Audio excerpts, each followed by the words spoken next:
Like, listen, Mark, I don't like Stanley.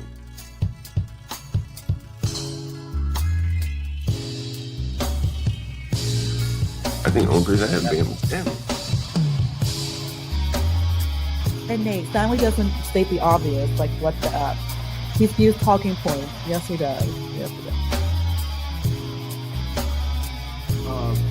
The nature of American culture, it's a white people problem.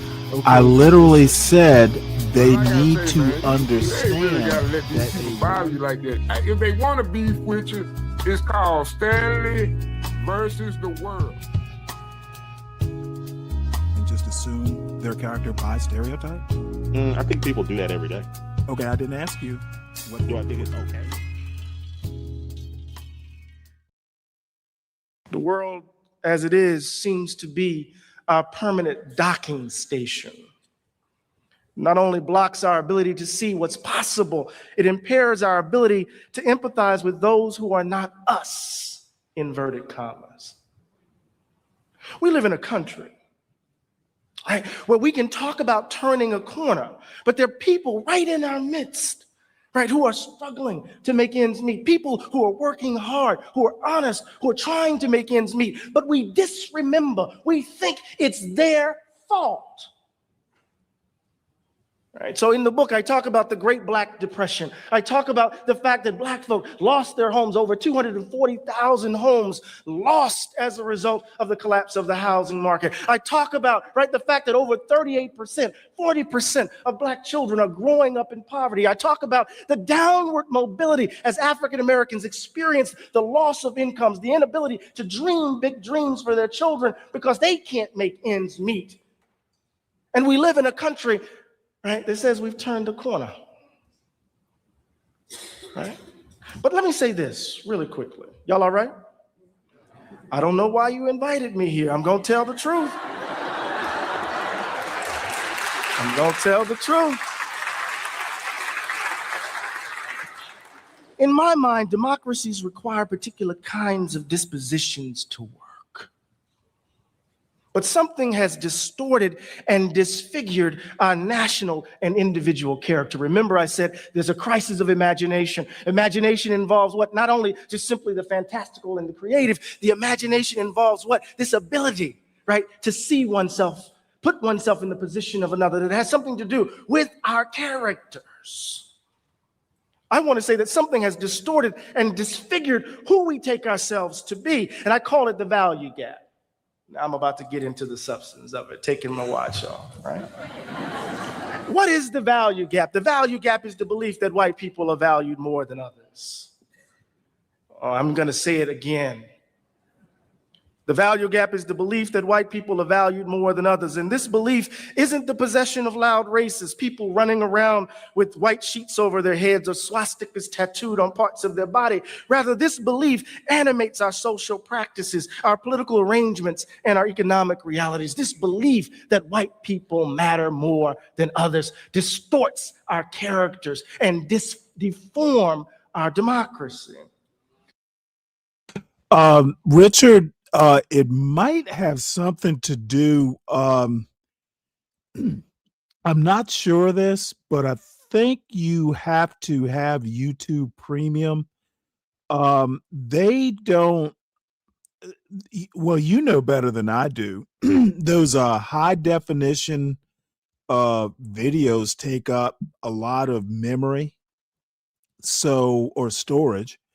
I think you have to have YouTube Premium, and I don't even know that YouTube can handle 4K.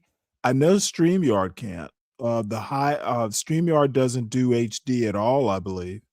So, it doesn't really matter. It doesn't really matter what the quality is. YouTube itself may not be able to handle it. Oh, do they really? Okay, well, then you know what? Never mind. I didn't think they did.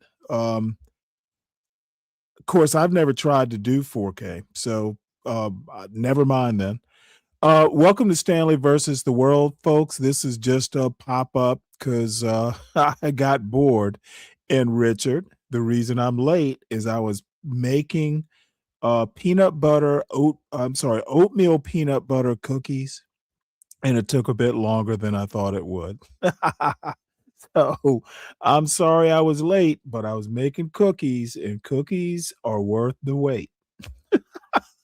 So I do kind of have a mission for the show. It's basically Trump bashing. And so it's not going to be a long show because I started watching The Count of Monte Cristo on PBS's Masterpiece Theater, and I've never read the book. So I'm kind of into the video, so it definitely won't be a long one. The other thing, and since Richard is here, it'll cover you. Next Saturday, I think I'm gonna hold a private StreamYard wrench holders meeting. Kim brought up some good points. Look, my shows don't really have themes; they have directions, and those directions can kind of swerve or zig or zag. So, but she did bring up some points, and to be honest, I've been saying for a year that one of these days we were going to have a wrench holders meeting. So, my email is now Stanley versus the world, spell out the versus at gmail.com. If you want to attend the meeting and you are a wrench holder, just email me and I'll once I set up it's going to be a private StreamYard meeting. It won't be on YouTube or anything. If you send me an email and you're a wrench holder, and there might be an exception or two, but most of the wrench holders, I kind of value their input. Just email me. I'll send you the link. I haven't set a time next Saturday because I'll probably do a Saturday show, but it may be like a pre-show meeting. Won't be longer than an hour. But I do need some input, as far as where the show is going. I personally like the show where it is, aimless. This show is about as aimless as fuck. And I kind of like it that way. But I also, Kim is a managing mod and she knows about this sort of stuff.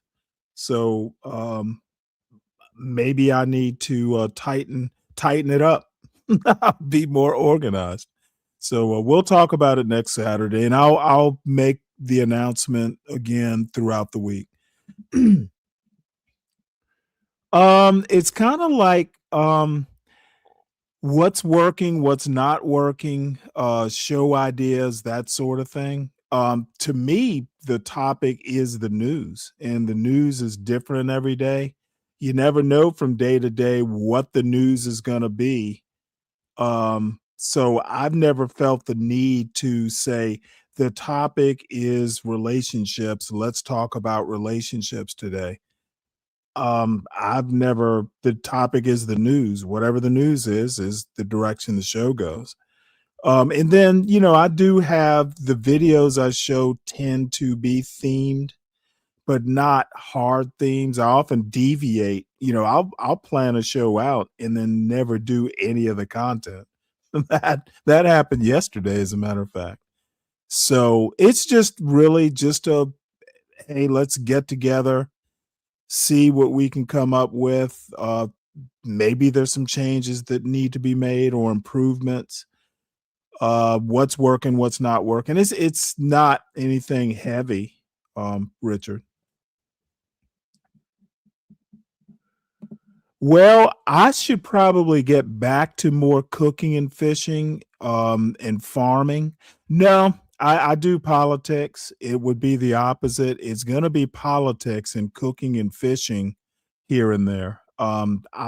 Politics is my thing. If I couldn't do politics, I wouldn't even be doing the show. I'm terribly interested in politics, and now that I'm retired, I finally have, a platform or a means to kind of talk about politics. So that part of it isn't going to change.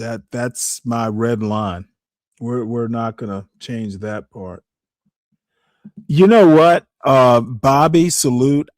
Look, I have no fucking clue. Just don't worry about it.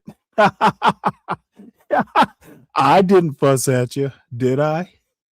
Other than maybe just take it a little easy on her, don't follow it up.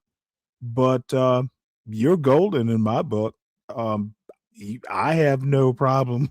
I have no problem with it. What's up, SD? Okay, Bobby, all I have to say is your status, my high opinion of you has not changed. I didn't see what she saw. I don't know what she saw. So don't worry about it, is my advice. Shoot, dude, you should have been using jigs all along. Dude, I love dude, you're just starting to use jigs? Really? My lord. You use top water though, right? Yeah, I probably have a swim bait or two. I'm a plastics guy. I'd swear by plastics and silver spoons. That's just my thing. Like, I'll even every now and again do like a Carolina rig or something like that, but usually it's just jig heads. Like in salt water, I'll use eighth ounce. Is it eighth ounce? Yeah, it's I'll use eighth ounce jig heads with plastics. They work excellent in salt water. I've never really even I don't use, unless I'm bottom fishing in salt water, I tend to just stick with the saltwater assassin type lures. Freshwater to me is a little bit more challenging. I'm not as good at it. But I do like silver spoons specifically. They make the gold spoons, but silver spoons have always worked. With treble hooks, which I don't use treble hooks in salt water, but I do use treble hooks, especially if I'm bass fishing, because they bite so soft. I don't worry so much about treble hooks with crappie, because crappie and bluegill, those panfish, are really aggressive. They'll attack a bait. Bass, bass will strike, but I've also seen bass. I've literally personally witnessed a bass mouth a bait and then spit it out. It didn't bite. It just basically sucked the bait in. It wasn't what it wanted, and it spat it right back out. It didn't strike. It just followed. It followed the bait, sucked it in, didn't like it, spat it out, and swam away. So bass are kind of hard for me to catch because I like fish that strike, and bass don't always do that. So anyway, I've gotten far afield of where I was going with this. What's up, Dave? What's up, Joshua? What's up, Dirty Dude? Good to see you. How you feeling today? By the way. So let me get back to this video. Again, the theme is just general Trump bashing. I woke up in an anti-Trump mood, and I'm just going to scratch that itch. I'm going to drop the link right now.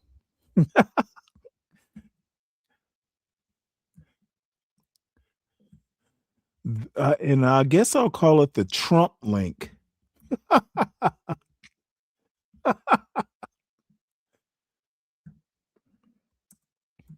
If you want to talk about Trump, hit the link. And I'll even allow some positive comments about Trump so I can trash you too.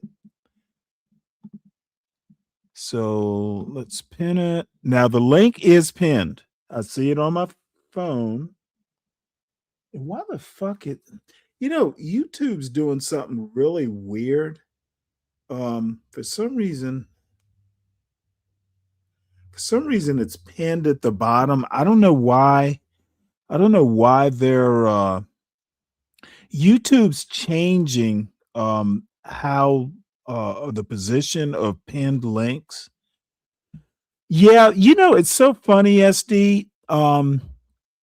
I would use live worms or stuff like that when my son was small and I wanted to make sure we were going to catch a fish. Otherwise, I don't use live bait at all. I'd rather not catch fish if I have to deal with live bait. The one exception might be live shrimp. There are times in saltwater, inshore saltwater fishing, where the only thing that'll catch good sized fish are live shrimp. But I've also caught fish in saltwater with jigs when people were using live shrimp. So I was catching fish one time. This one time we were right along the Wilmington River when I lived in Savannah, and I was catching fish with just like a fluorescent green saltwater assassin. It's a plastic lure on an 1/8 ounce jig head. I generally don't use anything heavier than an eighth. Quarters, sometimes if the tide's going in or out, 1/4 ounce jig heads are good, but eighth is just an all around good size. Anyway, I was catching fish, and this lady who was using live shrimp wasn't catching anything. And she kind of broke my heart. She was an older lady, and she's like, "Well, sir, can you show me what you're using?" And the good thing about live shrimp, though, is bait, is that you can take them home and boil them and eat them when you're done.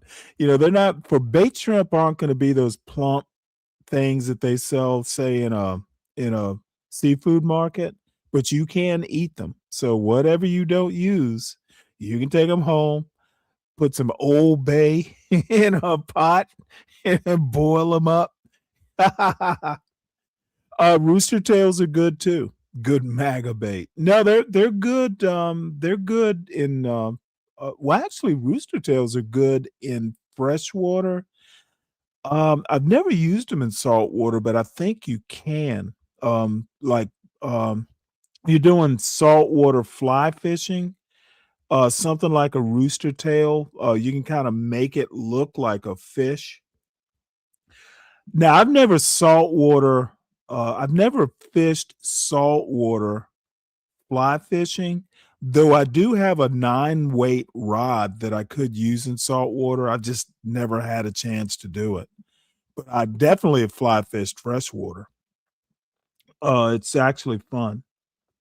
It's more difficult, but there's some satisfaction in it.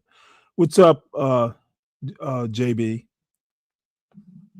So anyway, let me get back to this. This is Eddie Glaude doing kind of like a sermon sort of thing. I like to tell the story of my father, who was the second African-American hired at the post office in Pascagoula, Mississippi, the place where William Faulkner honeymooned. And back then, getting hired at the post office was high cotton, right? And so he knew he had precocious kids, so he decided to move us from the east side of Moss Point to the west side, on a hill, Briarwood Circle. And as we were moving into that house, I'm playing with my Tonka truck. You remember those old Tonka trucks? I'm playing with my Tonka dump truck, and I'm making my dump truck noises, and all of a sudden I hear an adult say, "Stop playing with that nigga." And it's the first time I had been called that word in that context. So I grabbed my truck and I took it inside and I took it to my father who doesn't suffer white people easily, right? Ran outside and he did whatever he did. But that's how we typically tell the story of American racism, right? Some black family achieves the American dream. They move to a big house on a hill, and then some child is wounded by some mean-spirited adult who calls them the N-word, and then that child has to work all of her life to prove that she's not that.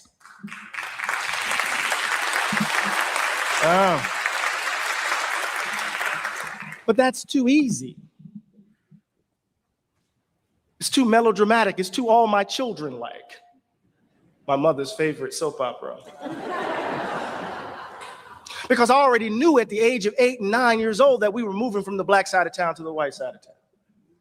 I already knew because Rose Drive, where we used to live, because the pipes are bad, every time it rained, it flooded. I already knew because the sidewalks weren't paved like they were on the west side. The baseball diamond wasn't cut as regularly as it was on the other side. The houses were smaller. The schools weren't as financed. The town, that side of town was subject to layoffs by Ingalls, the shipyard, paper mill. I already knew in the very built environment that something said that those folk over there were less valued than those folk over here. We want to look for the bad racist, right? The obvious racist, but we are making choices day in and day out, right? That sustain racial inequality in this country. My colleague Imani Perry calls it a cultural practice of inequality. Let me give you an example of what I mean. I believe the planet is actually getting warmer. All right, you feel me? It's hottest summer on record, hottest year on record. But if you look at my house, and you look at my car, and you look at my light bulbs, you look at the way I live my life, the daily choices I make, you would think I believe the planet was all right. My day-to-day behavior suggests that I am a climate change denier. So there are folks running around here who are saying that they are committed to racial inequality, but their choices. I just want my kids to go to the best schools. The social sciences have already said that whenever you hear that phrase, it's usually a proxy for how many black and brown kids attend my school. I want my neighborhood to be safe. We know what that means. I want my property values to stay. We know what that means, right? So it's in the kind of order, the cultural practice, the value gap is evidenced. Let me give you a quote from James Baldwin. See, there's a logical flaw in this sort of speechifying. Okay, are you saying you don't want your kids to go to the best schools? Or you don't want to live in a safe neighborhood? It's really not doing the heavy lifting that he thinks it is. And he's also preaching to the choir. I think this is a Oxford debates thing. This is probably over in England. But all I'm saying is that really this is speechifying. I don't find this rhetorically dense so far. Uses of the blues. Y'all all right? Baldwin clearly states what he takes to be the Negro problem. I'm talking about what happens to you if you've barely escaped suicide or death or madness or yourself. You watch your children growing up, and no matter what you do, you are powerless. You are really powerless against the force of the world that is out to tell your child that he has no right to be alive, and no amount of liberal jargon, no amount of talking about how well and how far we have progressed does anything to soften or to point out any solution to this dilemma. In every generation, ever since Negroes have been here, Baldwin writes, every Negro mother and father has had to face that child and try to create in that child some way of surviving this particular world, some way to make the child who will be despised not despise himself.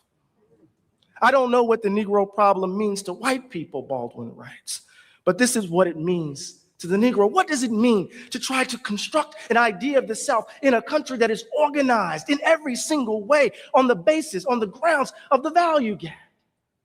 Not because people are mean-spirited, but it's because it's in the very DNA of the country.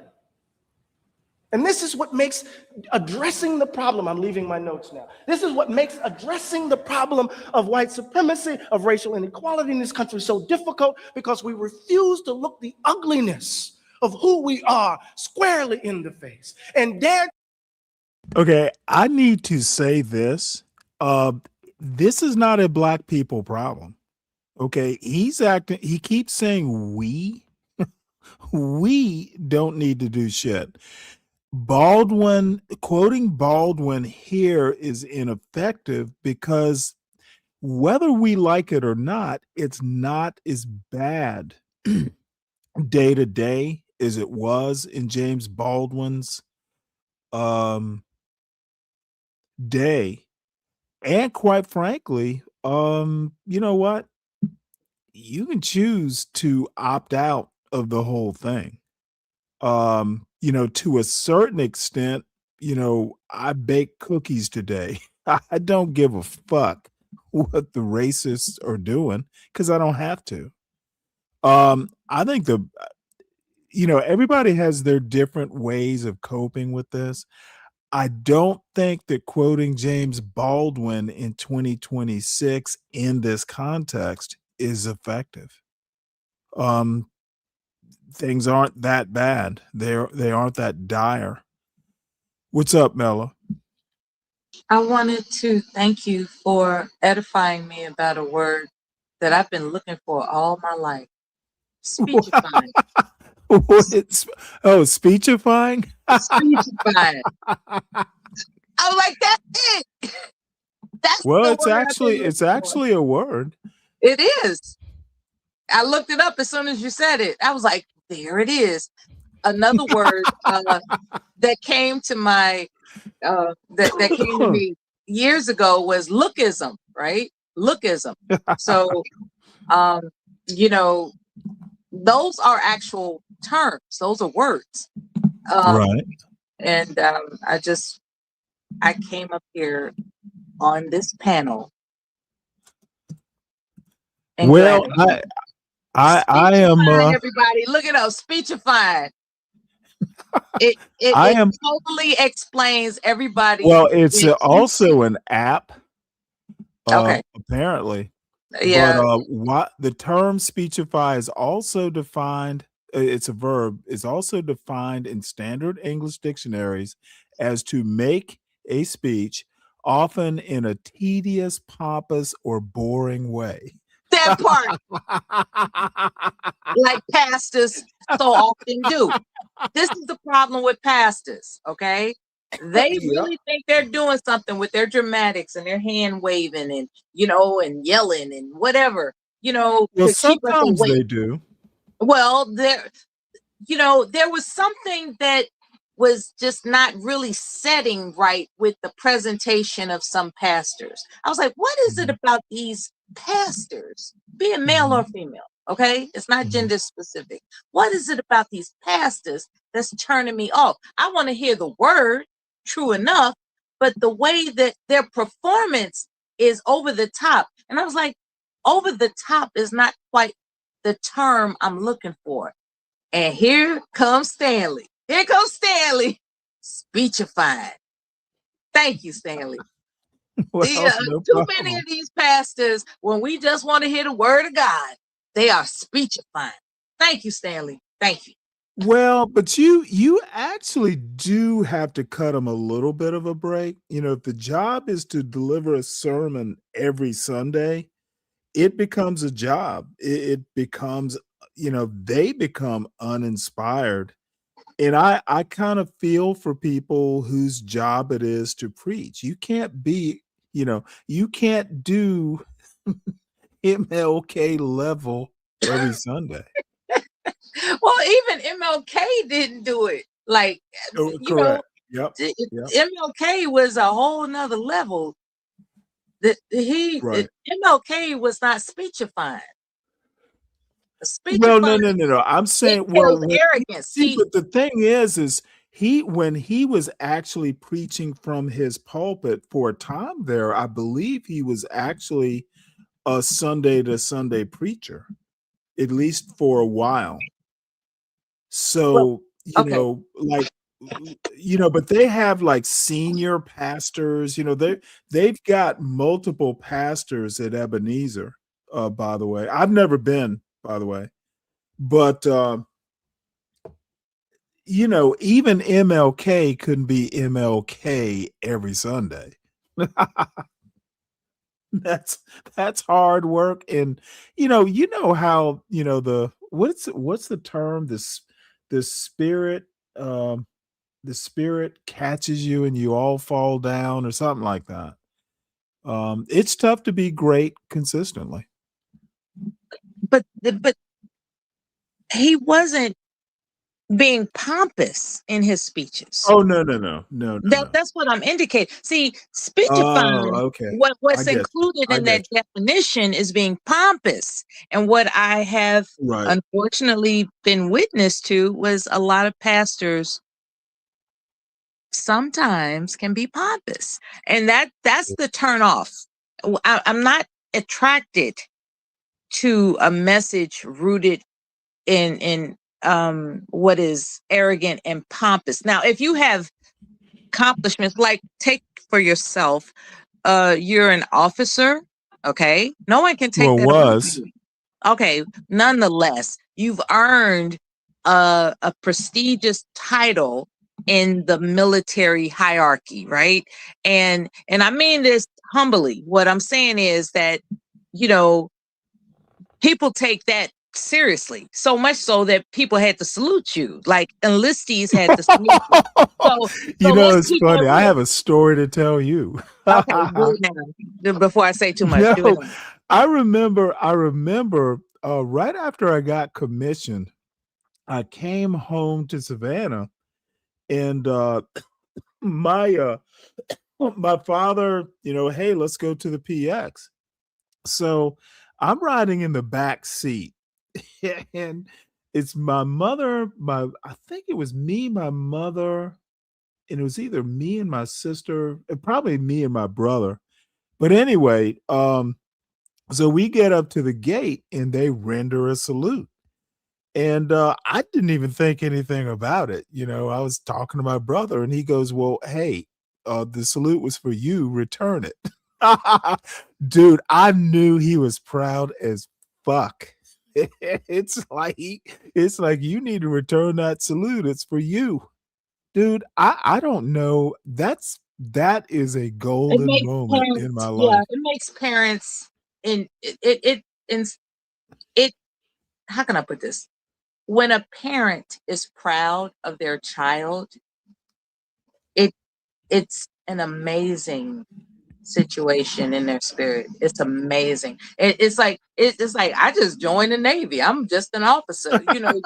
You can look at it as I did what I did. I just did what I did. But a parent that has Well, encountered that has picked cotton, encountered Jim oh Crow, shit, yeah. Oh yeah. and all that other Oh kind yeah. of dumb shit Oh yeah. that oppress Mhm. our people, when they Yep. see that no matter white, black, Puerto Rican, or Jew, they have to salute you, their child, Amen. that does something to them. It's Yep. important to them. You are I amen. And it was Now my we don't look at it as I a know big deal. I know it It's sounds like, so weak when I say yeah, this, but it it, was my daddy. It was yeah. like, It's like, to us, it's not a big deal, right? It's like, okay, people well, no. It admire was me, so important what? to my mother, but you have to, my father is, if there is such a thing as stoic, it is my father. And to He hear broke his him, stoicism that day. oh Didn't he shit, yeah. grin? Didn't he grin? At least. I'm I'm sorry, surprised say he that again. didn't pat you on the back and give you a big bear hug. Oh no. That's not my father. Okay, well, at least he grinned. that he for said sure. that he said, look, I've known my father for 61 years. Look, I know when he's pleased. My father doesn't give hugs. He will convey that he is pleased with your behavior. Or he is pleased That's with that your southern stuff, man. with your That accomplishments. yeah, when somebody has endured oppression and their offspring Yeah, is yeah. someone to be admired demonstratively, like demonstratively, I should say. When it's demonstrative that they are to be held in prestige. It does something to them. It does. It really does. But as far as this word that you gave me, I appreciate it so dearly. I do. I Yes, ma'am. can't wait to use it against somebody when I'm feeling ornery. 'Cause there are veterans that I check up on I would say maybe weekly, and they want to ramble on about how they're not being respected for the greatness and their greatness. And I remember when I was this, and I remember, and they talk about other people's accomplishments and how they're adjacent to them, as opposed to actually talking to me about their plans. It's like, what are your plans to dig yourself out of this,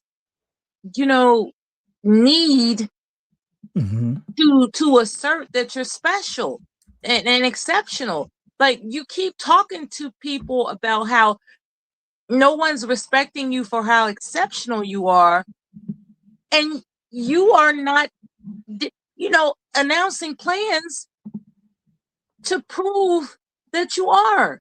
You're talking about other people's accomplishment. Yeah, my sister got a Mercedes. She bought it brand new. My parents got this house that's worth this amount. It's like you're talking about everybody else's, you know, accomplishments that you find of value, but you're not accomplishing it yourself, and yet you're still disappointed that no one's giving you the respect that you had back in the 80s when you were slinging drugs. Like, what the hell is wrong with these people? No, I'm serious. I'm talking about an ex-drug dealer. He was on top. He was banging and slanging, as they say, back in the selling drugs thing. And now, he is not so much as great as he would like to think he is, and people are telling him that to his face, and he's offended. He was like, I fed the land. I fed the land. I was, I was this, and I was, and I was, and I was. It's like, if you don't stop talking about what you was and adjacent to how great other people are, that makes you pitiful, man. That makes you pitiful.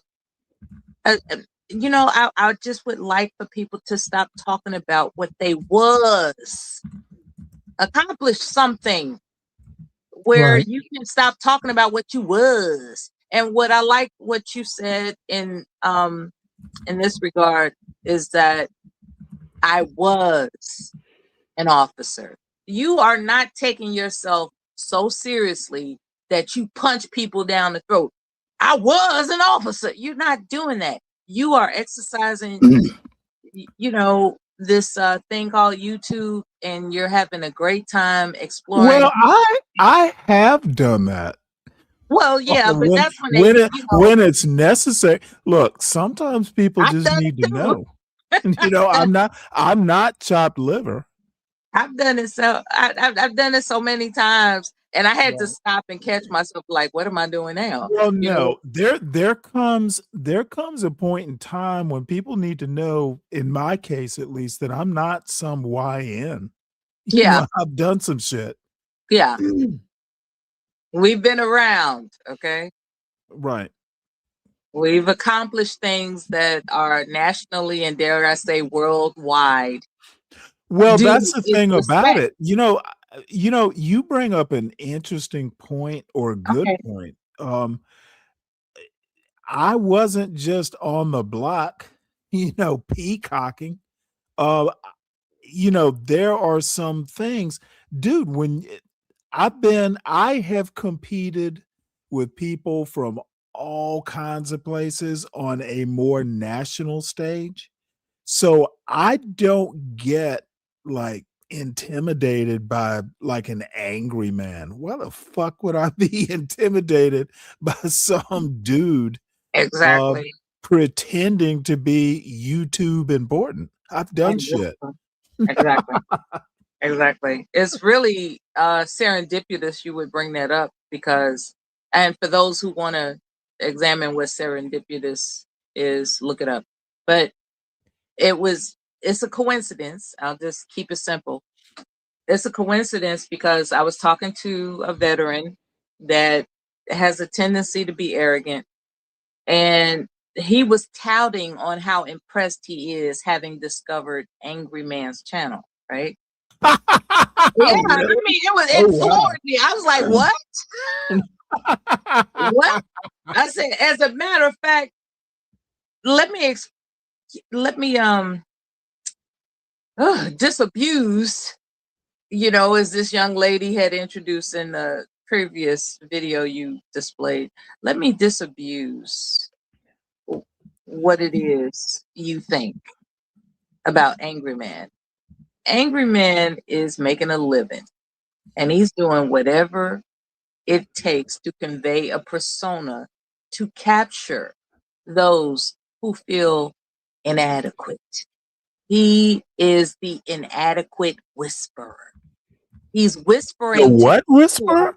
He's the inadequacy whisperer. He's whispering. Okay. You don't have to explain that. He's whispering to males who feel inadequate. Nobody would, in their right mind, would be attracted to somebody that dyes their beard. Okay. Does he really? Look. It's not a foreign concept. I don't watch his show. It's not a foreign concept that there are men who. Yeah, there's what's the name of that product? I don't know, just for men. All I know is that it goes different. Back when I used to watch him, it went different shades. Like he was practicing. There was different shades going on. Like, but I'm serious. He's come a long way from. He's come a long way. I'm not gonna take anything from him. I'm not stealing his thunder. What I'm saying is, there are certain types who are attracted to that rhetoric. Really? And often, you mean certain types of women? No, certain types. I mean, it could be certain types of people in general. People in general that are attacked. They like the attack lines. They just like to hear a black person beat up on black people. Yeah, which I find truly disgusting. And this veteran that it was just enchanted having found his channel. I won't go so far as to say it. Yeah, I guess he's disgusting. He shared different confessions with me that are appalling, and I'm not surprised that. So he went so far as to not that you have time to listen to this, but give me just. No, to be honest, I have no agenda. I mean, I kind of do, but I call audibles on the weekends. Yeah, I don't care. I don't care where this show goes. This guy has confessed to me his domestic violence charges. Right? He's confessed to me. Oh wow. He's confessed to me his criminal other types of criminal behaviors, and now he's a truck driver. Right? He's a truck driver, and he's just. So he's taking it on the road. I asked him if he entertains lot lizards and stuff. He won't answer that question specifically. Like sometimes, see, if I didn't know any better, I think he just wants to vent as opposed to have a conversation. He's that type of person. There are people that don't want to have a conversation. They just want to spew whatever foulness is in their brain and then just leave it there. But he's confessed all types of off the wall stuff to me. And the most recent checkup call I gave him, he was talking about, I found this channel called Angry Man, the Angry Man, the Angry Man. And I was like, do you know what he's about? I was like, so this is your healing process. You're interested in that type of content. And he was like, well, he's an angry man. And I said, maybe you are an angry man. And you I'm gonna refused to say, let go of what you said you was gonna do. You said you was gonna let go of being angry, and here you are telling me this week that you're elated about finding a channel titled The Angry Man. well, how do you know this person? He's a veteran. We had, Oh. yeah, he's a veteran. You know how you go to the VA? This was in my past. Mhm. Like when I went to the VA frequently. I mean, when I say Understood. frequently, I mean all the Understood. damn time. And Understood. And so when I went there, you know, there are group meetings and you meet people who say things that are outrageous. And next thing you know, you just, you're familiar with talking with them every time you show up to the meeting. You know, we're talking about Yeah. veterans meetings, you know, Mhm. okay? Veterans meetings. And there was a time consistently for a period of years, like clockwork. I, not only myself, but a lot of us were at these veteran meetings, and you know, Understood. we just got to know each other. So, there are less than a handful, and even more who have deceased. You know, they're deceased now. I think he's one of two that are still alive. The rest of them they Wow. passed on, and that's only because he's younger, right? He's younger than me. Um, but Interesting. But the older guys, you know, they would talk about their whoremongering as if they were entitled to a better whore. You know, it's like they just felt free. I'm serious. There was, God rest his soul, Ed Brown. God rest his soul. Ed Brown, he was really disappointed that he couldn't find the best hoe his money could buy. I was like, no, you won't Well, tell me no shit like that. I That was look, like, what? Who says that? He's like, I'm really disappointed I didn't get all I didn't, I didn't get my money's worth out of soliciting. I was like, you do realize you're a whoremonger, right? And he was like, well, call it what you want. If I'm paying for a service, I want her to be fine. I don't want no droopy titties. And I mean, he was just really explicit with it. You know, he was disappointed that when he picked up some woman that was on drugs, we're talking about a guy that would pick up women on the street. He confessed this. And I was like, so let me get this straight. You're going to pick up a woman off the street, proposition her for sex in exchange for money, and you expect her to have a body like Beyonce? That's what you're saying?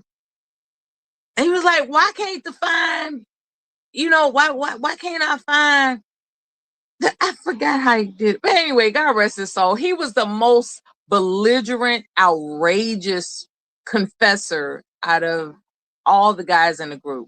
But to be honest, you know, the only guy that didn't really sound bodacious, or if that's even an appropriate term, was the one that always talked about food. He loved preparing food and telling us how, like, he learned how to make butter chicken. I think that's a Thailand recipe. He wanted to recreate no, recipes. actually, it's Indian, South Asian. Oh, okay. Well, he was But really it wouldn't adamant. surprise me that Thailand would have a version of it. And he was adamant about recreating flavors he had in Vietnam. I can totally understand why he would want to. Yeah, I have he was the only one that. I have a story like that. Go ahead, baby. It was shawarmas. Shawarma. That first time I'd ever had one was in Israel. And I have yet, you know, I know how to make pita. I know how to actually cook like Middle Eastern-ish. And I've yet to recreate the sauce. And I know it's lemon and something. I've come close but never been able to. So you will eat a food somewhere that you just, it was just some Got to restaurant. have it again. Yeah. Yeah, and the funny thing is, I remember going into this Middle Eastern like grocery store, and I think it was either Poughkeepsie or it was Scarsdale. It was somewhere. It was somewhere in upstate New York, and asking, "Hey, can you give me an idea of what goes into a shawarma?" And she was a different Middle Easterner. She didn't even know what a shawarma was.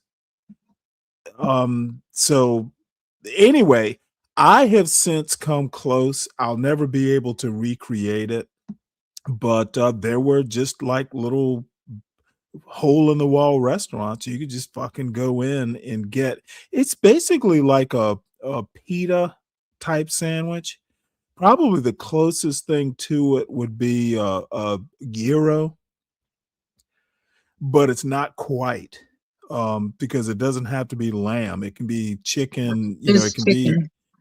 The Yeah, shawarma but I it had was it is chicken, they're just super. I've never had but that the experience. seasoning is Yes. it's this intoxicating, mysterious concoction. The Well, seasoning. I've tried that too, za'atar. It's like a spice mix.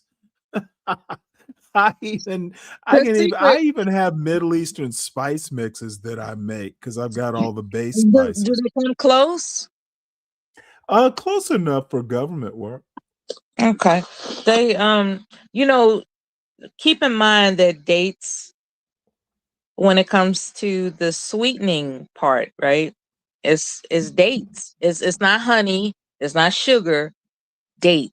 Dates impart a specific type of flavor that is different from any other sweetener. And that might be what's missing. So if you get your Well, I don't like using sweeteners at all.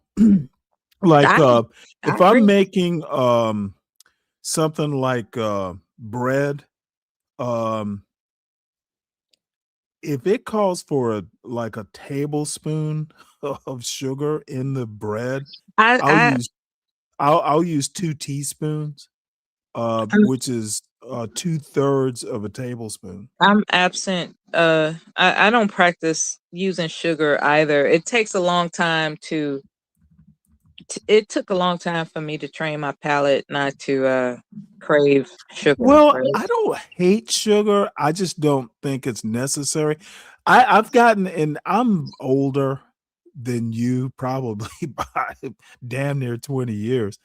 I have gotten to a point in my life where I wanna taste the food, and I don't like things over seasoned, over salted, over sugared. I Mm. need to taste the food, My especially husband, vegetables. yeah, my husband is not a vegetable lover. Mhm. Um, so Oh, when he found out he was in love with orange chicken, I told him specifically, you like interesting. it because of the sugar. You're Right. becoming more addicted to sugar. See, this is the problem with people when they become sick and ill from consuming sugar all their lives. They haven't bothered to study nutrition. I think you're ahead of the game when it comes to longevity. Unfortunately, a lot of people, how can I put it? There are people who eat to live, and there are people who eat, how can I put this? They Live live to to eat. eat? Yeah. And it's like all they care about is flavor. That's all they care about. And next thing you know, they're sick.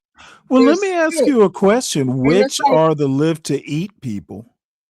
yeah. The live the live to eat people are people that just care about it tasting good as opposed Mhm. to it being good for them.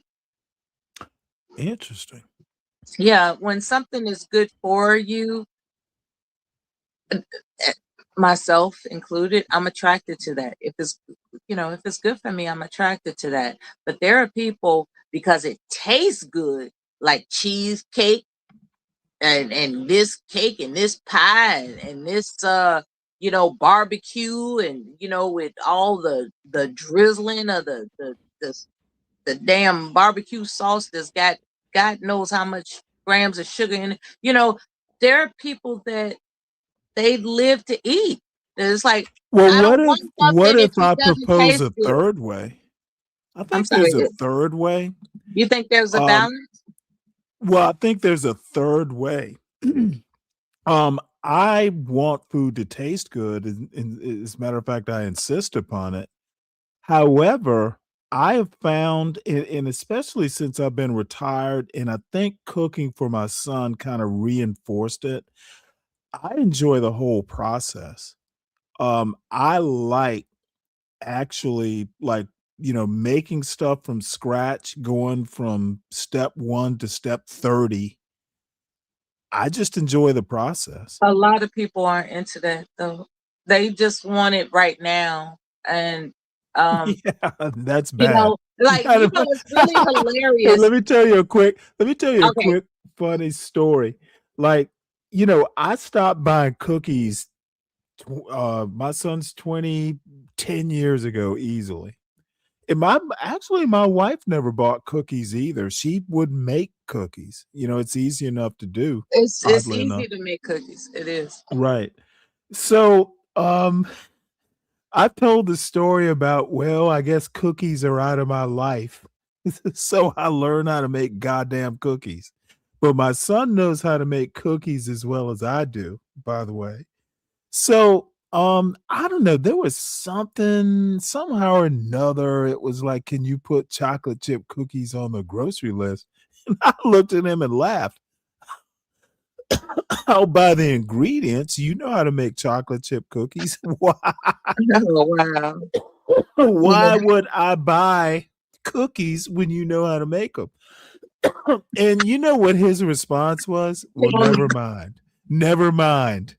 Yeah, motherfucker. If you're gonna stuff cookies into your face, you're gonna make them. Right. You're gonna earn those And by the way, cookies. we didn't eat chocolate chip cookies, so the look of disappointment, or I can't tell whether it was disappointment or disgust. But Daddy wasn't gonna buy you Chips Ahoy, bitch. You know how to make them. Oh, Stanley, keep that B word out of Well, I'm connection talking with your about my. family. Well, I was talking about my son, I know. and I did not call him a bitch. This is recounting the story. I added bitch just to make me laugh. So I'm sorry if I offended you, but I No, wasn't you talking don't about a offend woman. me. This is the thing, right? I'm not your mother, of course. Your mother is an exceptional woman. Um, would she be proud of your profanity? Oh, I would never say it in front of her. That's what I'm. So you get to express YouTube yourself. is YouTube. My mother's not in the YouTube audience. Exactly. So you get to express yourself. So I'm not offended. I understand what it is. You are expressing yourself. It doesn't mean that you refer to your son directly in that manner. You are Now, expressing it's yourself on his possible manner. if he does, but I've never actually done it. But let me ask you a counter question. Have you, when you were a teenager, did you ever act at a party like you acted in front of your parents? Sometimes when you're at a party, you'll cut up, with your peers, I and was you will always act a good differently. girl You will act until I joined the differently. military. You will act differently when you're in front of your parents. I was I always a act good girl until I joined the I act military. differently on YouTube than I would if I was talking to my father. Yeah, when I was a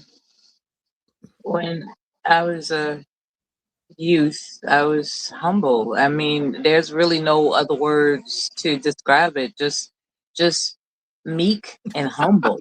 And here I am now. No, I'm serious. I was raised with this well, them white people and them white, I was raised to believe that we're in a bubble where we can only trust one another. as Black people, as a Black family. Interesting. Very And interesting. so here it is. I venture out. I joined the Air Force. I'm in basic Mhm. training with, all types of ethnicities. Mhm. And I discovered that, there are friends to be had. Mhm. Despite the fears that were implanted, like it was like, make sure you don't trust no white folks. Make sure you don't do this. And make sure, and it was that sharecropper mentality that had me apprehensive until I discovered sincerity and humanity. Like But when let me ask you a question, though. Please finish, but I definitely have questions. This is an interesting story. yeah, when as growing up all black, and I encounter Mhm. an environment that's definitely not all black, Mhm. I discovered that everything that I was told was not true. Mhm. It's about discernment. You can discern on your own whether or not someone is your enemy as opposed to their skin color. Mhm. And that was how I was raised. I was raised to believe that someone's skin color is the key to assessing whether or not they're going to oppose you. And that's not the case that I had discovered in life. But to be honest with you, I'm only attracted to Black men, believe it or not. I know I flirt with other guys, but it just I don't know. Maybe I haven't been made an offer I can't refuse. I don't know. But I'm Well, just no, you're attracted to who you're attracted to. yeah, There's no right or wrong. It's your choice. yeah, when it comes to men who are not Black, it's not that I've had unpleasant encounters. To believe it or not, I've encountered more pleasantries with men who are not Black, and than men who are Black. I mean, men who are Black, that have been in my history, you know, they've been scoundrels compared to men who aren't. I mean, scoundrels. I mean, Well, seriously. I don't hear that word that often. And and I think it's something about me because of where I've come from. I have pity for Black men. So I tend to Really? give them, yeah, I tend to give Black men the benefit of the doubt too much. Like Can I stop you right here before I forget? I was listening to Ruthless Truth. What's his name? Oh my God, Ruthless really? Man. And I just Were you I had to snap. disappointed? I had to Were snap. I you said, you know what? disappointed? I'm trying with you, Ruthless. I'm trying with you, Ruthless, to be optimistic, but man, you are far gone, man. I can't do it, man. I can't. I just, Well, it made did me you hear him? almost Did you physically hear ill. him up on my panel? Occasionally I've had listened to him, and it made me physically ill to just listen to. Now keep in mind, I have pity for Black men of like that because you don't know what their background is. I don't know whether or not he was, his father beat his ass or he was abandoned. I don't know. I know that Black men have been through a lot. Okay, it's not Okay, well, easy let me being a put Black it to man you in this America. way. Hold on one sec. Let me point out just a few days ago, Ruthless Truth compared being incarcerated to being in the military. He And has a lot of. we had a whole we had a whole conversation on that because I'm like, what? It's not the same thing. In case he didn't understand, yeah, it's not the same thing. Being in the Navy is like being incarcerated? It's not the How same is- thing. I've seen YouTube videos of what it is to be incarcerated. It's not the same thing. Well, It is dude. far from that. Okay. There's no Hey, sense of imprisonment. let me. Damn, I wish I knew. I have this photo, somewhere on my computer of me in Rota, Spain. I got on sunglasses. I'm drinking a strawberry daiquiri, watching women shower off topless on a beach. That wasn't prison. That is not prison. It was liberty, baby. It was liberty, Yeah. and I was having a good old time with my. Sometimes No, when actually, it was a beer. It was like a beer, when and Ruthless I said got on this these stuff, fucking sunglasses that make me look rakish. it's still freedom, and sometimes when Ruthless says the things that I have known him to say, I can't How do long it. have you known him? He was like, because I think I was first introduced to him on what is that guy's name with the hats that sits down all Oh, the time? Izzy. No, Gar Animals, Izzy. no. You know him. You just had a feud with him. Oh, John Gall. No. The one that created. Oh, you're thinking about Nightish. Okay, yeah. So I was. Wait, hold it. I didn't have a feud with Nightish. I thought you had a feud with him. He had a feud with me. Dude, I could give a fuck less about these old Okay, YNs. so switch it around. He had a feud with you. Well, I'm not fussing at you. So that's what occurred. I was frequenting. I was on Nightish's panel because it was a certain time of the evening that I couldn't go to sleep. And when I can't go to sleep, I'm on a YouTube panel sometimes at night. And this happened often enough for me to be introduced to Ruthless Truth. And, eventually he got his own channel. And I just didn't want him to sit up there talking to himself. So I would hit the panel. I would. Well, he's his best. I was gonna make a joke saying he's his best panelist, but well, never mind. it just got really weird, to just see that, he was just live and he has the like Nightish promoted him to have his own channel, but Nightish was never there. And I was just sitting up there I listening. kind of remember that. Yeah, and I was just sitting up there. I was like, let me go ahead and just type in the chat. Hi, how you doing? And next thing you know, he puts the link in. I joined, and it became a pattern for, I guess, a few weeks, maybe even 3 months. I was just, whenever he went live, I would show up out of support. And I literally told him that I'm here to support you in your endeavors to grow your channel. That's why I'm here. I think I have the personality to attract an audience, and I hope that I can help you do that. And he was like, cool. But eventually it turned into believing that I'm being tested. It wasn't a conversation. It was, let me throw this shocking statement over here and over there and over here and over there at you to catch you off guard. And some of those statements were just appalling. It was just, it was nothing criminal. I'm not saying he should be crucified. It was just, you really expect me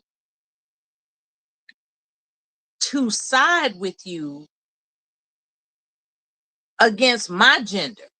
That's not going to happen. It's not. I'm not going to side with a chauvinist about anything. And I had to tell him that time and time again. It was like, I know you get a giggle out of me showing up because, you want to push the envelope as to whether or not of what it takes for me to side on a chauvinistic male point of view. I'm not going to do it. And he just kept doing it and pushing the envelope, and it just got exhausting. I was like, I can't do this with you, man. I can't. You know, like, I can't imagine how many cocktails I would have to just listen to that shit. It was, I like, it was intentionally, he intentionally degrades women, even his own child, Well, even his own yeah, child. but Like, he intentionally degrades I'm women. curious. He does because thinks he it's doesn't funny. respect women. He thinks it's. I think he respects women, but he thinks it's No, funny. I that don't. I literally think he does not. Well, he procreated. At some point, he had to respect something about a woman. At some point, see, men who don't actually like women have no children. I ain't never met a I'm sorry, woman. say that again? It would seem to me that men who literally, like, actually don't like women, they are not interested in procreating. They're not. They're not interested in Well, procreating. no, but that doesn't mean they don't want to fuck. Okay, let's talk about that. Well, yeah, and I use the F word, but I want to, I Let's talk did it about for that. emphasis. Men who proclaim that women ain't ish, but I still want that pussy. Let's talk about that. Oh yeah, those are most of the old So men YNs want on to YouTube. separate pussy, like as if the pussy is not attached to a woman. See, that's the thing. The pussy is attached to a woman. That's part of the disrespect of women. They want one part, but they don't want the whole package. Then they should go to I a mean, store. to me, that's kind of consistent. If you disrespect women, you disrespect what women are at an ontological level. Women can be mothers of your children, or they can just be a piece. What did Eddie Murphy call it? Trim? A lot of there are men who have multiple children and quote unquote baby mamas out there. And do you know wait, hold it. You do know that Ruthless has multiple baby mamas. I think he said he has 2. The sentiment, going back to the veterans that I've talked to, some of their sentiment is, I fucked up having all these kids. I'm like, wait a minute, wait. Like, what did you just say? It was like, do you love your children? You know, so they admit, like, men of that ilk, they admit that they wanted to get away with fucking. They wanted to get away with it. And the fact that they didn't get away with it, here it is, all these children out here, and that's their sentiment. I fucked up having all these kids. You know, like, that wasn't their intention. It wasn't their intention to enjoy a woman's pussy and cause her to reproduce a child. It was their intention to just relieve themselves of that engorgement that happens in a man's scrotum and keep it pushing. But lo and behold, here comes a child. See, a lot of people don't talk about the engorgement, like the suffering of having balls, right? A man, you all suffer from having a dick and balls. There's this engorgement that happens. And when I say engorgement, look it up. It's akin to when a woman has given birth and now her breasts are swollen and achy and there's no relief until she nurses a baby. Okay? That there's this relief that men suffer from having a dick and balls, and they have convinced themselves it's a woman's responsibility to relieve that pressure. The pressure, baby, the pressure. And guess what? It's not our responsibility to relieve your dick. That's your responsibility, you know? And I'm saying this for Well, the let me audience. let me ask you a question. Where is this going? We could get back to Well, yes, please let's do. all we I can was get back. saying, all I was saying, and I've told Ruthless Truth this, or at least intimated it. I think disrespect of women, objectifying women, literally is consistent with not caring about the consequences of just, the wantonness. I'll They use that don't word. care. So but I also want to ask you, why do you care? Ruthless Truth is his own problem. It's not. I It's not. don't care. Other than, gee, I can't believe someone actually thinks this. I don't give a fuck what I'm, Ruthless Truth does. what? Okay, I brought up Angry Man's channel, and I know Right. nothing about consistent conversations with him. Maybe one or two conversations years past, but Right. what I'm indicating is that men who assert that women should quote unquote know their place is what I'm getting at. This is where I'm going with this. Where I'm going with this is the misogyny that is rooted in the belief that a woman's existence is to serve a man and his needs. Period. That's what I'm getting to. I'm talking about how. And then you introduced this new word to me that it's not a mistake that a lot of pastors are men. They give them some time. Eventually, they're going to indicate that how women overreact, and Well, then I understand know, the man, I but not the know, other way around. I know. Well, my mother used to say, I was kind of, taken aback when she said this, that the bad outweighs the good.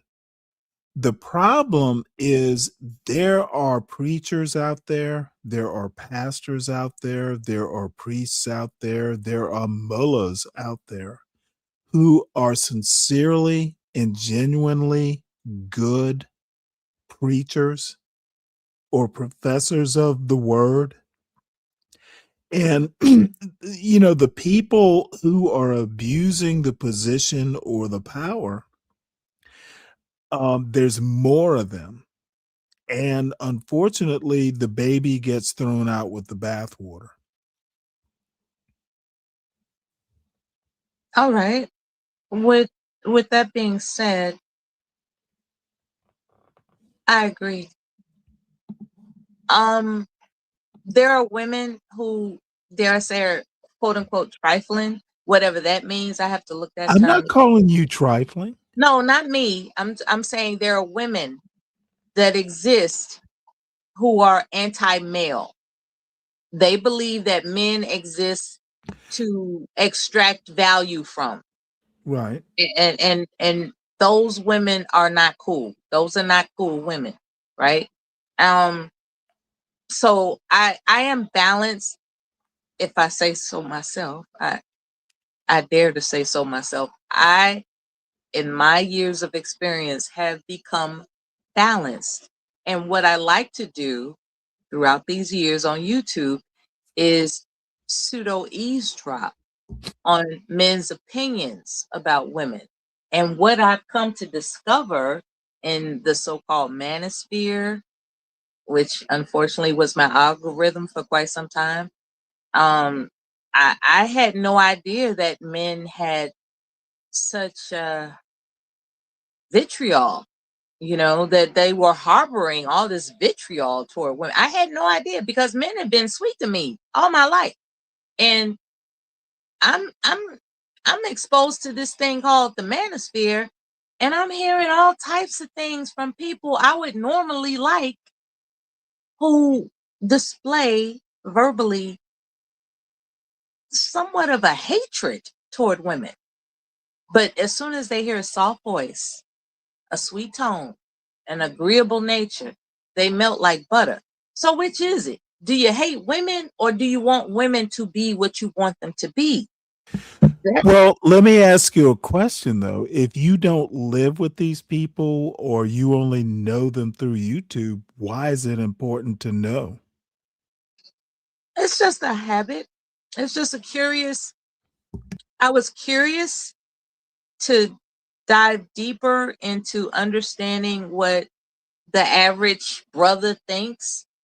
And it just went on and on and on and on and on with the consistent sentiment of female effery, you know, uh, the sisterhood, shenanigans and all this other. It was just really, it was just a gathering of men who complained about women, and they said all their, I guess, adulthood or young adulthood, hell, preteens, they grew up listening to Oprah and Sarah Jesse Raphael. Like, they listened to all these talk shows talk negative about men, and now it's our turn to speak. Nobody ever asked us what we think, so now it's Okay, our turn. can I can I comment on that specific point? That's their point. It's Uh, their turn to complain. Okay, I need to comment on that specific point. The Oprah, Sally Jesse. I happen to have been in the Navy at that point in time, and me and a couple of my buddies, you know, at I don't know, around 3, 4 o'clock in the afternoon, the junior officers had to wait for their bosses to leave. That's just kind of how it, when your boss leaves, then you leave after the boss. So, we used to sit in the wardroom and watch like Sally Jesse Raphael. I mean, this was like 2 years, that was just what we did. We'd sit there and we just fucking poke fun at these people. The manosphere gets it wrong, or at least the version you were listening to. No, they did not bash men. They simply didn't. And I was there watching Ricky Lake and Sally Jesse and Oprah. Nope, they didn't bash men. Yeah, that was the sentiment of the manosphere for the last They decade. are wrong. They are Of course they are simply they wrong are. on that point. Of course they are. It was just fascinating to eavesdrop and participate in those titles of live streams, female effery, and you know, you know, just all types of things that would disparage the existence of womanhood. It was very, very telling. Like, there's an entire population of thought that I wasn't exposed to, and I was just reminded of that when I thought I was resilient enough to really talk to Ruthless, but he thinks it's funny to the point where it's just sick. It's like it's just like, when he wants to say out loud that his daughter is the B word, right? All women are this, and my daughter, it's like, wait a minute, wait. So just because you're on YouTube, you're not going to pull back the reins on your offspring. You're going to include your offspring in this category of what it takes to disparage women, and that's, I just couldn't do it. So when you had explained to me that just because you are expressing what you thought about your son being disappointed with the chocolate chip cookies and you use the B word. I'm glad you explained to me that you separate what you say online from what you would say to him. I'm very pleased to hear you say, because I'm very pleased. Well, I separate pretty much all my life from what I say online. Yeah. I mean, I'm I'm very the pleased. same person. It's not that I wouldn't say it to him if he pissed me off enough, but I wasn't You pissed would off at it. actually refer to him with the B word if he pissed you off? Okay, he's 19 years old. Of course I would. Oh no, If I Stanley, if I no. if I think that he's gone overboard and he's pissed me off, of No, course I would. no, Stanley. Okay, ma'am, this is how I separate my life from YouTube. I'm his father. I know his limits. I was the first person to hold him. I know how to conduct myself in front of my son. I don't need advice. Did your father ever refer to you as the B word? Nope. Then why would you do it to your son? Now ask me if I've ever referred to my son as a bitch in front of him. Now I did it on YouTube, but You he said doesn't you listen. would. You said Yes, if I he ever would. pissed me off, Okay, you would. listen to what? Listen to how English works. I would if he pissed me off enough, but I have not. So it hasn't happened yet. It may never happen, but it might. Listen to my context. Listen, that's how past tense and future perfect works. I would, but I have not. I have not committed the sin. Well, thank goodness for that. This is not a Tom Cruise movie where you get convicted for future crimes. Thank goodness. Thank goodness that we don't need the minority Well, report. thank God. Shoot. Thank God for that, because I'd be in jail. Thank goodness we don't need the minority report. How many times have you wanted to slap your child, but you knew you couldn't do it, but you've been on the phone with a friend going, "Ooh, I wanted to slap him. I should have slapped him." That I've had happens all the time. Parents talking to other parents talk about this stuff all the time, but they don't do it. It's just talk. I think men are different. We are. Yeah, that's all there is to it.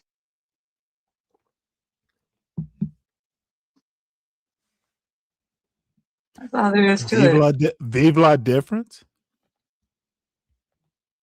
I'm sorry, what? Vive la différence. Oh yeah, love the difference. Yeah, okay. I love the difference. It gives me something to be curious about. What's so different about men? What's so different? And Well, we we do. Look, there was it's a something I curiosity. watched. What was it? I rewatched The Martian after years. That movie where the guy gets Matt Damon plays the character that gets stranded on Mars. I think there was something in that, or maybe it was something different about the actual difference between men and women. And women are more organized. There are a lot of qualities that women have done, and it was more of a evolutionary biological / psychological point this guy was making, and I totally agreed with it. So, men and women are different, but that doesn't mean we're not equal. We have equal importance, say, in a child's life.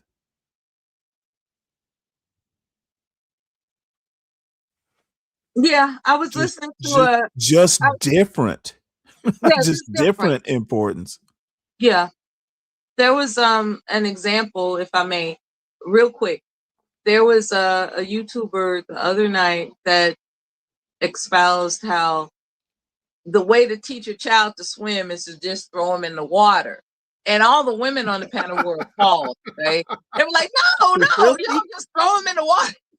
And to him, it just he said, that may sound crazy to you women, but that life is about sink or swim. You throw them into the water. You tell them what to expect. Like, look, you're going to go in there.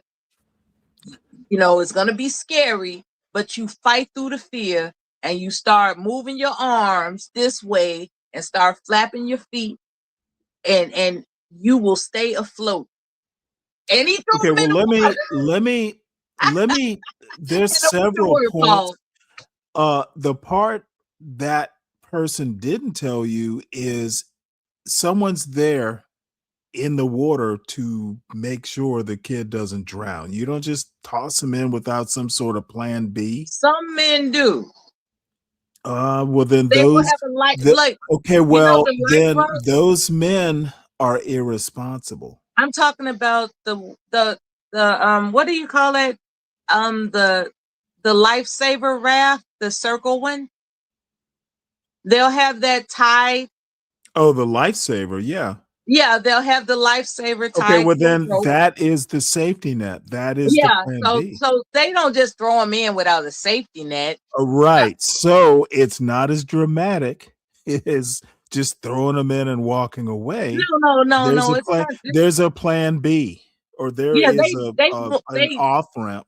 They're not trying to kill anybody. What I'm saying is that to that man, it made sense for the child to endure this shocking introduction with a life, a life saver on the side.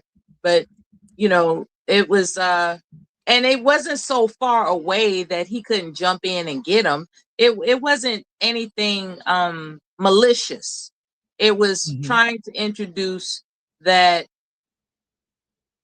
a principle of observing whether or not this child can surpass the shock of something different. Let me you didn't listen to my show last night, did you? What happened? Speaking of bitch. Oh no. Not the B word. Now listen to I made a couple shorts. I think you're too intelligent to use that word, Stanley. No, I use words when they need to be used. Sometimes I know. A specific word for a specific point is the way to go. Yeah, that's your thing. Well, speaking of specific words, you're going to love this short. I'm going to love it, huh? Okay. I think you will. Thanks. It may need some content. It actually got like 321 views. Thanks for telling me what I'm gonna love. Well, you might, maybe you won't. I think you're gonna love it. I don't know. I'm not telling you to love it. So this is a conversation that Mike 123 and I had. So let's see. Make sure the volume. This actually made me laugh even rehearing it. But don't skirt around in and try to make what you want, G. But I called my bitch down. I gave her a Scooby snack. I don't call my woman a bitch. It's not a bitch. I call them Sugarfoot. I'm not talking about your woman, idiot. Well, you mentioned I'm talking about you the mentioned it and thought it went over my head. The dog was barking like a bitch. I bet it's a bitch. You bet it, but you wouldn't bet your Social Security check on that. You thought I was talking about your woman? You wouldn't bet my dog is not a Okay, bitch. It's serious. a No, part no, of no, me. no. Part of my Seriously. woman. You thought What the I fuck was is wrong calling with your you? woman a bitch? My dog is There's a a part of me dog and my woman. barking. There is a dog barking, and I make a bitch joke, and you think I'm talking about your woman? I did think that Oh until my you was God. Really, Mike? well, you have to Mike, be clear. Mike, seriously, Mike. Seriously, I did think you You was are seriously slow. well, we call it what So you a want. dog is barking, and I make a joke about a bitch, and you automatically go thinking I'm insulting your woman. That is Now, true. either Because you need to wasn't clear. apologize to All your you have to say woman for making the comparison, well, or you're slow. Which all- is it? You all you have to- apologize to your woman for comparing her to a barking dog. call it what you want, G, but those What do you think of that short? I find it unable to to replay to the elders. And see, this is the thing about Okay, I don't care about any of that. I don't care about the morality point. What do you think about the point I was trying to make? Mike literally had his dog barking where I could hear it and the audience can hear it. So I make a bitch joke. And then automatically he just becomes kind of upset because he thinks I'm talking about his woman. I didn't even know he had a woman. where would he get that? It was the barking dog bitch joke. So people, again, really don't understand words. They don't understand language. They do not understand how language is used to make jokes specifically. People are defensive, Stanley. He literally got upset because I used the word bitch. So Talking about a dog. When it comes to being defensive, it's not a foreign concept that people approach panels defensively. They're just on guard, and so I guess he got paranoid that you were. I've known Mike for a bit. Pardon me? I've known him for. I've known Mike for. It seemed like he was paranoid in the moment. I didn't get the full context of your conversation with him, but for whatever reason, context is the dog was barking and I made a bitch joke. Sir, I did not. He thought I was talking about a human being. I didn't even know. Dude, how can you be in the house with your barking dog and someone makes a bitch joke? I didn't hear a dog barking, Stanley. And you don't get it. I did not hear a dog barking. I don't care. Dude, it's not about you. It's about then why did you ask? What did you think about it? If you know the context now, because I think I did not hear a dog barking. I think I pretty much said it and I think he was paranoid. Okay, you're over talking. I literally said, Mike, a dog was barking. So that part was covered. There was a barking dog. It wasn't in the shorts audio, but I remind Mike that his dog was barking. So there's the context. It was not he did not say there was no dog barking. So in the context of this video, you didn't hear it, but right? Oh my God. That's the thing about shorts. There was a short of me saying something that was taken out of context.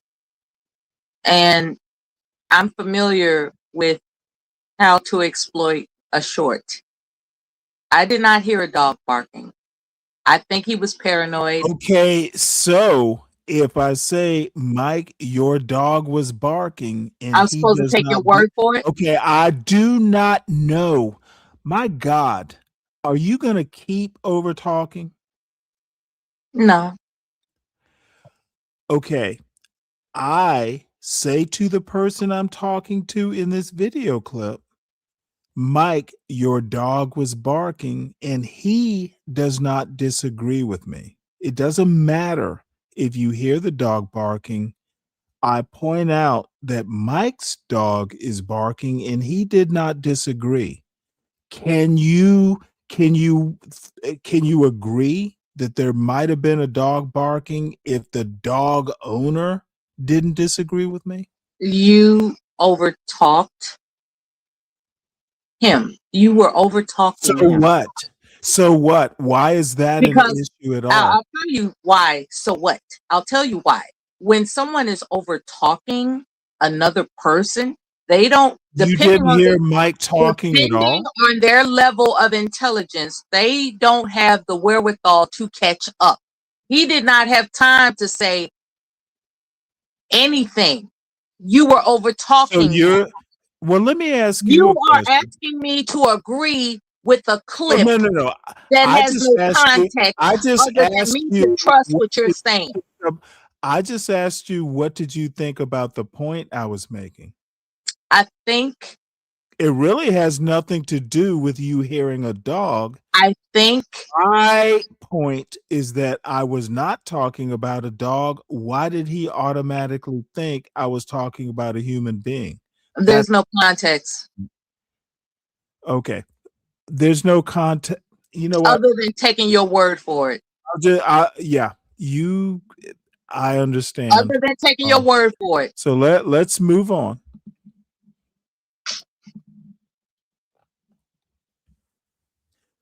So let's hear the rest of Eddie Glaude's speech. Dare to imagine ourselves differently.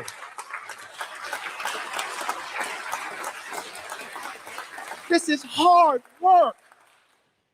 This is hard. The value gap isn't sustained by loud racists. The value gap is sustained by all of us. All of us. You don't need white people for white supremacy to work. When I'm in New Jersey and I'm driving down Stuyvesant, Wait. I hold a set of generalizations about the people who occupy. Yes, ma'am. You don't need white supremacy for white supremacy to work. I just wanted to make sure I heard that. Well, let's go back because I didn't. Because we refuse to look the ugliness of who we are squarely in the face and dare to imagine ourselves differently.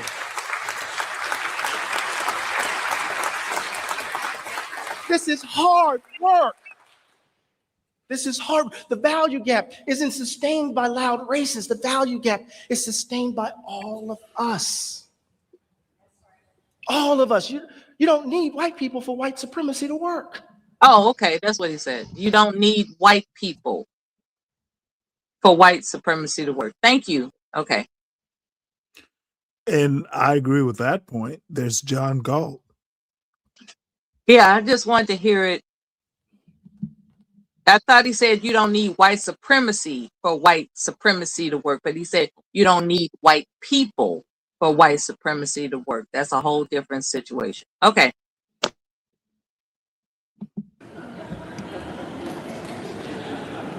When I'm in New Jersey and I'm driving down Stuyvesant Avenue in Trenton, I hold a set of generalizations about the people who.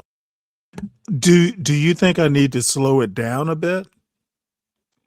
Not at all. I'm checking on my dinner. You're fine. Gotcha. Occupy that particular neighborhood. It's known as Little Iraq. I keep my head on a swivel, right? There's a kind of particular fear that gets generalized, is generalized to an entire population that informs a set of assumptions about how I interact with them. And those generalizations have policy implications. We are socialized and habituated into believing, right, certain things about certain folks, right?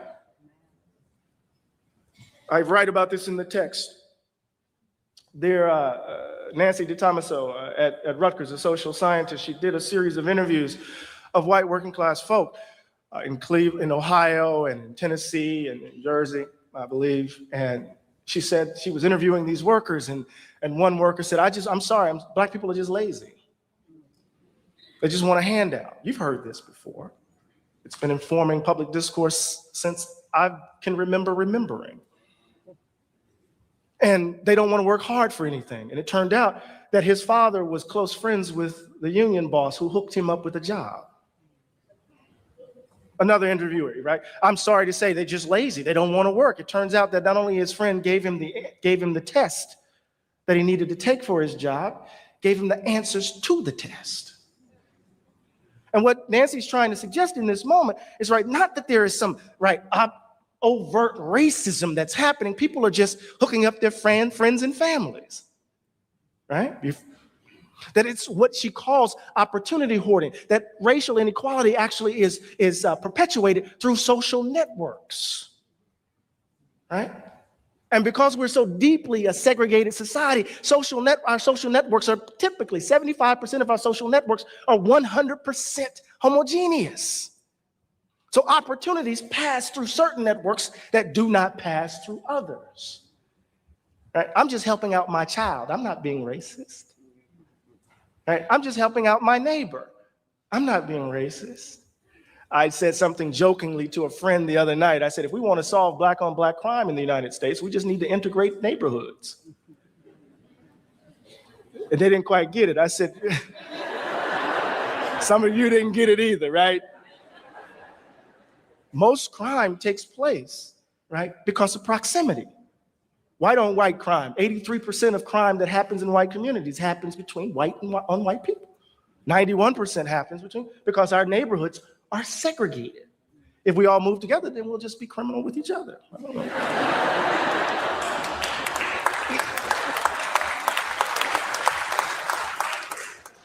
Racial habits.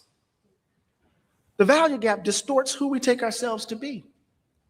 It blocks the way to the formation of the kinds of people democracies require.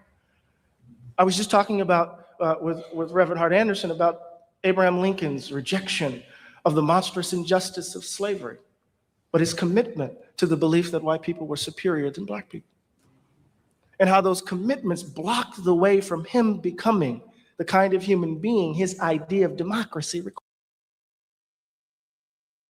Well, one of the interesting things is democracy is basically, oh no, democracy doesn't care about racism. It literally comes down to what people choose to do, who they choose to vote for, etc. To me, this is kind of it's a moral.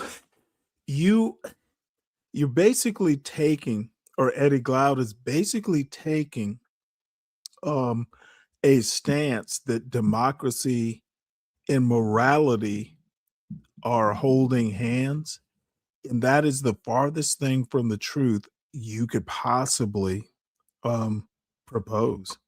Democracy is not a moral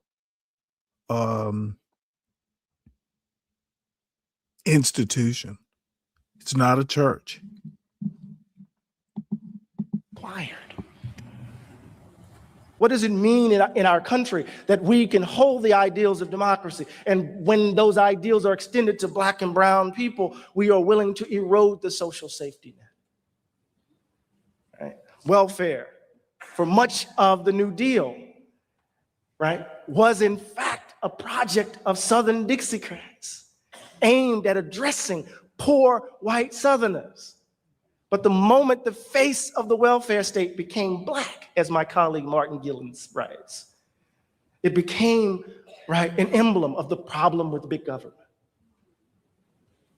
What happens when we're willing to turn our backs on an idea, a robust idea of the public good, because it involves people who are not like us? It means that we're willing to throw democracy into the trash bin over the idea, over our commitment to the idea that some people, because of the color of their skin, are valued more than others. It's the value gap is at the heart of our problem. The value gap is evidenced in our habits of living, habits that define where we live, where we work, I can't begin to tell you how often I have to leave the particularity of my experience at the door in order to make white people comfortable. It's almost as if, as James Baldwin writes in Notes of a Native Son, we have to make ourselves blank in order to wash away your guilt. And so we dance this dance, America's racial theater. It's this dance so that you can't be called a racist and I can't trigger your fears. Huh? The worst thing that you can be called is a racist, even though everything that's coming out of your mouth, Donald Trump suggests otherwise. Right? We find ourselves in this dance, unwilling to confront the ugliness of who we are. Just think about this. The last piece of great legislation passed in the Great Society was the 1968 Fair Housing Act. I'm watching my time. 12 years later, Ronald Reagan is elected. 12 years later, there is the triumph of a political ideology designed to undo the Great Society and the New Deal. Did we fix the country in 12 years? 1965, the Voting Rights Act, right? By 1980, wholesale attack. We don't need to protect them anymore, right? Shelby, we don't need to do it. And what happens after the Shelby decision recently, right? We get a proliferation of attacks on voter registration, voter IDs, right? Think about it. At every turn, at every moment of progress in this country, we have seen a reassertion of the value gap. At the moment in which we give voice to the principles of liberty and equality, right? In the context of the American Revolution, what do we get in response? We reconcile those principles with racial slavery. John Adams, it is said to King George, "We will not be your Negroes." At the very moment in which he's giving voice to an idea of freedom, is predicated upon an intimate understanding of unfreedom, a reassertion of the value gap. In the moment of radical reconstruction, we offer, right, a vision of multiracial democracy. What do we get in response to radical reconstruction? We get convict leasing, right? Convict leasing. You wouldn't have the city of Birmingham without the labor, the forced labor of convicts, quote unquote.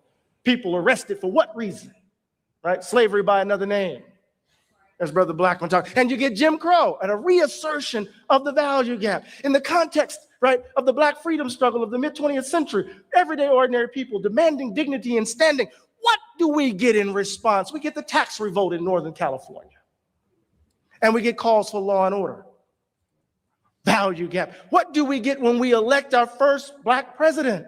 And we think we turned the corner. We get the vitriol of the Tea Party. And we get a wholesale attack, right, on the voting rights of Black and brown peoples. At every turn, at every moment of progress, that progress is arrested by a reassertion. Yeah, this is a really good point here.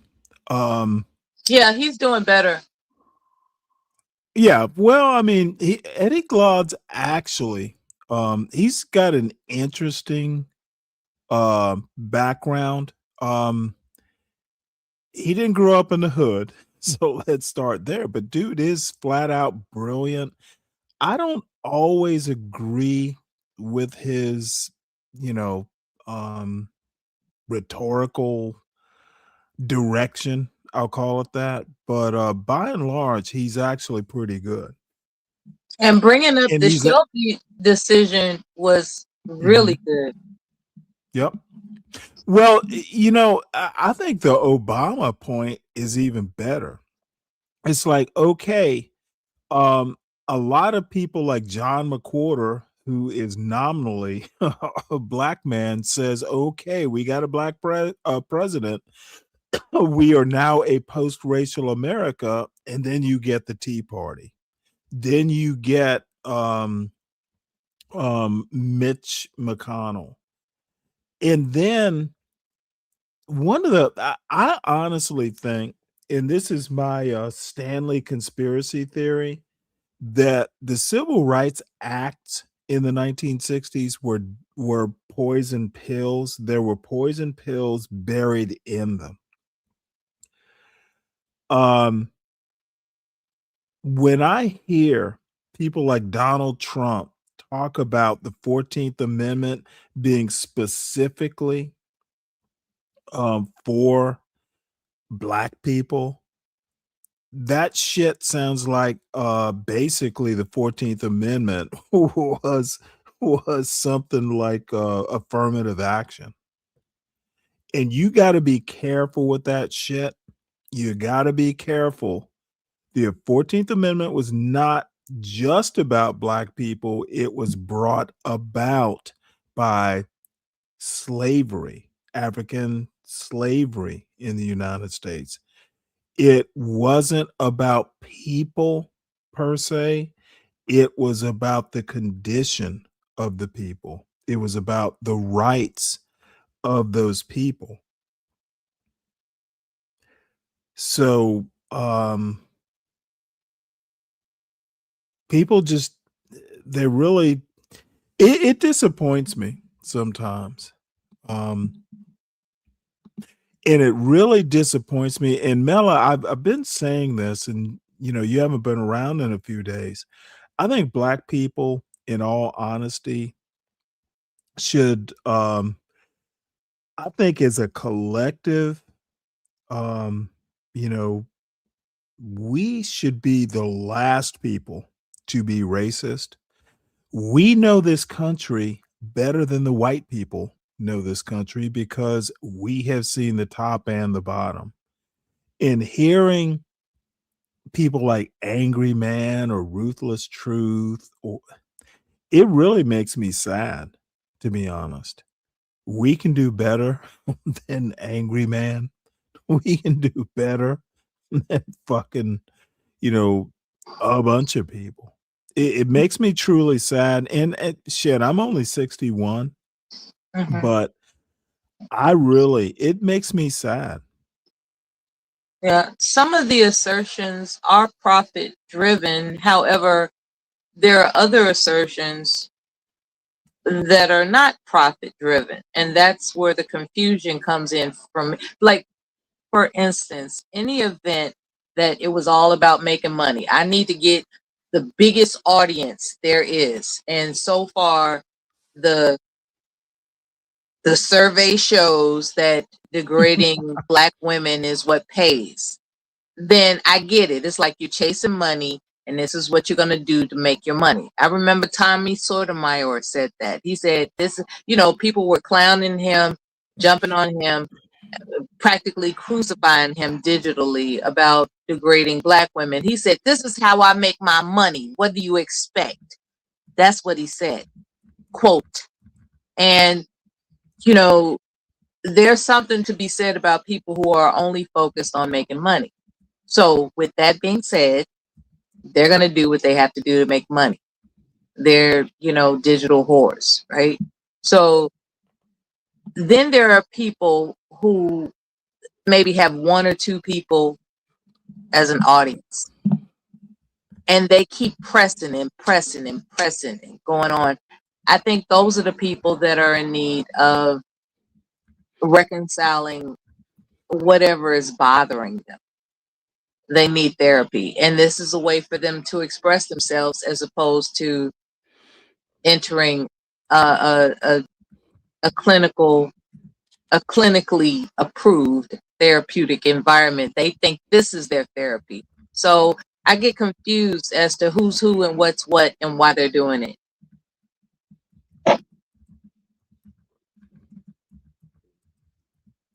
So I'm not disappointed. I'm just a little confused about the motives. Well, I'm just disappointed. It's like the motive when I thought I don't care about the motives. It's so weird. Well, see, that might be kind of the difference between a man and a woman. I'm just willing to just walk away and let them fail. You care. I heard I've seen many fail over. That's why we need each other, ma'am. I've seen them fail. I'm like, let it burn. Let them fail. As long as my family is not affected, let them fail. Of the value gap. We have to do the work, but we're afraid. We are afraid. White fear has driven this country since its founding. Think about Thomas Jefferson's notes of the state of Virginia. I'm going to come home. I'm trying to get there. Right? Think about, he said, I tremble for this country because of the sin of slavery. Right? He was afraid of what that meant, the divine punishment that would come for holding another human being in slavery. And he writes that particular formulation in the section on habit formation. Because he said, what happens to a child who witnesses the violence of slavery? Something is broken on the inside of such a child who experiences that. Something happens to their character, Jefferson suggests. But in that moment of fear, right, it drives policy. Think about, right, the fear of Abraham Lincoln in the second inaugural, supposedly the second founding. Think about the fear surrounding Black rage with the Black Panther Party. You know, that cover of the New Yorker where they had Obama dressed as a Muslim and Michelle Obama as Angela Davis. And they were bumping fists, and people were like, what does that mean? Did they bumped fists? Did the Black people just begin revolution?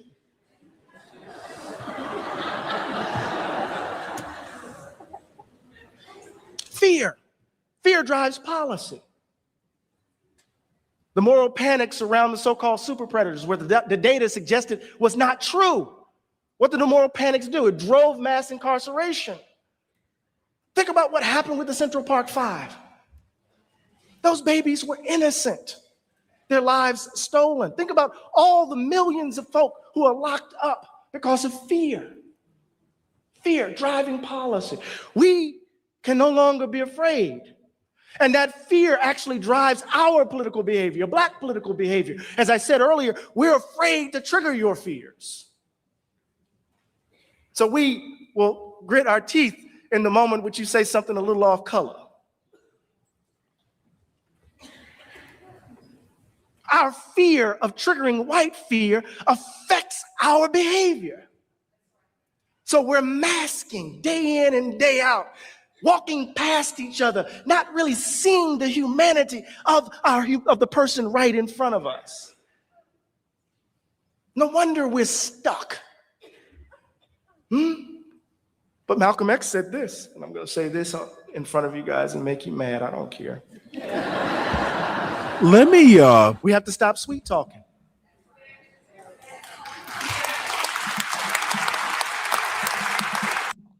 Let me help Bobby out here.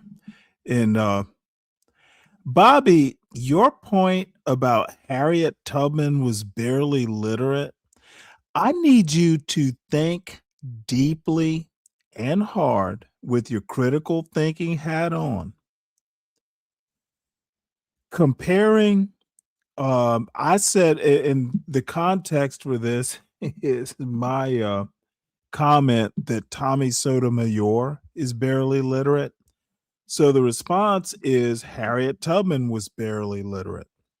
Now, what I want Bobby to do is, if we need to compare barely literate to barely literate, what is the difference? What is the cause or the prevention of literacy between a Harriet Tubman and a Tommy Sotomayor? I want you to think deeply about this, son. And let's see if you can think your way through why this is a bad comparison. So let's play a little bit more of the video and I'll wait for you to respond.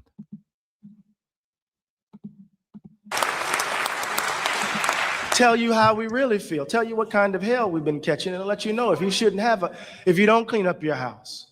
If you're not ready to clean up your house, you shouldn't have a house.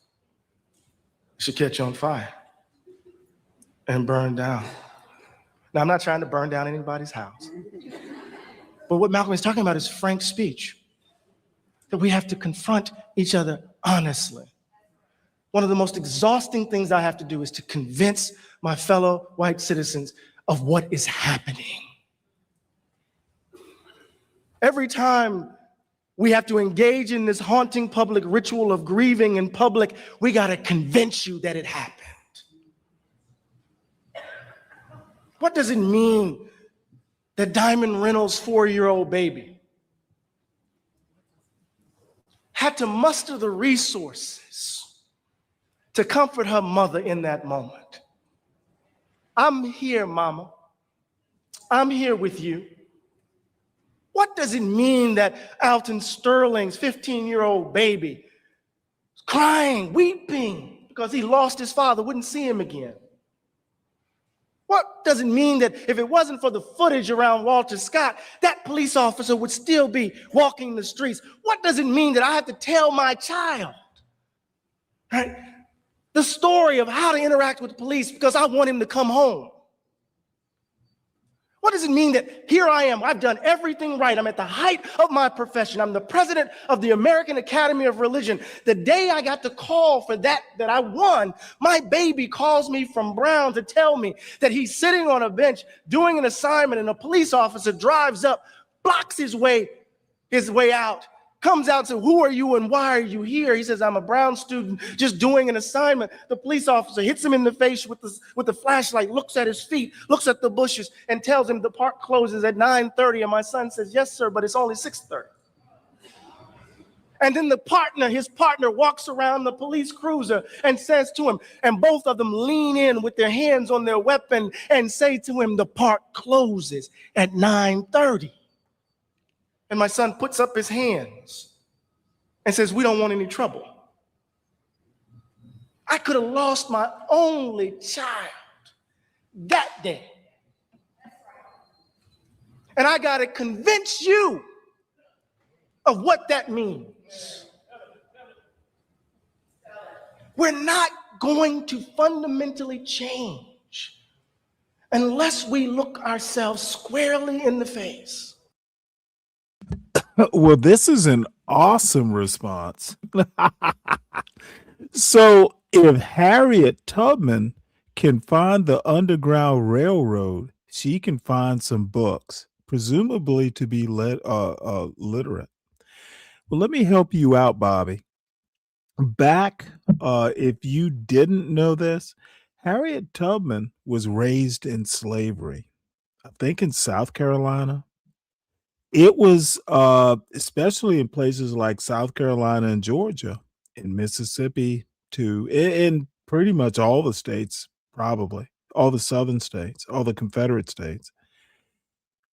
It was illegal to teach slaves to read.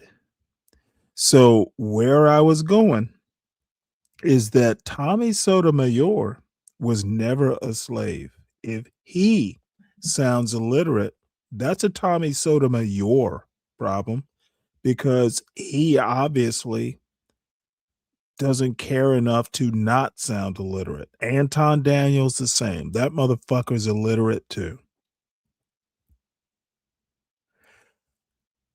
Harriet Tubman was a slave. She couldn't help. See, the funny thing about American slavery and slavery in general is you're not free. You don't own yourself. You don't get to choose what direction your life takes.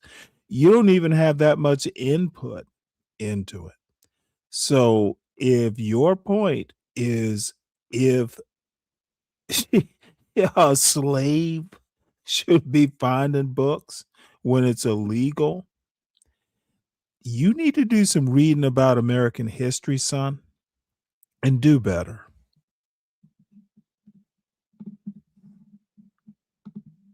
Any comment before I start the video again, Mela? Not at this time. I'm shocked that a black man in 2026 would say some shit like that. And by the way, the Underground Railroad, she was one of the inventors. So it wasn't like she found it, she made it. So You learn race in Minneapolis by just simply driving around this community. This is some really good preaching that he's doing. I was paying more attention to that. I tried to read the chat room as don't worry about it. Yeah, but I think Bobby likes you. Okay, again, It it was respects you, I should say. I think Bobby I, respects you. I don't think that Bobby Perkins understands that slaves finding books, reading books, owning books, thinking about books was illegal. You could get whipped. Dude, during Jim Crow, libraries didn't allow blacks. Mhm. Bobby, do better, son. I think that's what Bobby likes about you. What's that? You berate him. I think there are some Well, people that I'm like not. to be No, no, no, berated. no. Once again, I'm not berating him. I'm just disappointed. Oh, come on. You're No, berating. I actually am. He, you know, I mean, Tommy Sotomayor is alive in 2026. Harriet Tubman was born a slave in South Carolina. He thinks access to books for slaves back in the 19th century. okay. The A slave accusation, couldn't just walk into a I, library. I can't believe that I'm falling into this rabbit hole, but Tommy, um, first of all, is certified. He has a degree in psychology, so he Well, can I don't read. care. That's I even know you don't worse. care, but what I'm Okay, introducing, he sounds illiterate. I know he does, and what I'm introducing about Bobby liking that you berate him is my point. Bobby likes Oh that you boy, berate this him. ought to He be likes it. interesting. He likes it. Why else would he do it? Why else would he tempt you to berate him if he didn't like it? Bobby likes you.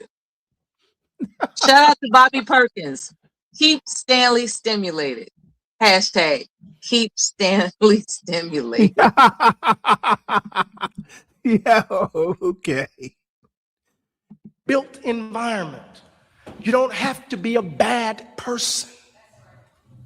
It's how we are habituated as citizens of this country, a country that has been Now drenched, there's a right, word in the you don't reality hear that of often. white supremacy. Habituated. Nice.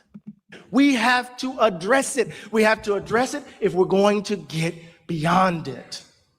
So what I call for is a revolution of value. We need to change our view of government by changing our demand of government. We need to change our view of black people by changing our view of white people, and only white people can do that. And we need to change what ultimately matters to us. If we have a society predicated upon greed and narcissism and selfishness, we will continue to produce the likes of Donald Trump. But it's in our hands. I refuse to dance the dance any longer. For my grandchildren who are not here, I refuse to try to make you feel comfortable. Because I know of a man who was crucified on Calvary, who refused to become adjusted to injustice. What does it mean to bear witness to the virtues of generosity and humility and justice in this moment? It will require something monumental of us, something profound. Value gap, racial habits, fear requires of us a commitment to democracy. In this sense, we have to become the people that democracy requires of us. That means we have to reject the idea that this is God's gift to the world, that is, America is the shining city on the hill. That rigs the argument.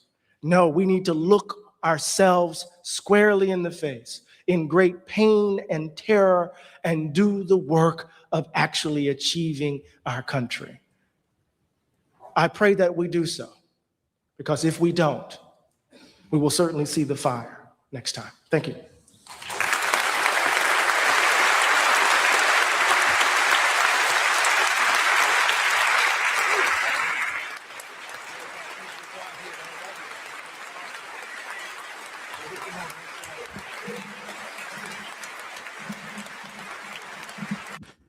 Yeah, I'm sure I want to hear the comment of this African afterwards, but let's see. Oh wait,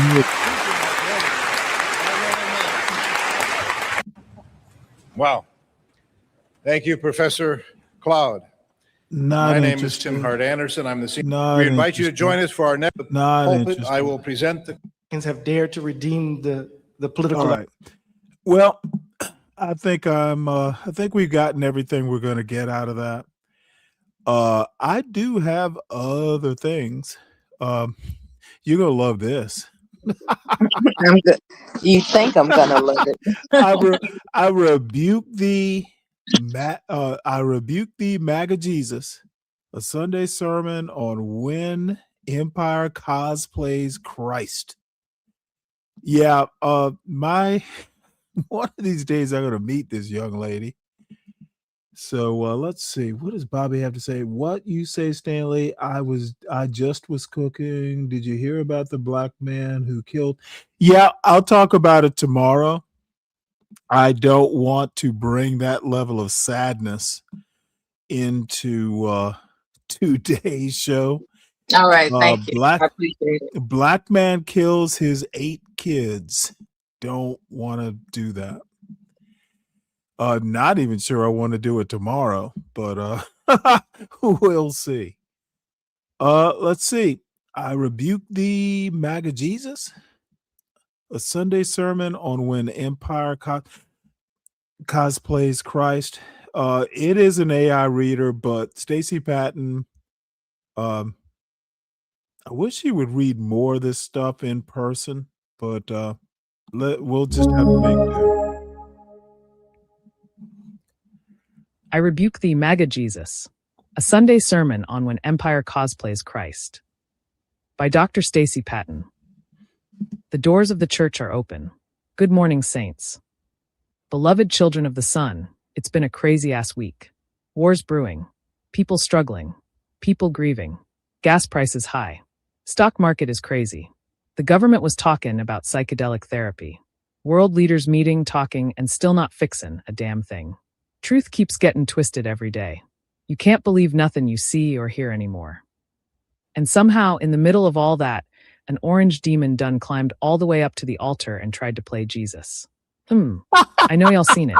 Y'all know what I'm talking about. Wait, let me We got a pause this president right beefing quick. with the Pope, posting an AI.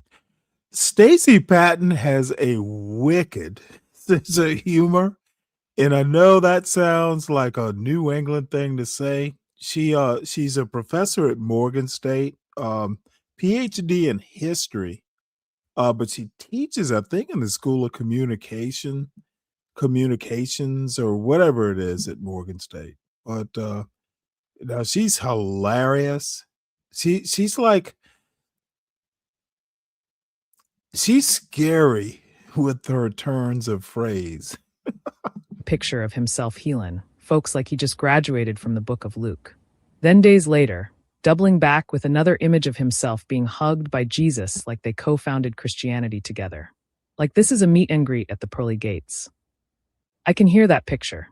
Trump got our Lord and Savior Jesus Christ welcoming him like, "Rest now, Donnie. Well done, my good and faithful servant. Tremendous servant, maybe the most faithful we've ever seen. People are saying it, believe me. Nobody's done it like you. Nobody. Church, we not even pretending no more. Just out here manufacturing messiahs now. Downloading divinity and salvation. Just slapping a halo on ego and calling it holy. Just out here playing Christ while moving like Caesar. Y'all ain't ready to hear the word this morning.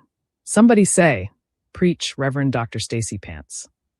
Beloved children of the sun, turn with me to Exodus 20 verse 3. Thou shalt have no other gods before me. And if you need a backup scripture, just in case somebody missed it the first time, Isaiah 42 verse 8 says, I am the Lord. That is my name. I will not give my glory to anyone else, nor share my praise with carved idols. Carved idols. Oh, the shade, y'all. God is basically saying, I don't care how polished it looks, how shiny it is, how many people repost it, how good the lighting is. If you made it, if you crafted it, if you staged it, then that ain't me. God is saying, don't confuse your creation with my divinity. Don't confuse your performance with my presence. Don't confuse your image with my authority. In other words, don't at me. Stop tagging me in stuff I didn't post. Church, this is the Christian God on some try me and see what happens type energy. On some stop playing in my face type energy. On some keep testing me if you want to type energy. On some you got me fucked up type energy. On some don't let the mercy fool you type energy. Listen, I know I'm an atheist, but even I know you don't just log on, upload yourself next to Jesus, and start freelancing miracles like you picked up a part-time job at the resurrection. These scriptures in Exodus and Isaiah are not suggestions. This is not God being polite. This ain't no group chat reminder. This is God coming in petty AF, muting everybody and pinning the message. I don't share space. I don't split glory. I don't co-sign imposters. You don't get to crown yourself, slide up next to the divine, and wait for heaven to start clapping like you just preached a word. Nah, saints, this is God saying. Who told you that you were on this level? The Bible tells us about men who try to dress themselves up in God's image.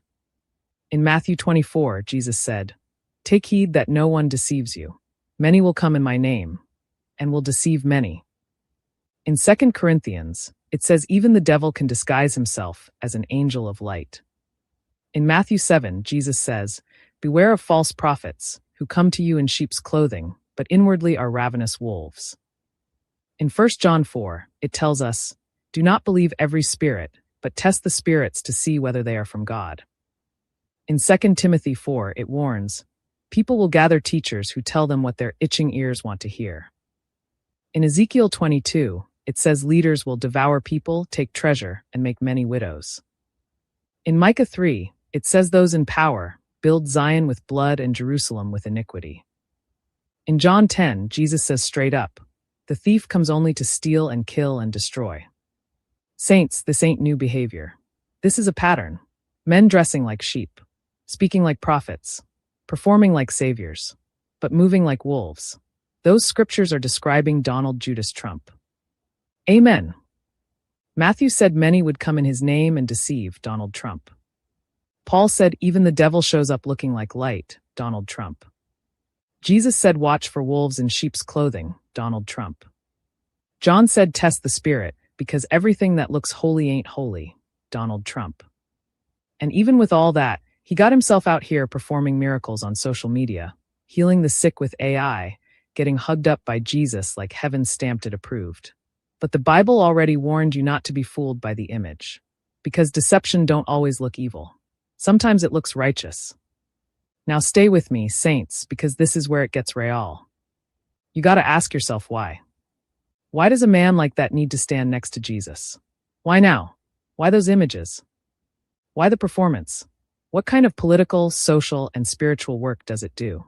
I need you to understand this, because it ain't random. This is ritual. This is what happens when power wants to borrow holiness. Scripture already broke this down. See, y'all gotta read your Bibles. And don't look at me like that. I'm an atheist, and even I know my way around this book. I might not believe it, but I can flip to it faster than some of y'all with bookmarks, highlighters, and a church app. Hello. In 2 Thessalonians 2, it talks about one who exalts himself, setting himself up to be God. In Revelation 13, it describes a beast that performs signs to deceive the people and make them believe. In Daniel 7, it speaks of a ruler who will speak great words and exalt himself above what he is. Ushers, I need a sip of juice. Play that organ, Brother Willie. The ancestors are moving through me now. Saints, this is about authority. Because if I can get you to believe I'm chosen, you'll stop checking me. If I can get you to believe I'm anointed, you'll excuse what I do. If I can get you to see me standing next to Jesus, you might forget I don't act like him. If I can get you to worship the image, you'll ignore the evidence. If I can get you to shout my name, you won't question my actions. If I can get you emotional, I can keep you from being analytical. If I can get you to feel blessed, you won't notice who's being burdened. If I can get you to call it faith, you won't call it fraud. If I can get you to see light, you won't look for the shadow. If I can get you to believe I'm God's man, you won't see the evil I do in God's name. That's the function of the image, church. It ain't about faith, it's about control. It's about shaping what people see so they stop asking what's real. So they stop asking questions. So they stop demanding accountability. So they stop noticing the harm. So they start confusing power with righteousness. So they start defending what should disturb them. So they start calling deception divine. That's why the Bible says in Matthew 6, "Do not practice your righteousness before others to be seen by them." Because some folks ain't trying to be righteous. They're trying to be seen as righteous. Saints, that's called propaganda. And let me tell you what kind of work propaganda does. It rewrites reality. It softens harm. It makes the powerful look holy. It trains people to follow the image instead of the truth. It turns lies into language people get used to hearing. It numbs people until wrong don't feel wrong no more. It dresses up injustice so it can walk through the front door. It makes people defend what ought to be rebuked. Hallelujah. And it convinces folks that what they're witnessing ain't deception but destiny. Saints, this is what spiritual warfare looks like. Because now the battlefield ain't just your soul. It's your perception. Now you gotta decide.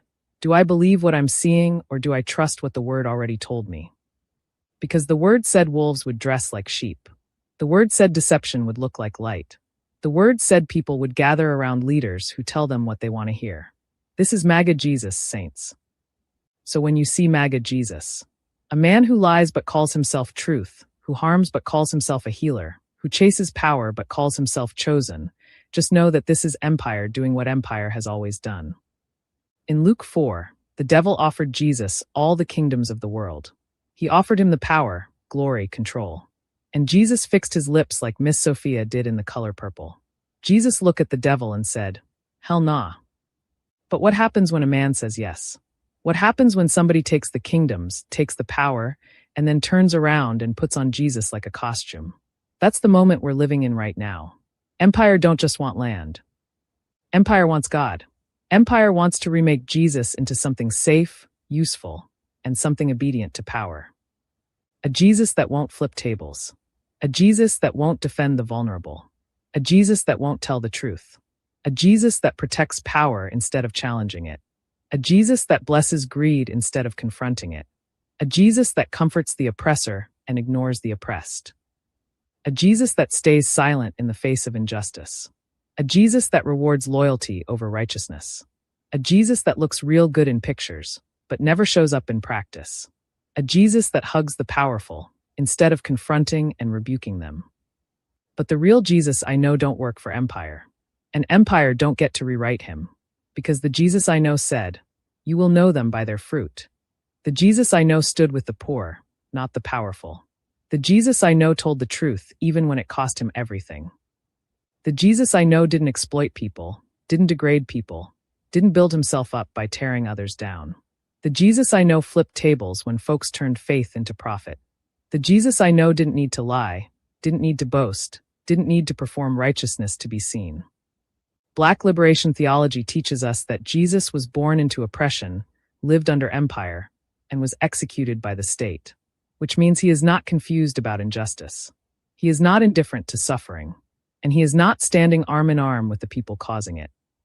So when empire tries to remake the Lord into something safe, something obedient, something that blesses power instead of confronting it, that ain't Jesus. That's propaganda. That's a whole demon. And the work of the believer, or in my case, the work of somebody who knows this text well enough to call bullshit when I see it, is to tell the difference. So nah, we're not confused this morning, saints. We're not entertained. We're not impressed. Turn to your neighbor and say, "Neighbor, I rebuke thee, MAGA Jesus." Give the Lord a praise. Let us pray. God of truth, God of justice, God who cannot be mocked. We come before you clear-eyed this morning, not confused, not deceived, not distracted by lies. Give us the discernment to see through every false image. Give us the courage to name what is not of you. Give us the strength to stand on truth, even when it's uncomfortable. Protect the vulnerable. Comfort the grieving. Disrupt every system that tries to dress oppression up as righteousness. And remind us, O Lord, deep in our bones, that no man, no orange demon, no image, no empire can take your place. In the name of truth, justice, and liberation, let the church say amen, amen, and amen. Thanks for going to church with me. If you enjoy my weekly Sunday sermons that put history, culture, politics, journalism, humor, and Black liberation theology in the same pulpit, I invite you to become a paid subscriber. Paid subscriptions help buy laptops, cameras, tripods, mics, lights, software, subscriptions, conference registrations, reporting trips, and even food. We appreciate. God damn it. I wish I could write as well as he does. I might have to have my hand at it. Good to see you, Don.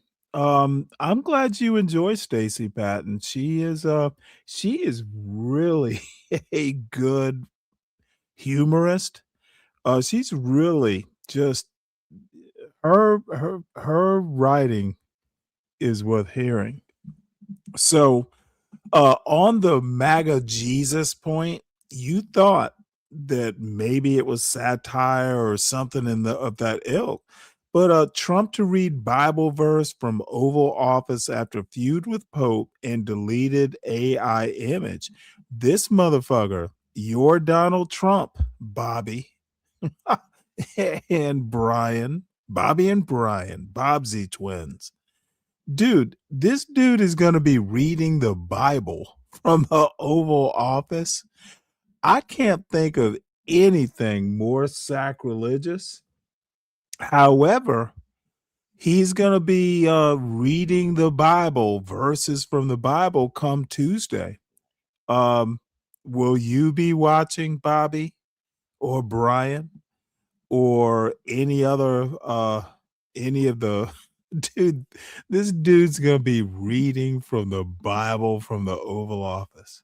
I can't think of anything that's more destructive than Donald Trump reading the Bible. I pray it doesn't rain fire and brimstone on the White House. If it does, we won't have to worry about the ballroom. This motherfucker is sacrilegious as shit. Stanley, you're Donald Trump, long lost black brother. That's you know, I never would have thought. You have a unique way of making me laugh, Bobby. I guess that's why I like you. Dude, I would literally be trying to do DNA editing if I thought that was true. So look forward, and I think I'm going to be doing a show come this Tuesday. We might have to listen to Bible study from the Oval Office with Donald J. Trump. Pope Leo's target is bigger than Trump. He's rebuking the MAGA Jesus. Dude, good luck with that. Let's see if this plays. You know what? First day of the trip, President of the United States made some comments about myself. Much of what has been written since then has been more commentary on commentary, trying to interpret what has been said. Just one little example, the talk that I gave at the prayer meeting for peace a couple of days ago was prepared 2 weeks ago, well before the president ever commented on myself and on the message of peace that I am promoting. And yet, as it happens, it was looked at as if I was trying to debate again the president, which is not my interest at all.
Sorry, folks. I really need to work on my timing. So that is what the Pope is saying about MAGA Jesus. And Dawn has asked me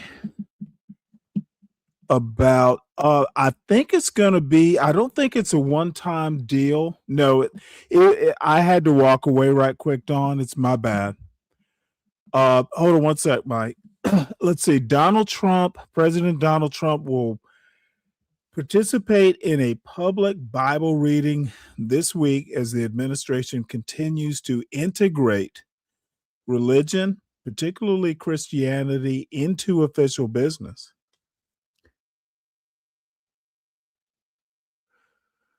On April 21, President Trump is scheduled to read scripture via video message from the Oval Office during the 6 p.m.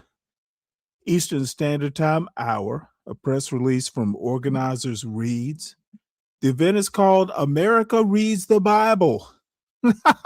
It's a week-long reading. Let me send you the link. So this is the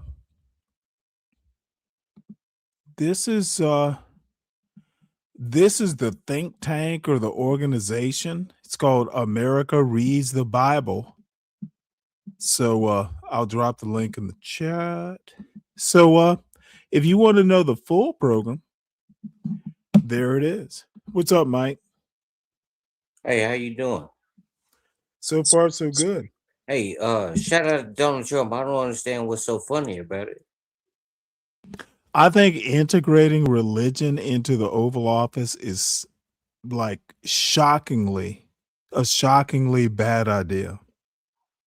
Well, I disagree. I think it's I think it's sacrilegious. I think dude, Tucker Carlson of all people is getting it right.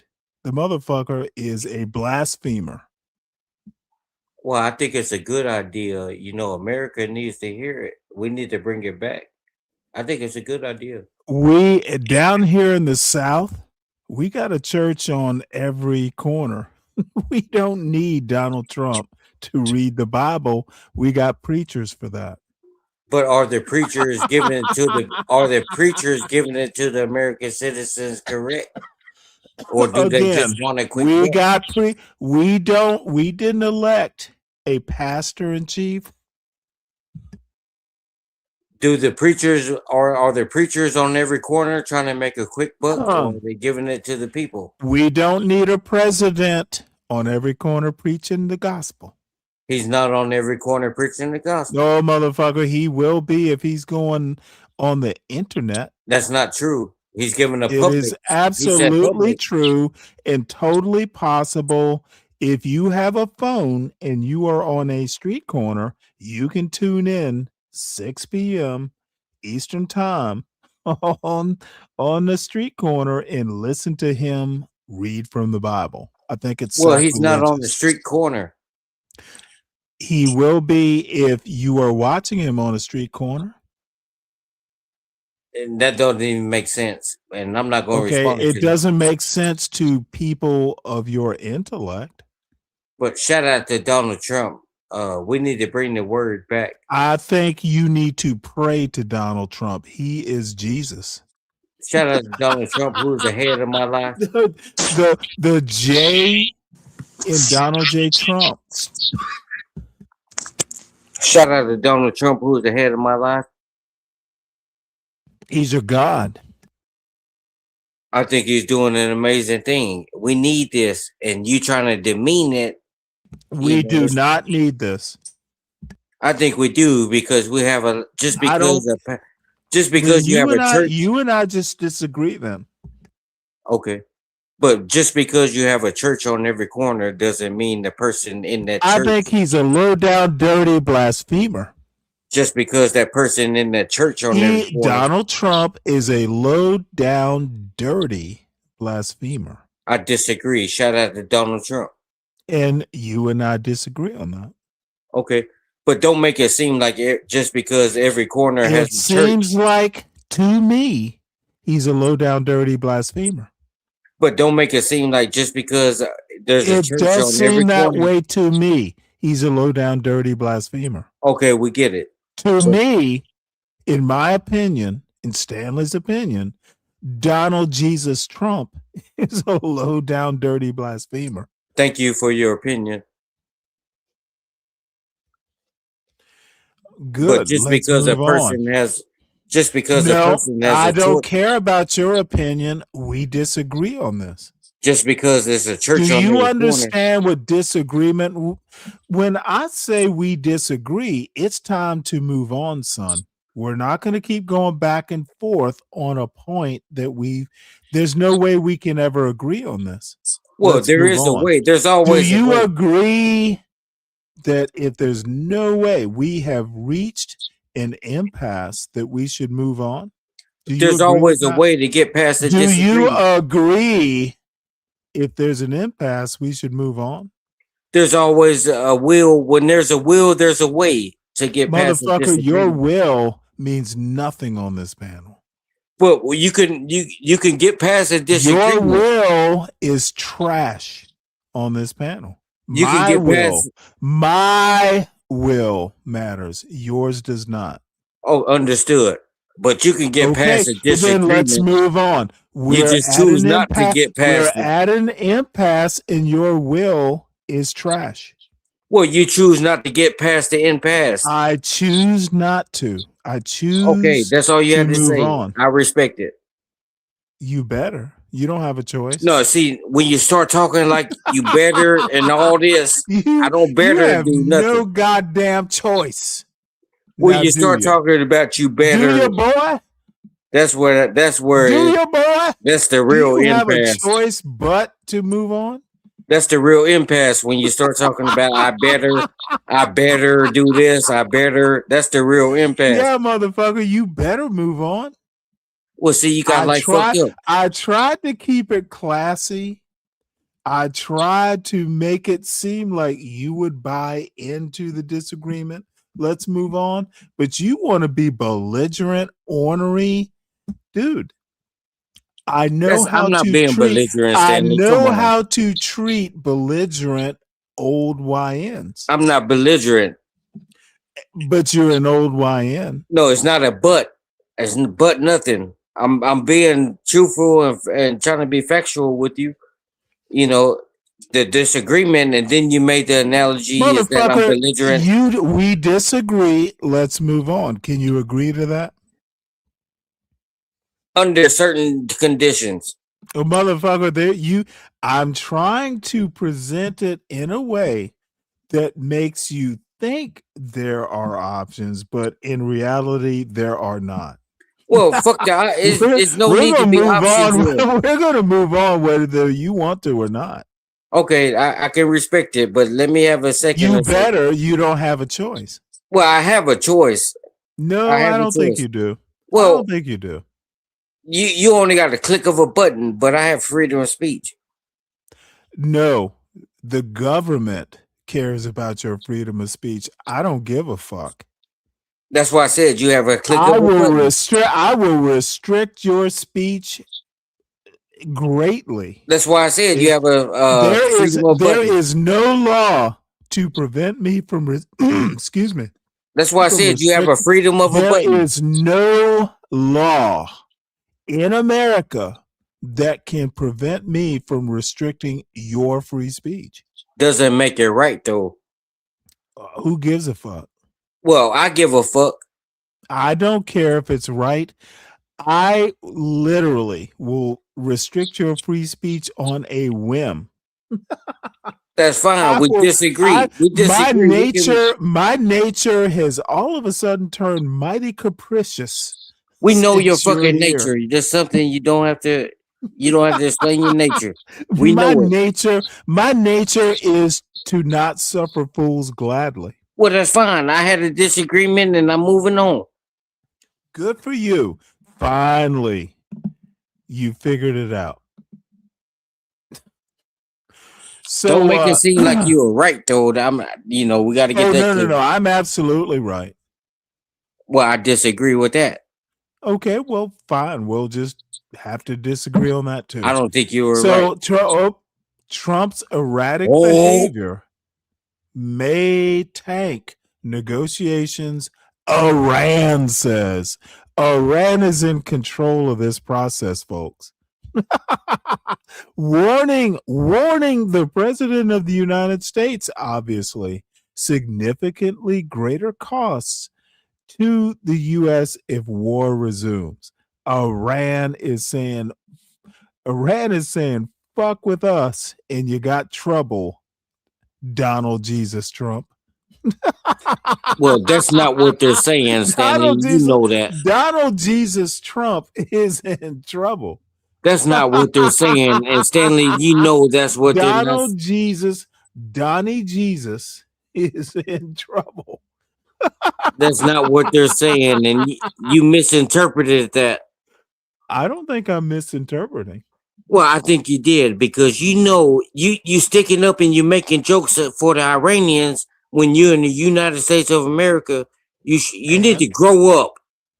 And grow up. Dude, Iran was attacked, and they were attacked unprovoked. America had no reason to attack Iran.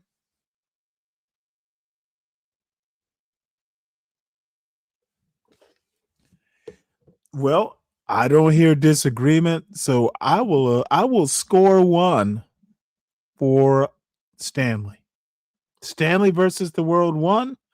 Mike 1, 2, 3, 0.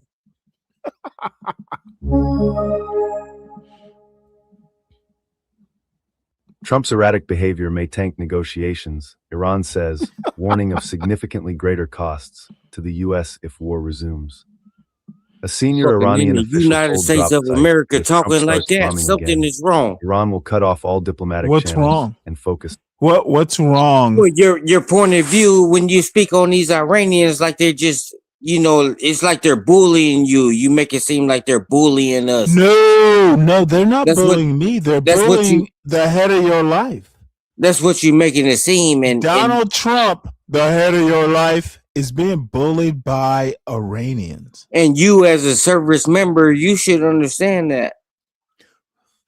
Yes, I understand when our president is being smacked around by a bunch of motherfucking Iranians.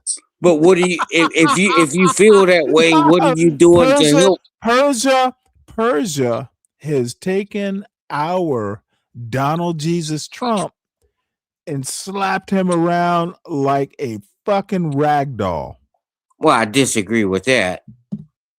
When you make a statement like that you know is not true, not true. Did you not just see what I read? Iran just told Donald Trump, fuck with us and there'll be trouble. Well, you could have made that up. I don't know if it's true or not. You could have used AI to write that. I don't know if that's true. Sure I could have, but I didn't. Well, I don't know if it's true, and if it is true, it's a lie. I don't care whether you know it's true or not. But it's a lie. I could drop the link and you can check to see if I made it up. But I don't understand why you're making a joke. This is what your limited intelligence can't fathom. I don't understand why you feel the need to make a joke. I can drop the link and you can click it and verify it yourself. Would you like me to drop that link? Sure, thank you. Okay. This is the Substack that I'm reading now. I'm dropping it into the chat. You can click it and verify it independently. Oh, sure. I appreciate that. But there you go. I hate the way you're making a joke out of it. Oh, no, I don't give a fuck what you hate. Well, it's not right. Your hate is not my concern. You as a service member should not, you apolitical. You're apolitical.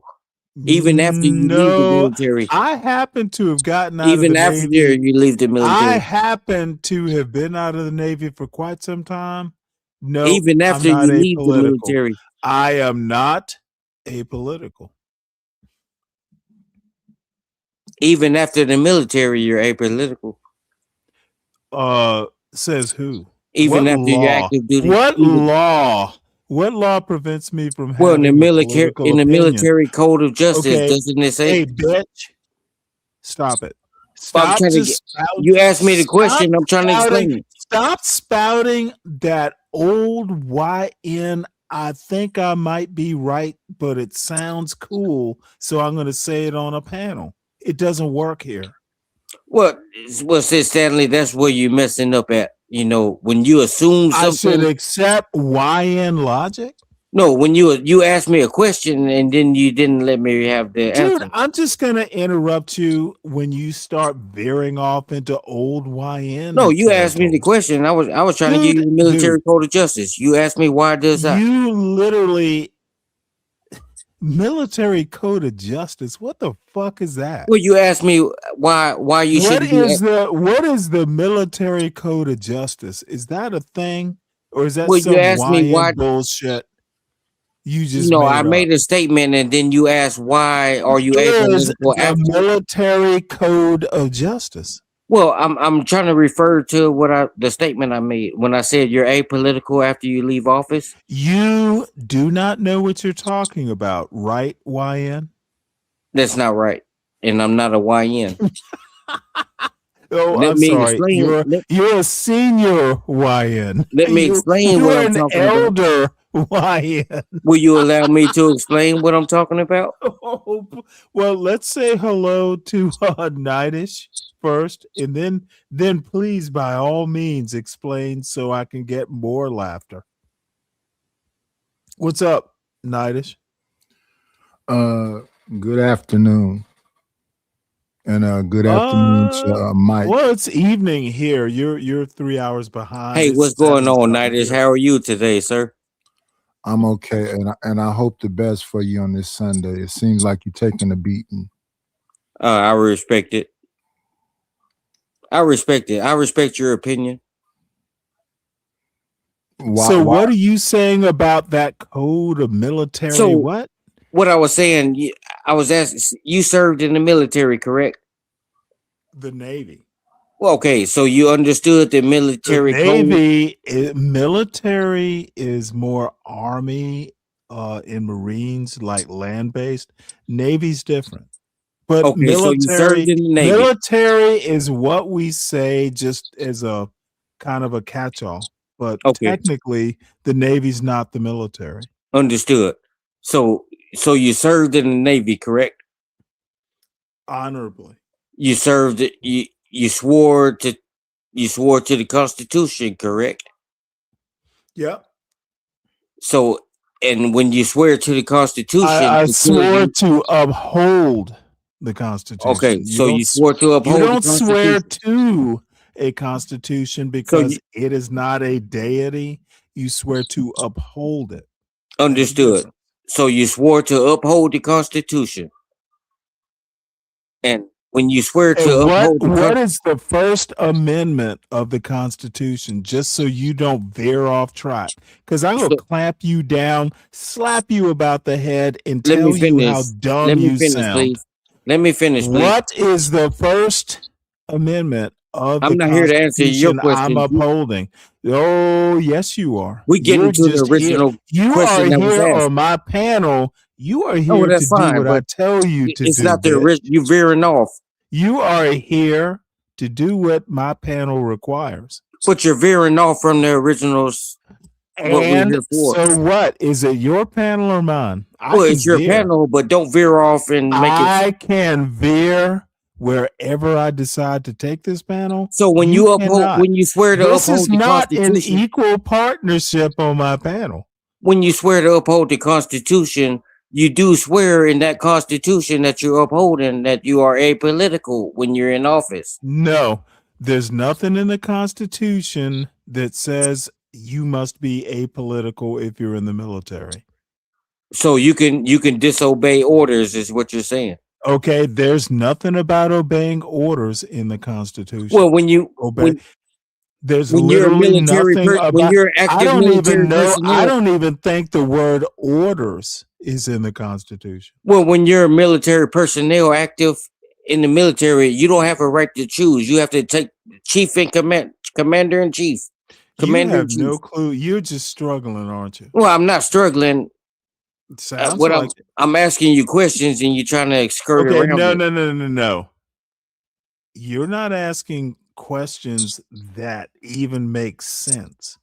Well, I disagree. I think my questions are valid. The Constitution does not cover. Well, I think my questions are valid. You think it, but I don't. Okay, but that's a you problem. No, it's a Stanley versus the world problem. It's a channel problem, and you're just in this Stanley versus the world. I will beg of you not to be the world. I slap the world about. Let me cut to the chase. I will slap the world about when it starts becoming silly. Will you allow me to cut to the chase? Please do. So, what basically is what I'm getting at, you know, with your Iran ideology, your rhetoric, you know, you making a joke of it, and you served in the military, and whether you want to break it down to the Navy, Marines, all separate, it's all a part of the military. But now you're making joke. I don't see how you as a soldier, a former soldier, and you as an American citizen think it's funny you making a joke out of a country that has been nothing but terrible to the United States. And even if you don't agree with the politics, at some point you have to be serious with yourself, and you know it's not right. You know damn well that this Iranian shit, I could have used another word, I'm trying to be respectful, but this Iranian, you know, ideology, they have done nothing but terrorize the United States, and you making a joke. I don't think it's funny. And Trump, shout out to Donald Trump. He's making a difference whether you see it now, but you'll see it later. That's what I'm saying. He's making a difference, and I see it now. Now, let me talk about what Iranians have done. I have been to one Persian restaurant in my life, and I've been talking to my sister for like 2 years about you need to go eat at a Persian restaurant. Nothing but great service and great food. So that's all I have to say. Well, you really didn't say anything. Hey, Persian food is awesome. If you live anywhere near, we're not talking about food. Okay, bitch, you don't tell me what I'm talking about. Well, don't switch it from the subject matter. Don't switch it from Iranians. Not all Iranians are Persians, but don't switch it from the subject matter. We're not talking about food. All I have to say, fava beans on a bed of jasmine rice. Who knew that something so simple could be just flat out delicious? Well, I knew that you skirted from the statement and the question. Okay, have you not noticed that I'm just ignoring you? Well, you're not ignoring it. You just hate the truth. You're not ignoring me. You just want to make it seem like, oh, Mike is stupid and you had to switch over to this food. That is what you're doing. Oh, you're mad about that? Well, I'm not mad about anything. I'm not mad about anything. I'm angry at the fact that you don't, you know. Are you an angry man? Well, when you say stuff that has no substance to it, and then you get mad because somebody has a rebuttal, you know, as you have to understand, you know, when you make these type of accusations and jokes towards America, everybody's not going to stand for it. And well, let's get back on what behooves me is that you served in the United States military. All right, well, let's get back on track. I'm on track. You went off track. Jeremy talking about Scahill, food. Murtaza Hussein. Drop Site's journalism is free to read because thousands of readers choose to fund it. If our work matters to you, please consider making a tax-deductible donation today. Ahead of a Would you potential new consider round that, of Mike? negotiations in Islamabad, Iran believes there is a What significant was the chance that question? President Donald Trump, urged on by I'll Israel, ask it after will you resume hear the military truth. attacks if a deal is Okay, not reached ask me the soon. question and I'll A answer it. senior Iranian official told Drop Site. Tehran, the official said, is preparing for a prolonged war, during which Iran would cut off all talks with the U.S. While the official said Iran prefers to make a comprehensive deal with the U.S. that would address nuclear enrichment, offer sanctions relief, and establish a long-term non-aggression framework, Tehran believes the window for an agreement is rapidly closing as a result of maximalist U.S. demands and Trump's erratic behavior. Our assessment is that Okay, Trump can you pause effectively it? lacks both a coherent plan and the capacity to secure even a temporary agreement, Can you pause it for a the official second? said. His decision-making appears. Yes. See, there's no erratic behavior between Donald Trump. He's not doing nothing erratic. Donald Trump is doing what many other presidents said they would do, but they didn't do it. Didn't do it. Do And that's you all I have to know? say. Do you actually understand what you just said? Is That's just all I have to say. I'm sorry. Okay. Donald Trump is doing what other presidents wished they could do. I agree with that. But wishing to do something is not the same thing as you should do it. That's what So dumbass Donnie and his little sycophantic cabinet cannot admit. So would you agree? I wish I could reach through this and slap you upside the head, but if I were actually there, I wouldn't do it because that's just stuff you shouldn't do. So would you agree that all the other presidents they failed the No, United I States? agree that all the other presidents had the good sense not to do. Well, you didn't hear the question. Okay, bitch, I will put you in the back if You didn't hear cut the me off. question. Okay, bitch, enough. The other presidents wished they could do it, but knew they should not do it. That's your answer. Well, they didn't do it because they were afraid of the Iranians. No, they did it because there was no reason to do it. There was a reason. 9/11, all this other stuff. What 9/11? Wait, hold it. What the fuck does Iran have to do with 9/11? They're in the same region. You know what? I'm not going to even respond to that. You know, it's in the same region, Afghanistan, Iran, whatever you want to call it. You know, all these people are the same is what I'm saying. And you make it seem like Stanley, you know, like they're just punking us. And, you know, it just saddens me that you're a former military lieutenant in the Navy. Swim on water. You did all this acrobatic stuff. You did all this stuff. And then now you want to come in here and you want to make jokes out of this stuff. You know, it's not cute and it's not funny. Donald Trump is standing help up me out again.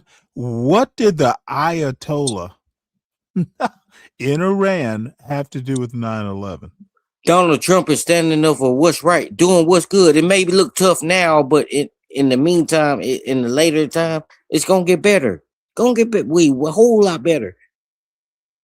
You just have to understand. Don't bash Trump. Don't bash him.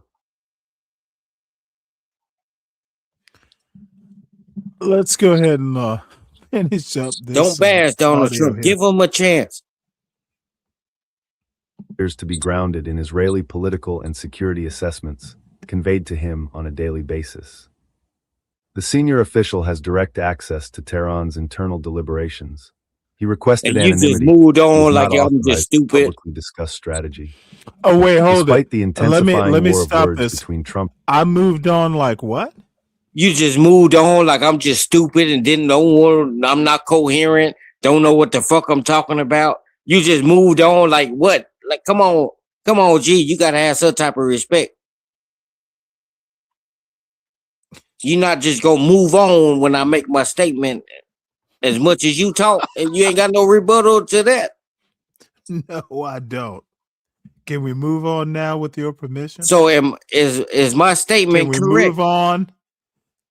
Your I don't even know what to think about your statement.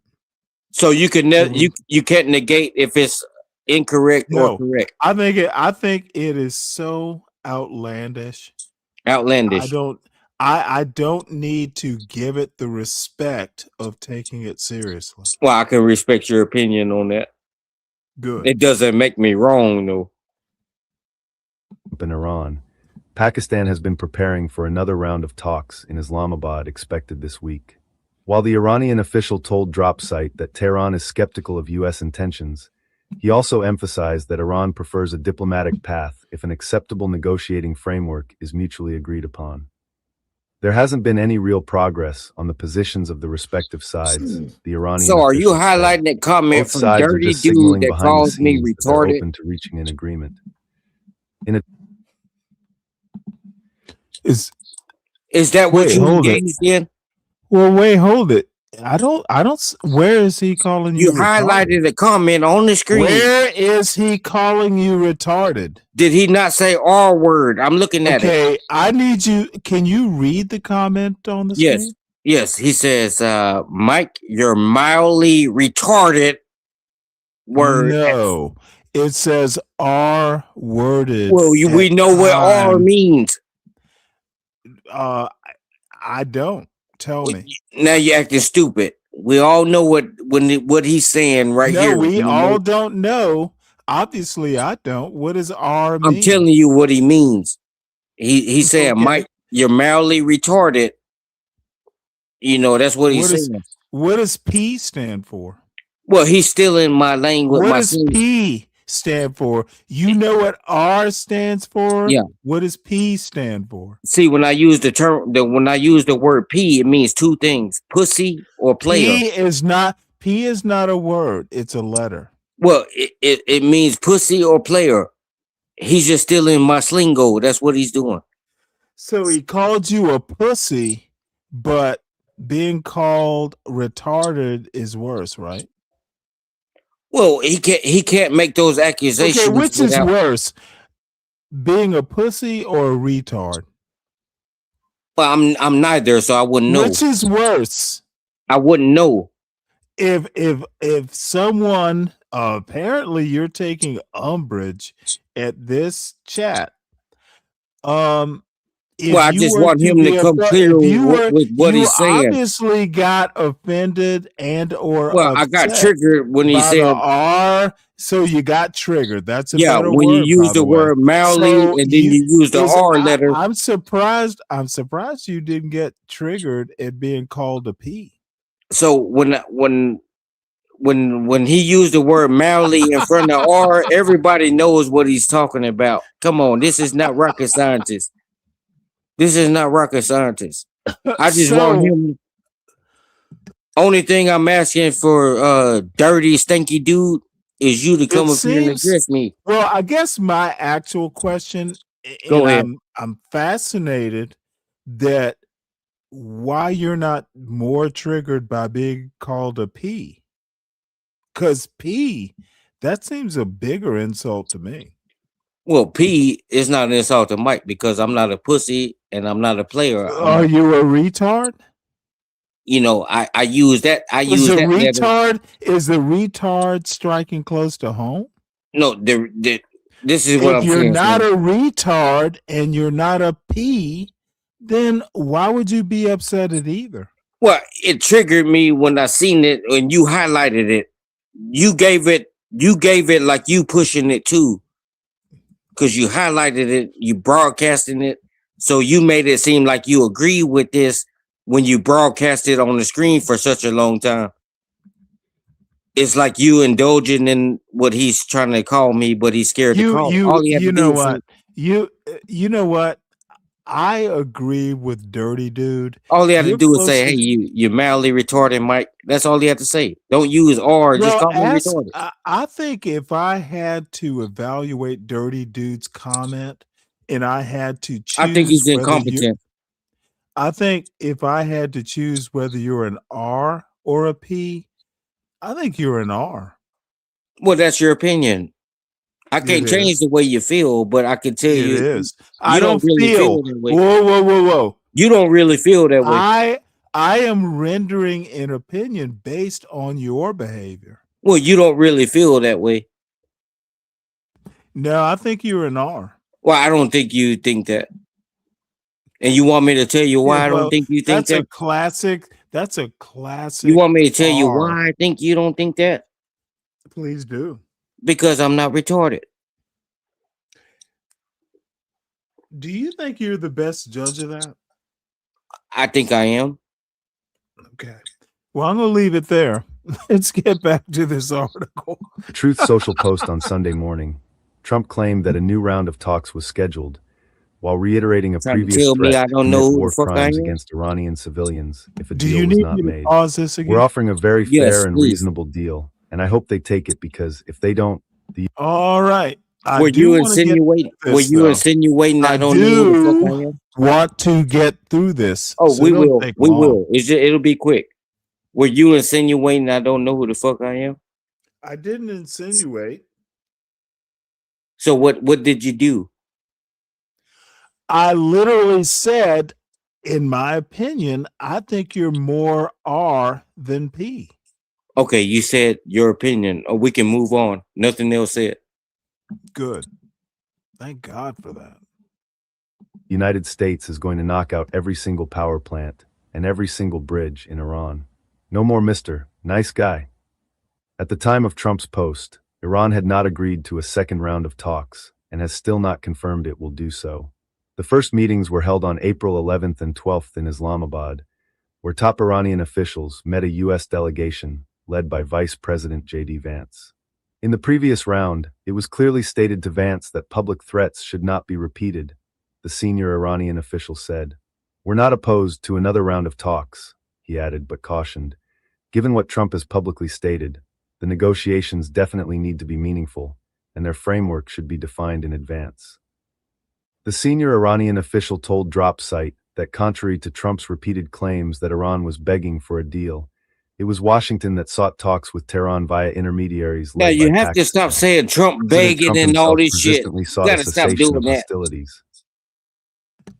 I guess there's no way you could just say, "Hey, Stanley, can you pause this right Oh, now?" I thought I said that. I apologize. You know, I normally say that. I apologize. But you have to stop saying Trump is, you have to stop saying he's just getting bullied and you know it's not true. You know that's not true. We are not getting bullied. Trump is standing up for what's right for America. Yes, everything is not peaches and creams. Gotta have hard before you get to the good. We're living in the golden days of America. And you think it's all going to happen as a flick of a finger? Not going to happen. What Trump is doing now is setting us up. What Trump is doing now is just setting us up for what's to come. Golden days of America. It's coming. Okay, if that's your opinion. He said. The Islamabad negotiations provided President Trump with an appropriate opportunity to exit the war, the official added. Should Trump, nevertheless, choose to continue the conflict, Iran will, for a prolonged period, suspend diplomatic channels and will seek, within the context of the conflict, to impose significantly greater costs on United States interests. Despite Trump's repeated claims that a deal will soon be reached, he has continued his whiplash pattern of saying a new regime in Tehran is offering concessions and then threatening to bomb additional Iranian infrastructure. While engaging in diplomatic talks with mediators and reviewing new proposals, Iran has also been preparing for the war's resumption. We see that the Americans have been bringing in more troops and equipment to prepare to attack, but the Iranians have also not been resting during these 2 weeks of ceasefire, said Mohammad Sani, a political analyst based in Tehran, in an interview with Drop Site. Iranians started all this. I'm not the underground understanding missile why. cities, bringing in new air defenses. Okay, I'm sorry. You said Iranian started this? Yes, I'm How not so? understanding why, because everybody's getting mad because Iran knew what they were doing. when they shut down Hermes and then allow the goddamn ships to come through. These people are provoking, and now it's a problem because we're not backing down.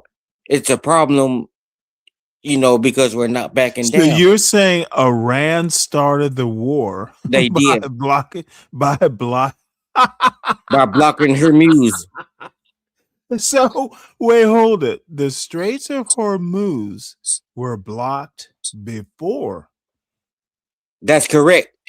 And I got the proof to show you that it was it was Please blocked do drop before. that link. Please It was drop the blocked link. before. Please drop the link to enlighten us. It was blocked before because Please drop the data. Well, let me into the finish back saying. chat so I can show everyone your evidence. Well, let me finish saying what I'm saying. So they blocked the strait before they started all the negative talk, all this wanting to be tough.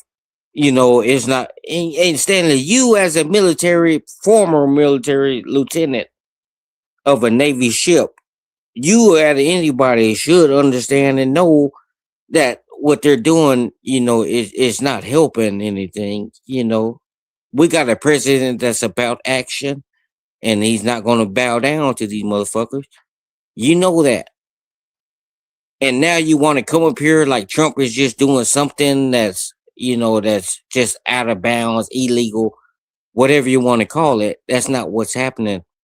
And I hate that you keep coming up here pushing this narrative like, Trump is just getting bullied, ragdolled all across the White House. That's not what's happening. You want to see results right away. But like I said in the previous statement, it's not about the flick of the wrist or when you wake up tomorrow, it'll all be over. So what you're asking for, or you're asking me to accept that this is going to be a long war. I'm not asking you. I'm letting you know. You're saying, Stanley, it's going to be a long war. Yeah, sometimes it takes a while. So you are asking me to accept that Iran is going to be the new Afghanistan or Iraq. No, I disagree with your statement, but what I'm saying, I'm not asking you nothing. It's going to be a long war. Well, I'm not asking you nothing. What I'm saying is, sometimes it's not about how quick you can get things solved. It's about. So you, Mike 123, think that this engagement with Iran is going to be long, drawn out, protracted. Just we're gonna have to be patient because good things are gonna come. No, that's not what I think. I think you misquoting me, but no. I'm asking you a question, which I don't think that. I don't think what you said. So you don't think it's going to be long and protracted? It's going to be. I don't think it'll be long. What's your definition of long? Let me be clear. More than a month. Well, it's already been more than a month. Yeah, that's my point. But when you say that's not long, a month is not long. 12th man, what's up? Hey, Mike, that's fake news that Iran shut down the Strait of Hormuz before the attack. How you doing? They did that after the attack. How you doing? I will tell you that. Hey, how you doing? Fake fucking news, man. How you Pretty doing, good. man? Just got to call you out when you spread fake news. You come up here, you speak to Mike before you start talking all this bullshit. You don't know what you're talking about. Yeah. Okay. So let me tell you, Twit man, since you want to be so politically correct, you are lying. The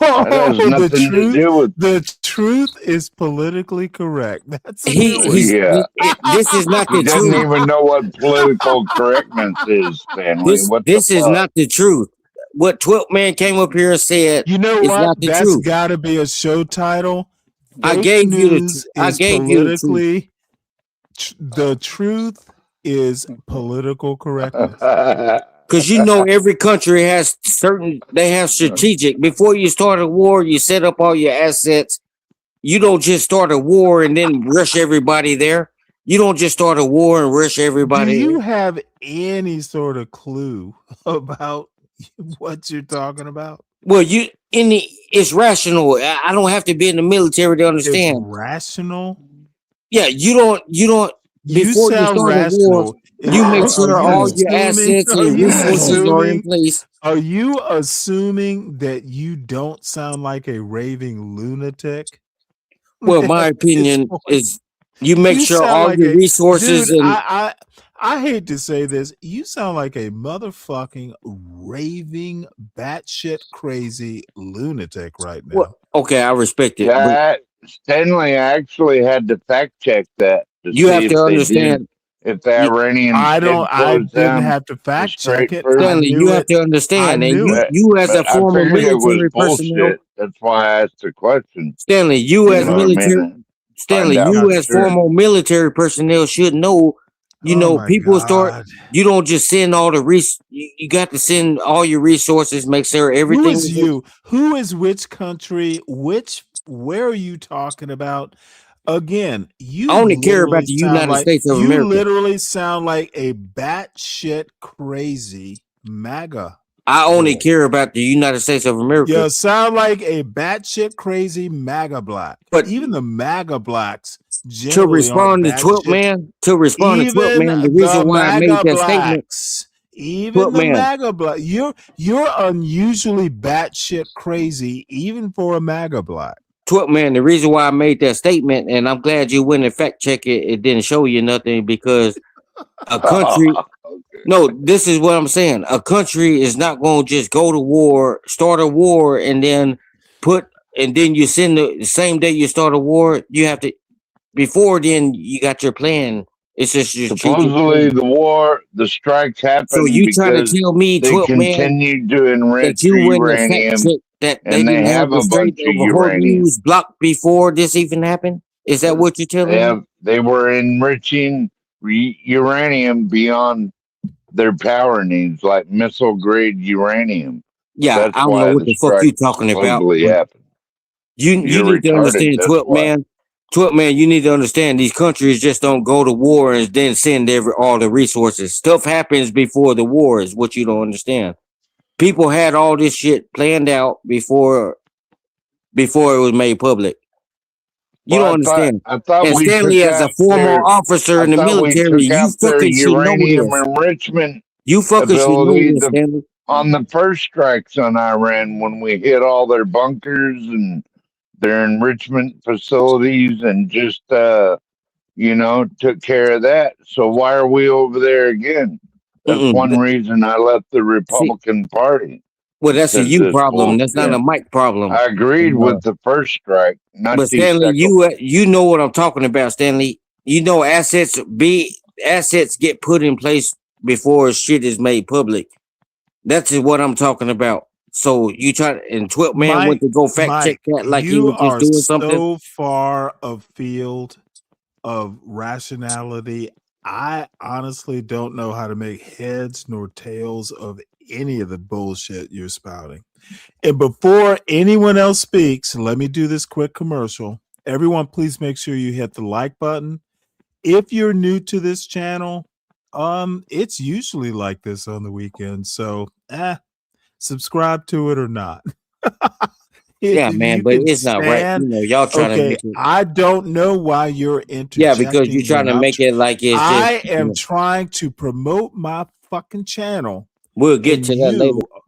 Okay, and you are just being disrespectful. Now you're being personally disrespectful, son. I'm trying to promote my channel. Do you mind, Mike? You go too far with this fucking crazy YN bullshit. I don't think I would at all. If you are new to the channel, please subscribe to it. Support the show by supporting the host. The Cash App and the PayPal are actually in the scroll at the bottom. Your support is always appreciated. It's not always as crazy as this. We do try to be serious, at least during the week. I am in the process of changing my email to stanleyversustheworld@gmail.com. Versus is spelled out. And for the wrench holders of the channel, I'm thinking of, planning Hey, on go in and doing. revoke Okay, mine. I do not know why you're talking while Yeah, I'm I'm asking you to talking. revoke my wrench. Okay, Shut the fuck up, motherfucker. man. Dude, please. I'm thinking of doing a wrench holders meeting. It'll be off. It won't be a streaming exercise. It's basically going to be a StreamYard meeting offline. Send me an email at Stanley versus the world at gmail.com if you want to attend. I'm just planning it for Saturday. Nothing as far as time or anything is set in stone. But there's some show stuff we should probably talk about. Kim, Brooklyn Watson, Kimmy Cakes had some ideas that we probably should all discuss. Look, I give people wrenches because I trust. Well, a lot of you have wrenches because you've contributed stuff to the show, links or interesting articles and that sort of thing. I trust my wrench holders, and I'm not obligated to do what you think the show should do, but I will listen at least and give it a fair hearing. And several of you actually have some ideas that are worth exploring. Now, Kimmy thinks I should be more organized.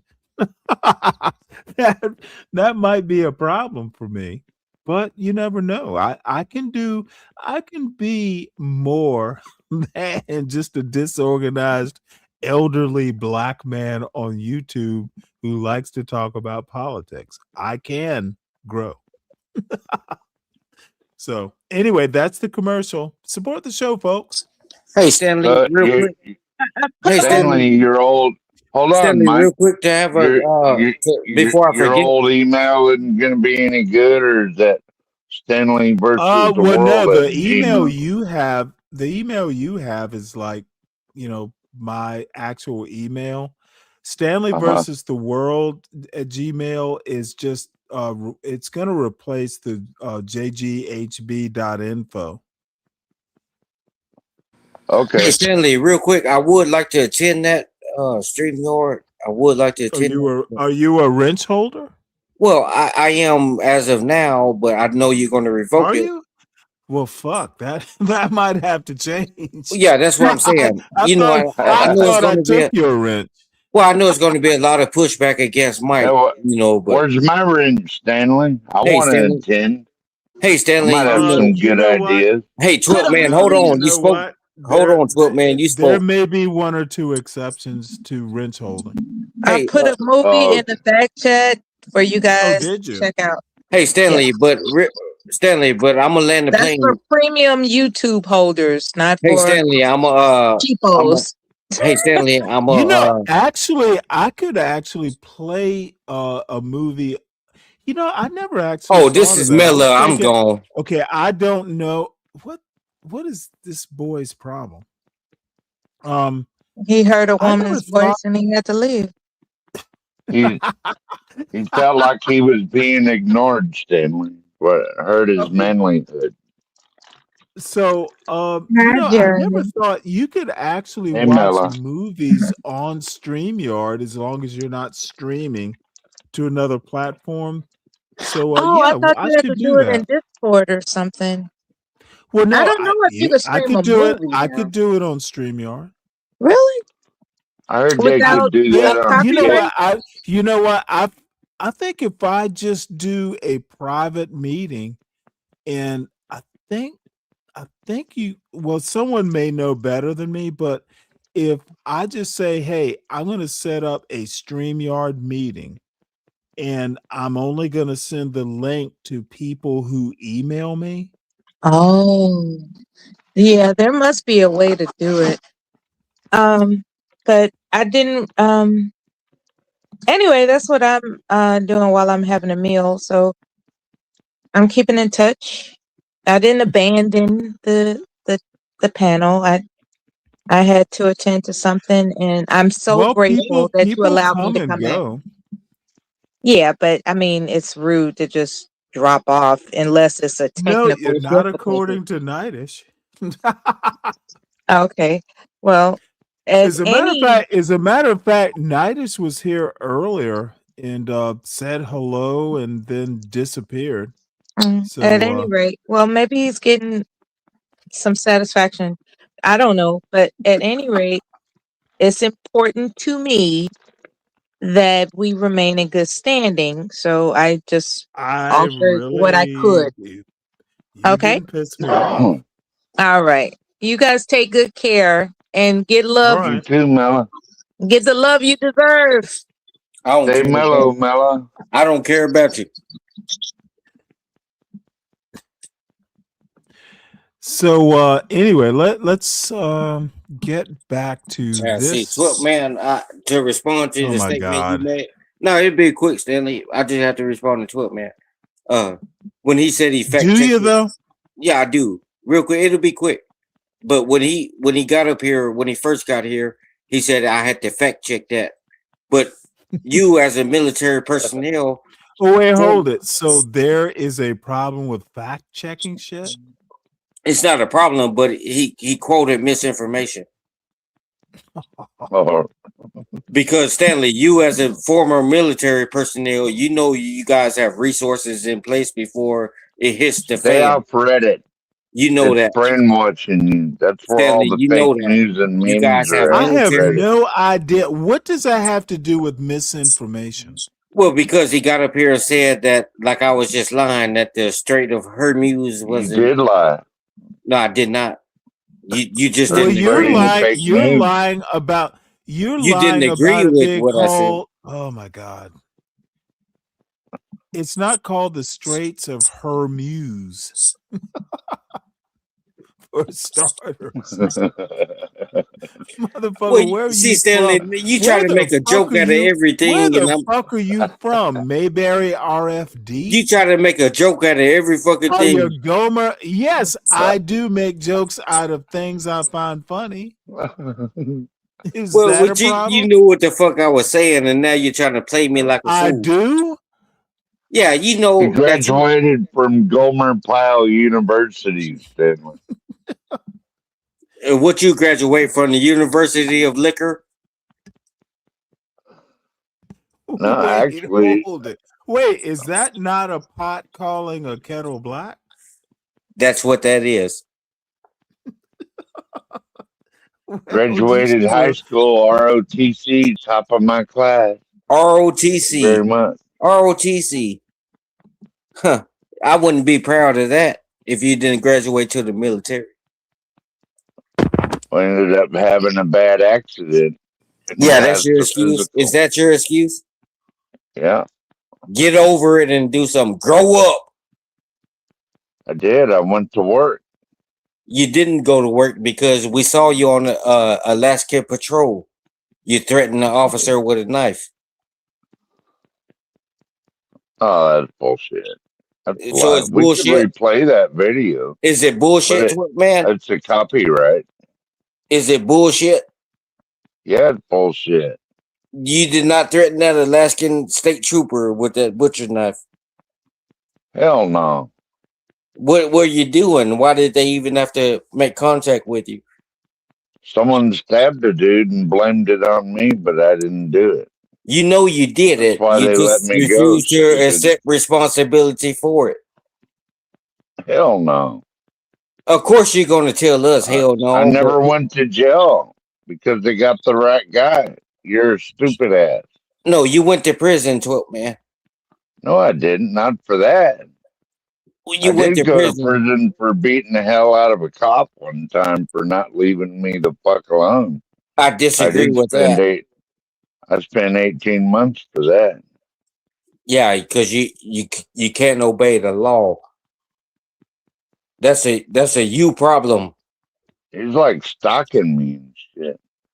No, you got up Finally, here I and put this confronted that information out here. How the fuck is this talking?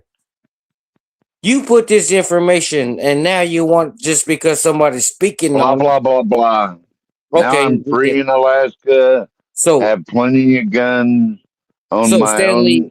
I don't think a convicted 18 felon should acres. be in possession of a I'm free in firearm. Alaska, I don't think a motherfucker. convicted felon is I don't able to be pay in gas possession. bills. I don't pay electric bills. None of that shit. I don't think a I'm convicted free as a felon can be bird. in possession of a firearm. Am I correct? In Alaska, you can. Alaska is United States. Yeah, but we have state laws Yeah, that I don't want to say hear the after. but. I want to hear: Are you able to be in? Are you able to be around firearms Yeah, I as have a several of convicted them. felon? I have several. So, Stanley, let me ask you this, Stanley. So You're pulling me into the middle of this. well, I'm not pulling What's you your into the middle of it.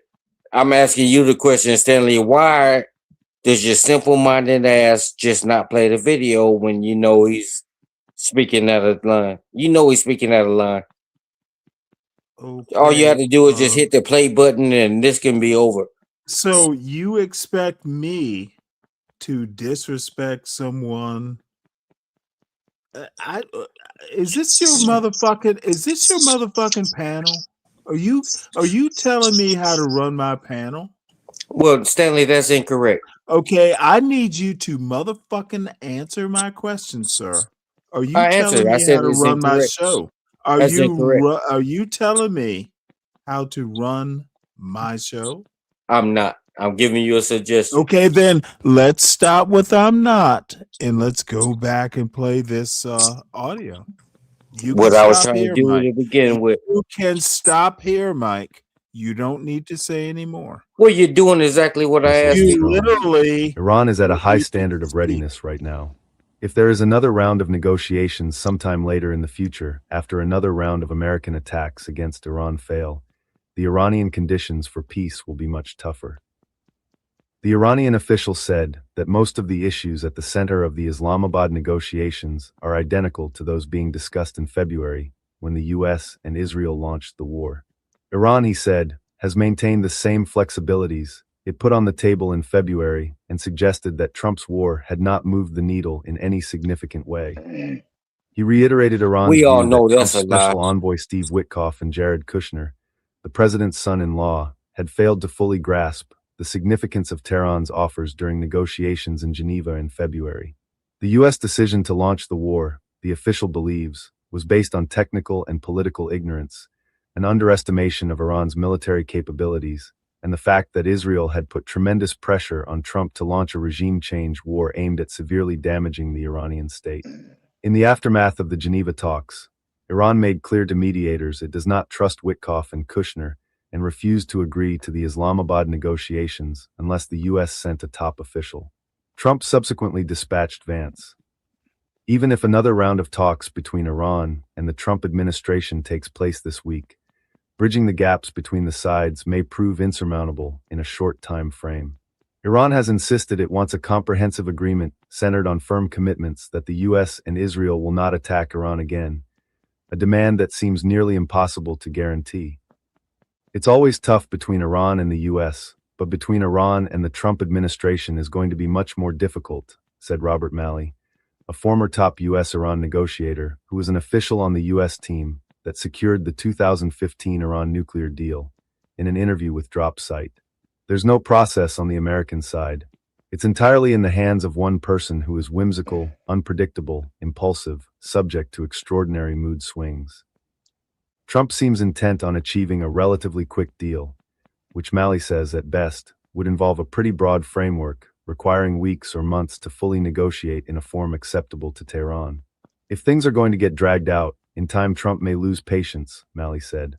If he doesn't get his dramatic, all-at-one-time success, it may not be sufficient for him. In which case, I would expect renewed U.S. strikes with increased intensity and even more blatant war crimes.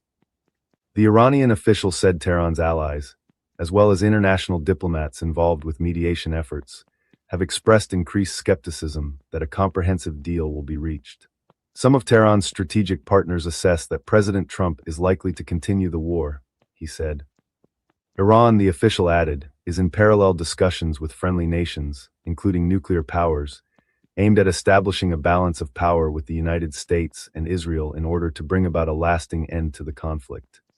He declined to name any nations or offer more details. The mediation on the Pakistani side has been led largely by the country's army chief, Field Marshal Asim Munir, who has engaged in shuttle diplomacy between Islamabad and Tehran during the 2-week ceasefire. Following a high-profile summit last week that failed to produce an agreement, the Pakistani military establishment started sharing messages for public consumption aimed at managing expectations about the possibility of a deal being reached and emphasizing the limitations faced by any mediating party in such a negotiation. Late Saturday night, Mohammad Bagher Ghalibaf, Iran's parliament speaker and head of the country's negotiating delegation in Pakistan, told Iranian state TV that during the talks in Islamabad, Iranian officials made clear their red lines to Vance and that the U.S. also laid out its bottom line.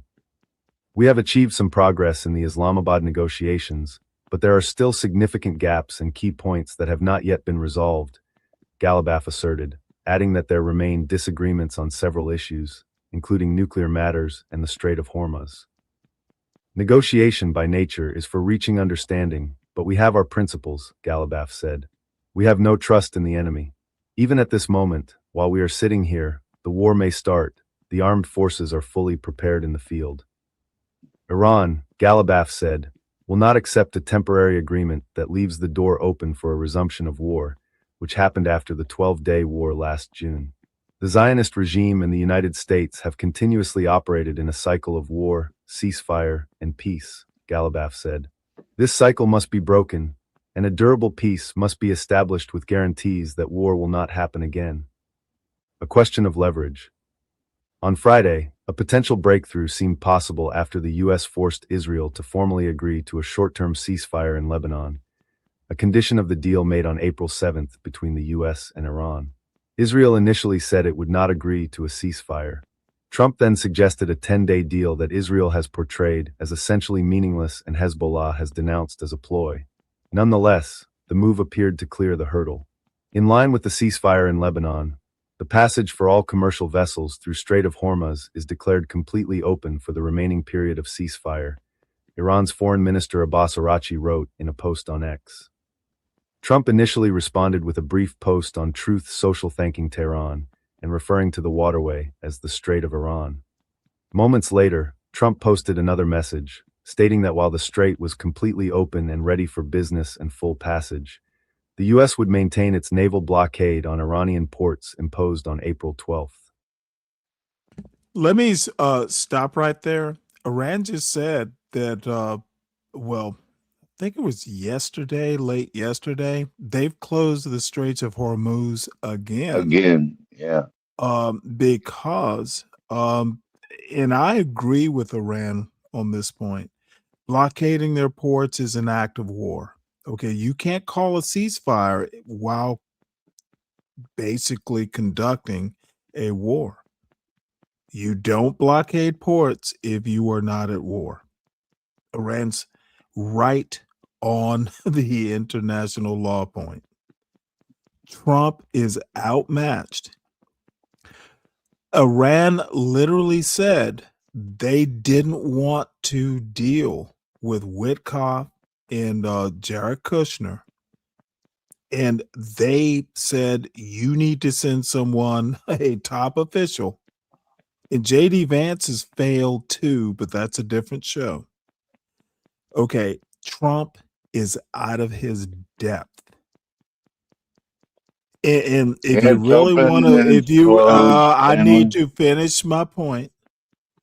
If you really want to look into kind of a larger historical point, the Persians have been conducting battles and negotiations for millennia.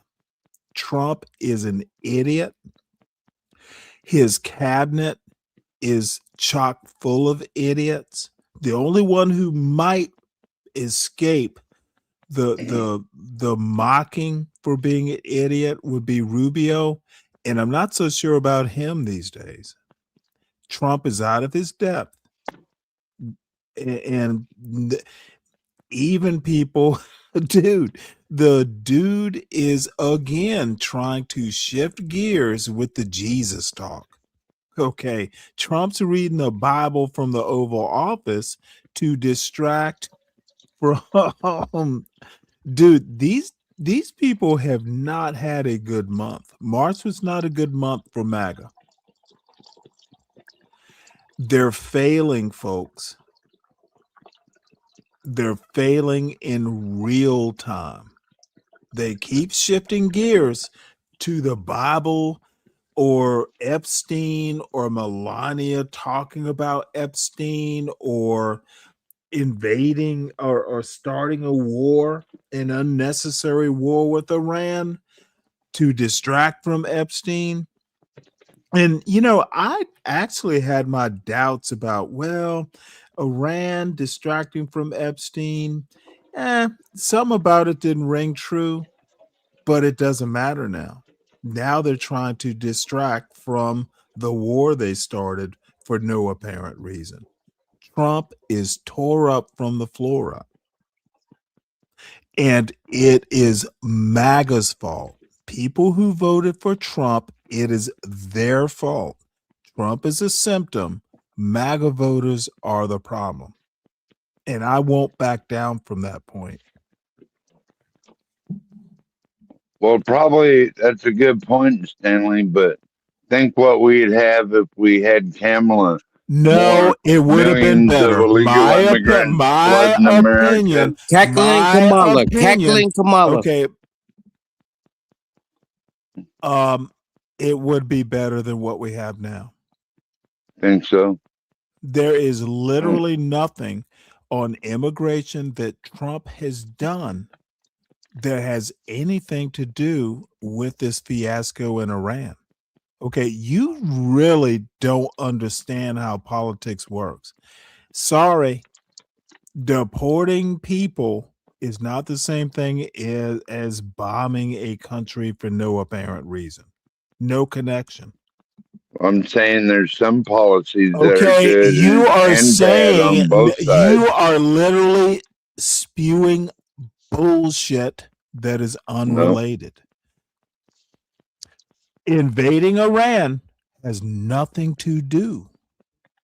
Okay, deporting aliens, deporting criminals, which, by the way, Donald Trump was just deporting people when they ran across them.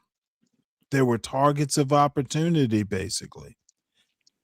Deporting Iran affects prices. It affects your grocery store order price.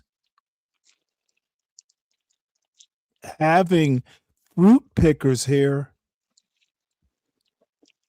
decreases your price or keeps it reasonable.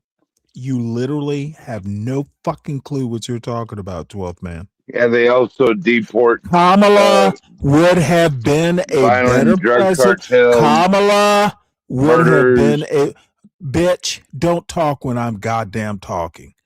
Kamala would have not been anywhere near as disruptive or anti-American as Donald Trump currently is. You can spew all this bullshit about your xenophobic, racist attitudes towards illegals, but the bottom line is Kamala wouldn't have fucking bombed or started a war for no particular reason. You need to deal with that, and don't bring that fucking low IQ bullshit argument to my panel.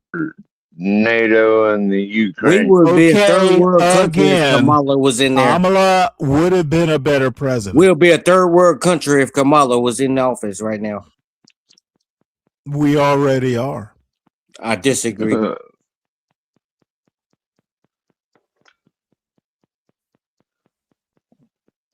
Shit, I love my country. Yeah, motherfucker. You will navigate the trip to the bottom. You'll be the captain of a sinking So ship. you hate America, Stanley? No, I hate stupid You hate people this like country. you. I hate stupid people like you who will do the rah-rah speech while Trump ruins America.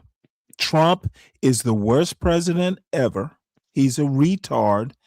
And you cheering him on because you're a racist just doesn't impress me. Greatest president of all time. Well, you're a racist too. I'm not a racist. Kamala would have been drunk on box wine half the time. She would have been high in the White House on fentanyl. Like when they were finding cocaine in the White House under Joe Biden. Remember that?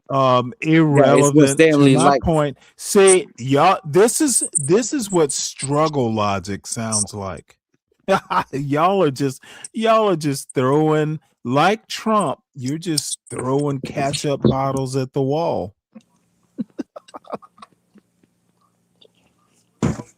And you throwing shit at the wall. Any other inane bullshit you want to float past this? You're throwing shit at the wall, hoping something sticks. Kamala would not have started the war in Iran. Now, we wouldn't have a United States if Kamala was in there. Motherfucker, when I'm goddamn talking, you ask permission to speak if you must interrupt. I'm not going to do that. Well, guess what? You better fucking start. You don't own me. I don't. Bye. So, as I said, I can't prove what Kamala would or wouldn't have done, but I suspect she would not be some petulant fucking old man who thinks he owns the country to start wars on a whim.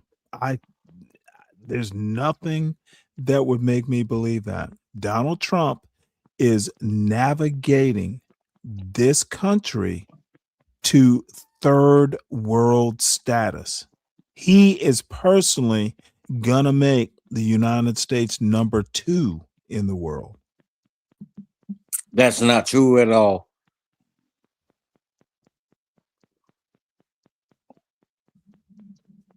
Well, I hear a lot of Democrats are fleeing to Europe, Stanley. You could always move over there. Why the fuck would I do that when I can stay here and make America better? Well, 12 man, to be fair, you said you wasn't a Republican, and now you're undeclared. Well, shut the fuck up. I don't have to shut the fuck up. Well, yeah, when you don't, when you switch the fence, when you straddle the fence, independence and undeclared. You straddle the goddamn fence and try to argue with Stanley. That's the biggest party. No, actually, independence and undeclared do not make the majority of voters. Yes, they do. You might want to Google that. And if I'm in wrong, Alaska, it's motherfucker, nobody cares about Alaska. That's like one of the most sparsely populated just states. Ask Croc. He'll tell you. Okay. I need you, dude. I do not like being overtalked when I'm correcting your mistakes. Alaska is one of the most sparsely populated states in the country. It is not a reflection of the broader United States. So don't tell us, don't fucking act like Alaska's like the rest of this country.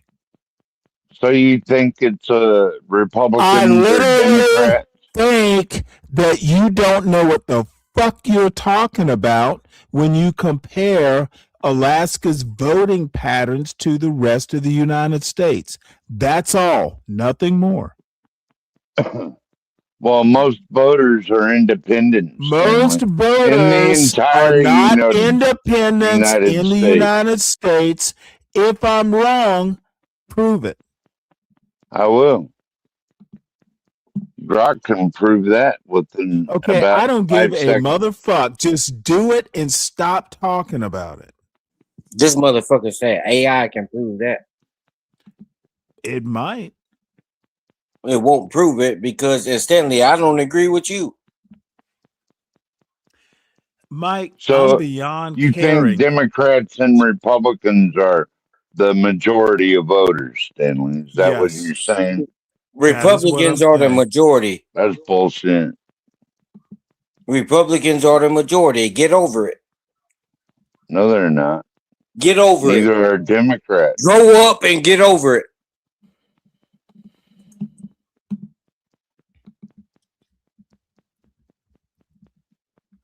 You have independents number one, then you have libertarians number two, and then you have Green Party somewhere in there around 4 and 5. And Stanley, How they Stanley, you look. don't know what the hell you're talking about right now because you stated you Stanley, you just as far gone as 12 man.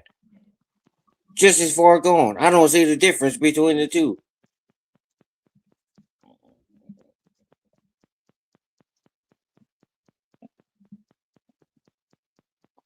Stanley is so fucking far gone Democrat, he don't know whether he going or coming. He's so fucking far gone. This is okay, bitch. You better be silenced now. Both parties suck. Okay, here is what I just did with a simple Google. Nope. Independents are not the majority of voters. Add up the Democrats, add up the Republicans, the vast majority, like 2/3, are affiliated with Democrats or Republicans. Once again, I don't even need to look up shit. I just know random knowledge. You're wrong. Any other bullshit you have to spout on this channel tonight? He talking Well, to you, still a man. pretty big percentage. Okay, do not talk. Well, you don't tell me when the fucking I speaker need is about you to to fucking speak. read You 12th don't fucking Man. tell me when the fucking Literally, I just did a down Well, and you dirty don't fucking search. tell me you do I not just talk did like you a demanding down and something. dirty search. I don't need deep knowledge. Dude, I fucking have been like kind of into studying and reading about politics since I was 10. You're not gonna motherfucking march up to my panel and tell me shit that you should know. When I said the majority of American voters are Democrats or Republicans, I know what the fuck I'm talking about, and you should know this by now. I know you fucking lying. Mike, you're just being belligerent. I'm You're not just being being belligerent. you All are I'm trying to say. literally just being a belligerent Well, that's YN incorrect. right now. You are being a belligerent YN right now. Do you want me to call the cops? Well, that's incorrect. You know, your statement. Your Well, statement has Glock says just the opposite. I don't that give a motherfuck what Grok says. And 12 man, you the just need to. majority of Americans, I when asked don't and give told, a fuck what Grok says. Read the screen, bitch. Yeah, he wouldn't talk to me like that. Oh, I wouldn't? No, you wouldn't talk to Mike like that. He just let you call majority him a of bitch. voters identify as unaffiliated or Nope, independent. you're wrong. That's not what my No, screen I'm says. right. Have you read what my screen says? This is the battle between AI. Yeah, that's why fighting this war, if you don't know what the fuck you're talking about, I'm just gonna walk all over you, 12th man and Mike.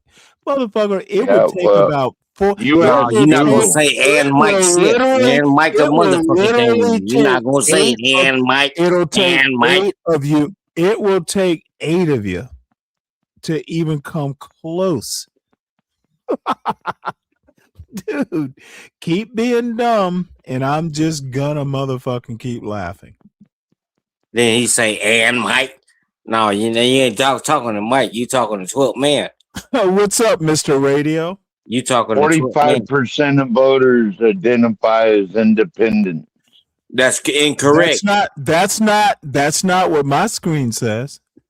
Well, my opinion is 80% of Well, mine 80% is of the as public of 2026. Motherfucker, I don't give a You fuck said about mid your. Okay, 2025. you know what? God damn it!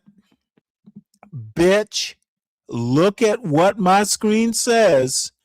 Apparently, the conflict between the data sets are conflicting, but your dumb ass just wants to keep yammering on endlessly about your low class trailer trash racist ass. Dude, just let's move on. We disagree. Even our AI disagrees. Move the fuck on. Well, 80% leans Republican. Mike, That's I don't even bullshit. I don't even want to listen to what you have to say. You know it's true. You are just a barking dog like your bitch. From last Democrats. You are a barking bitch right now. Why you're even participating is beyond me. Did you say like my bitch? No, Were you like referring to your my bitch. woman Like again? your bitch. Were you referring to my woman again? Did you say like my bitch? Like your bitch? You said it. Would you like me to start in on your woman right now? Well, you're not going to do that. That's what you're not going to do. And she's not a bitch. I'm just gonna say she's not a bitch. I'm just gonna let you decide who I'm talking about when I say bitch. She's not a bitch. You said like your You bitch, and then choose, you try to bitch. try to dress it up. What comes out it? To be honest, I'm probably talking about you. Then you try to dress it What up like comes out of you your meaning mouth the something that most you is didn't what say. you are. You know, I called it.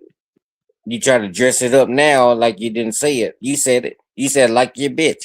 And now you want to switch it up like you was directing it at me. Again, you actually don't know when I say bitch, you actually don't know who I'm talking about, do you? I know you speaking on my lady. I bet your dog is as smart as your woman. See, when people like you use a bitch word, my dog is smarter than you, Stanley. Listen to this. I literally compared his woman to his dog, and he just fucking skipped right past that part. I didn't skip past shit. I heard what the fuck you said. Hey, if your woman is as smart it's not no hey, I'm not a horse. If your woman is as smart as your female dog, who knows who I'm calling the bitch? And you don't know if my dog is a female or male. I don't. I'm just making it up. Do you want to know why I'm just making it up, Mike? When your kind of people talk about, I think it is hilarious, and I'm having a good old time just making it up as we go along. Well, when your kind mentioned bitch, I know what your kind means because it only means one thing. And my kind means you. You know the street term of bitch. You're the biggest bitch in that doghouse you live in. The street term of bitch where I'm from means woman. You are the biggest bitch. It means in woman. that doghouse. And you got Mike fucked up. Of course I do. And see, what you're not going to do is get on here and talk about my old lady. What I am going to do is what you're have not a going good to time calling Mike a bitch. You're not going to talk about my old lady. I am literally going to call Mike a bitch. And this is the third when I time do you it. said something about my old lady. Let it be the fourth time. Mike, you are a bitch. This is the third time you said something about my lady. It's the fourth time. Do you want me to make it a fifth time? And I'm here to tell you that all you're right, going to get away calm down, boys. Say, 12, man, you stay in the kid's place. Stay in the kid's place. You stay in the fucking child's place. You don't jump into what I'm speaking. I'm old enough to be your daddy, bitch. I don't need your fucking help. I didn't. Hey, if I didn't send for you, don't come for me. I'm old enough to be your daddy, boy. Be quiet. If I didn't send for your stupid ass, don't come for me. What did I say? What did the fuck I said? Shut your stupid drunk ass up and let me finish saying what I was gonna say. No. So Stanley, your stupid ass. Continue on the article. You're not gonna fucking talk. What are we doing next, Stanley? You're not gonna fucking talk about my woman and get away with I it. don't know. Probably ending the show. You're not gonna speak on my woman and get away with it. It's getting about what You 8 o'clock there. You are your own woman, Mike. You're not gonna get away with that shit. You are literally your own woman. Don't fly with Mike.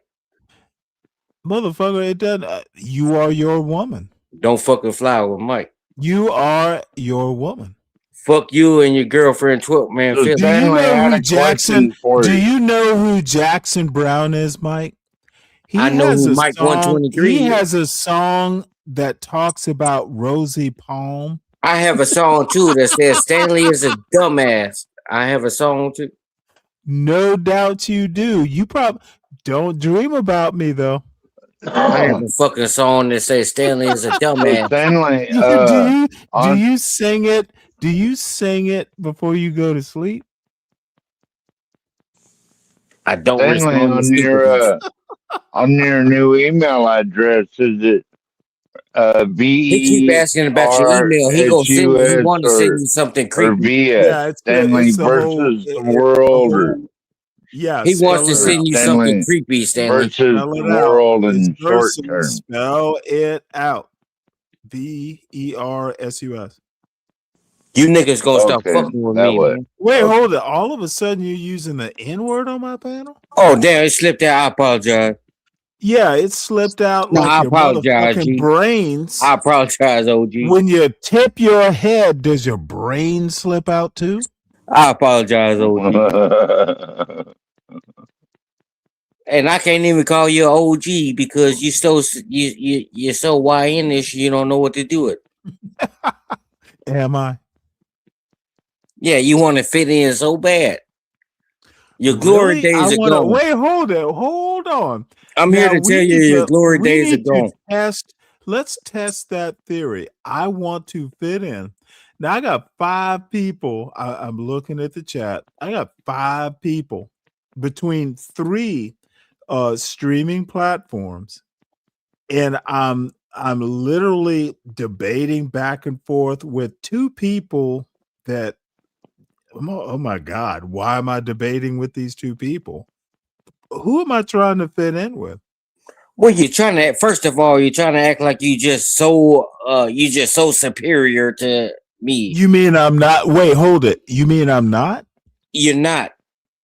Okay. You're not superior to me or anyone else. If somebody in their mind, if they morally, intellectually, how am I not superior? Can you be all specific? around, intellectually. Hey, Mike, he's your elder. You got to respect your elders. I don't have to do a bitch ass thing. No, actually, it's better if he doesn't. It just makes it easier for me to smack him about the head and the ears. I don't have to disrespect. I don't have to respect somebody because of a name. I'm just gonna slap you around like the other YNs. I don't have to respect somebody because of a name. Motherfucker, you're just another slap about YN. Play your part. Go ahead and play your part. Motherfucker say I gotta respect him because of an age. Motherfucker, I just want you to play your part. I don't have to respect nobody because of a number. I don't want you to respect me. I want you to play your part. I'm not playing shit. An older YN. I'm not in Gaywood. I'm not in Holly Gaywood. I'm being me. You are your own woman. I'm not playing the character. You are your own woman, so I'm not playing a character. I bet you're not gay. You're just an incel. I'm not playing a character. See what you motherfuckers don't understand. See, you niggas are so fucking far gone. Now Y'all don't know you're using the N-word again on my panel. I apologize, G. It just come out. Motherfuckers, don't apologize. Don't use the word. I apologize, Triple OP. Use it again, and you are gone. Do we understand each other? Stanley, you should institute that rule that if whatever. But let me finish my point. If they say the N-word, they got to cash out $2 Mike, for their let back you know on. what? I have people don't like me enough to pay that tax. I just rather drop it. Motherfucker, I can't make poor people like Mike pay $2. The hell yeah, I'm pouring the bitch. I'm pouring the motherfucker. Yes, you are. That's why you keep saying the N word, because you know I'm not gonna make you pay $2 you can't afford. Yeah, I can't afford shit. I ain't got a bucket to piss in and when to throw it out. I wonder why that is. Poor life It's decisions. because You I'm like made Stanley poor said. life. Like Stanley You said, made poor life decisions, and yeah, now poor you life don't have a decisions. bucket to shit in, Yep. or what? Yep. Yeah, I had poor life decisions and I'm just a nobody. Just a nobody. I'm the scum of the earth. Okay, I don't know where your At least the self-hatred. truth is coming I out. don't know why you're being self-hating right now. I don't go for that either. Well, Don't I'm the scum of the self-hate. earth. Don't self-hate on my panel either. I'm the scum of the earth. I'm not about Who shit. gives a fuck if you're scum of the earth? Well, I don't obviously care. you do. You mentioned. Motherfucker, I'm not your goddamn therapist. Well, I don't obviously give a you mentioned. Okay, bitch, enough. I'm not your motherfucking therapist. Go to Universal Jones for that old YN therapy He's session. still around, I Stanley? don't give a fuck if you hate yourself. Just don't do it on my goddamn panel, son. Go to Universal Jones. He is the universal universal YN therapist. You say how you just twisted I all that didn't up, even Stanley. know he was You see still how you just around, twisted all Stanley. that up, Stanley? Yeah, he's still around. Do you see how you just twisted all that up, painting your own Yes, little narrative? Mike. Yes, Mike. I twisted. Oh, you know what? This reminds me of an older video. Just give me 1 sec. Let me find it. Dude, Mike, you didn't know I love twisting people's words? What makes it right? You wait, hold it. Seriously, now 12th man, you know me for a bit. You know I live to twist people's words. Are you happy about that? I like literally. Does it make you happy? Does it make you happy? Absolutely. Yes, it makes me happy. What do you get out of it? Because I get to prove you're an idiot. Well, you're not doing that. It just proves that you're an idiot. No, I think when you have to tangle and twist somebody's words. I think I'm not proving it as much as highlighting it. When you have to tangle and twist someone's words, it just shows who you are. I take idiots' words and prove that they're idiots, sometimes even to them. So you think you're just superior above all I that? think I'm superior to you, Mike. Well, that's false. I literally think in every possible way I can think of, I'm a better man than you. Well, I disagree with that. You'll never be a man like Mike 123. You'll never be the amount of man of Mike 123. You live 61 years and you still don't amount to the man of Mike 123. Mike, I'm willing to let someone like you believe that. I stand on what I say. Of course you do. Shout out to Donald Trump, who's ahead of my life. People like you always stand on quicksand. See, and you motherfuckers just can't comprehend, when somebody come up here and keep it real, you hoes want to drop me and all that.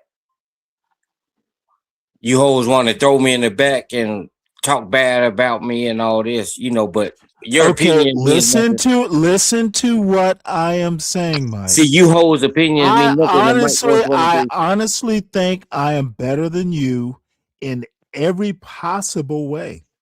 I respect your confidence, your little confidence at that. Oh, motherfucker, it's not confidence. It's I respect your little confidence, but it's just not true. Okay, well, you can believe what you want to believe. Well, I stand on firm on what I said. You stand on a lot of things that are firm. I stand on firm on everything I said. Of course you do. See, you hoes, you got to get up here and try to twist my words, tangle them all up. Motherfucker, is this your show? It's not my show. I just need you to understand that point. So I just need you to understand that you're not going to talk to me like that. I don't need just because it's your show. I think I'm better than you. I think you're a piece of shit. Just because it's your show don't make it right. Yes. It's my show. You're not going to speak But to me even like that. independent of my show, I'm a better black man than you. For starters, well, I better disagree with man, that. a better man. If we step back from the racist stuff, Because you I am brought it up. simple. You said I black am, man. and if we step back from the man stuff, I'm a better human being. Well, you said you're a better black man. You brought I the race am a into it. better black man. I'm a better man. I'm a better human being than Well, you bring the race into it. Well, I'm sorry I hurt your little fee wings. I'm just saying, Stanley. You know the black is it's not the black is not adding up. Your fee wings. The black is not adding up with you. I don't know if you really black. Oh, motherfucker! Who cares what you think? I don't know if your Forrest Gump looking ass is really black. I don't care if you really know or don't know. You seem to think I care what you believe. What? That's an incorrect statement you made. I don't care what you believe. Motherfucker, who cares if you think it's incorrect? I made a statement. Who the Stanley, fuck what are are you you? making? I'm a better human being. And you're What are you lying. making for dinner tonight, Stanley? And now he What wants do to you ask a care? grown man what he's Am I cooking for dinner. feeding the poor tonight? Now 12 he's man? asking a grown man what he's cooking for dinner. That is weird. Now he's asking Stanley's a good cook. He asked a grown woman what she was cooking for dinner. Okay. Stanley's a What good woman? cook. Wait, hold it. There's a woman up here? You, Stanley? Yeah, keep trying, Mike. You'll strike comedy gold if you keep mine. I'm not Don't trying live to out be. I'm your not trying to be a fantasy. comedian. I'm not trying to be a Mike, don't live comedian, but out that your was. fantasies on here. I'm not trying to be a Don't live out comedian, your but that was fantasies wild. on StreamYard, bro. He came out of You're left not field supposed and to. said, "Hey, what are You're you not cooking for supposed to dinner?" live out your fantasies on StreamYard. He came out of left field and Fuck said, is "Hey, wrong what with are you you? cooking for dinner?" Well, if Yeah, you Like it's must because gonna, know, like it's well, gonna y'all it's ain't feed him. talking gonna about be. nothing. It's literally gonna What, nigga? be You can like, leave. You can leave, oh nigga. my We ain't god, talking about nothing. You can dude, leave. you are okay. I told you if you use the N word again on my panel, I would what, Mike? Yeah, I apologize, G. Self-deport, bitch. I'm not running, but Yeah, you're gonna run. you know, but he I was want flat to out. give you the dignity of self-deporting, He was flat like out the wrong hey when he asked me. Donald Trump gave immigrants the dignity of I'm not an self-deporting. immigrant. I'm a I'm United States gonna citizen. motherfucking treat you like one of Donald Trump's I'm a immigrants. United States citizen. I'm not. Bitch, you don't get the point now, do you? This dude is seriously. You gave him every Trump grace. You gave him every Motherfucker, Trump grace, do Stanley. not use the goddamn N word on my goddamn panel. Ever. Stop it. I don't care if you can't help yourself. You better figure out a way or just self-deport. I hate stupid people. Oh, it sounds like So you're anyway. getting ready for a nap, Stanley. No, but I guess I should. Now that I think about it. This fucking anti-black racist motherfucker is just worn me the fuck out. Mike, So, do you see them worse than like actual white racists, Stanley? Are the all racists are anti-black bad. worse than? All racists are bad. They're Okay. equal in their badness. The only thing I can say is anti-black racists are morally worse. Because they vote Republican, or why? No, because they're racist against their own people. They bought into Just for white voting supremacy. Republican? Black people who are white supremacists are particularly bad. They will have their own circle in hell. So King Pix is like, can we talk about the whatever frication? I don't even know, is that a word? Of society and focus on short form content and big booties. King Pix, you have actually been kind of problematic. How about hit the link and explain what this even fucking means? This sounds like something you should be writing in Here for the Tease chat, not my chat. The fuck? I've been going over to Mullov's lately, and I love the insight, and they have like serious conversation. I know what they talk about. I'm glad you found a place. Not I'll go to hear Mo Love a little bit, but I don't think they offer insights I need to pay attention to.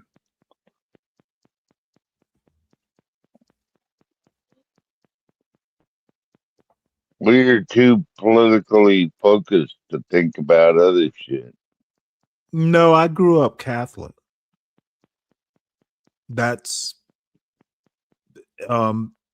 Protestants have their view, and I have a Catholic perspective. Oh, and they're not Catholics?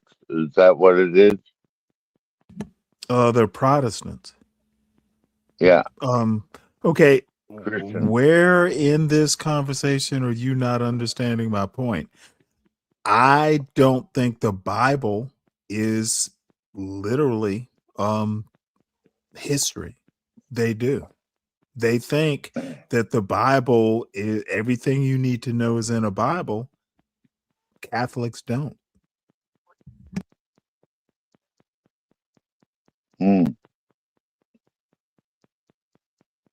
Well, there's a lot of good stuff in the Bible. A lot of bad stuff. There's a lot of good stuff in Dante's Inferno. There's a lot of good stuff in a lot of different books. Something I found interesting when I started studying Bibles was the Catholic Bible actually has 13 more books in it than like your average King James Version Bible. I don't care about any of that. Why does it have more 13, books than 13 regular more Bible? books? 13 more books in the Bible that's cool. That's more to read. What would your point actually be? I'm just always curious, like, where were the I'm not actual books gotten I'm not from? a theologian. I have no idea why. Yeah, I don't either. Well, y'all were studying the Bible and they didn't tell you why there's more books? Doesn't sound like much of a study. Hey, stop talking about the Bible. No, we'll talk about Well, what no, we you're want to not talk going to talk about. about the Bitch. Bible. We will talk about what and then you get here and say, okay, because this motherfucker is out of control. What the fuck is wrong with him? I wonder if he's doing speed or something, Stanley. What? You know what? I think he's doing stupidity. It's a bigger drug. well, it's not stupidity, but when you speak on the Bible, you people sound nuts. You people sound nuts. Just because you're a Catholic and you believe the way you were beat to believe what they teaching you. What the fuck is he talking about? These Catholic schools. Does anyone in the chat know what these all boys schools and all this shit? What these the people, fuck is he nattering on about? These people beat you. I These don't know. nuns and priests. These people harmed you. They had all girls schools. They harmed me. Yeah, you're crying out for help after all these years. Hey, 61 no years. one's been shot at my school yet. 61 years. You're crying out for help. No one has been shot or knifed. They didn't have metal detectors at my school. The fuck are you talking about, Well, son? you're crying out for help after 61 years, and I'm here to be your therapist. Yeah, well, thank you so much. I prefer Universal Jones though. Well, I'm better than Universal Jones. No, Universal Jones is an actual black man. It's nothing to do with race. You Nothing know to where do- I'm gonna go with this, right? No, well, fuck where you're going. I'm telling you what's here. So Universal Oh, Jones, I meant that to hurt your feelings. you didn't hurt my feelings. You didn't do that. Damn, I did not accomplish my mission. Shout out to Universal Jones, but he's not as real and Universal Jones is like the softest. he's not as real as Mike Oh, 120. Universal Jones is pudgy and soft. He is the YN version of the Pillsbury Doughboy. Universal Jones is going to get you. He's going to repeat out of the book, the psychology book. But I'm giving you real life psychology.